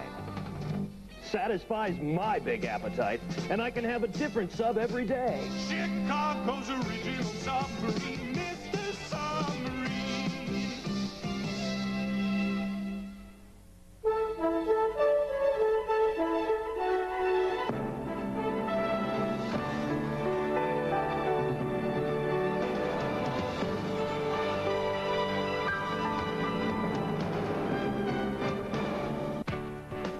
once again, time for Chicago White Sox baseball. This afternoon, Albert Bell and the White Sox welcome in their key rival, the Central Division leading Cleveland Indians.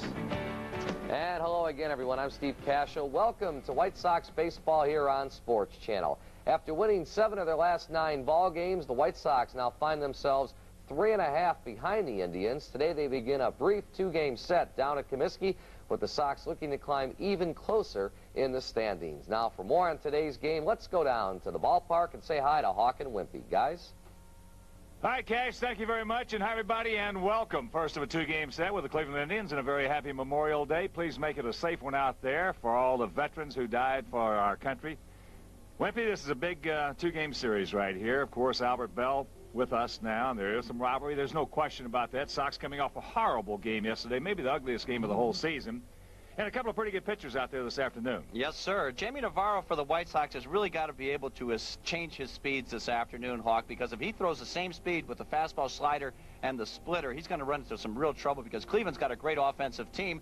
75 homers on the season, leads the American League in that category. Orel Hershiser has put on clinics pitching against the White Sox. He's 3-1 with a 1.91 earned run average. I'll tell you, he works quick and he throws strikes. All right, sit back, relax.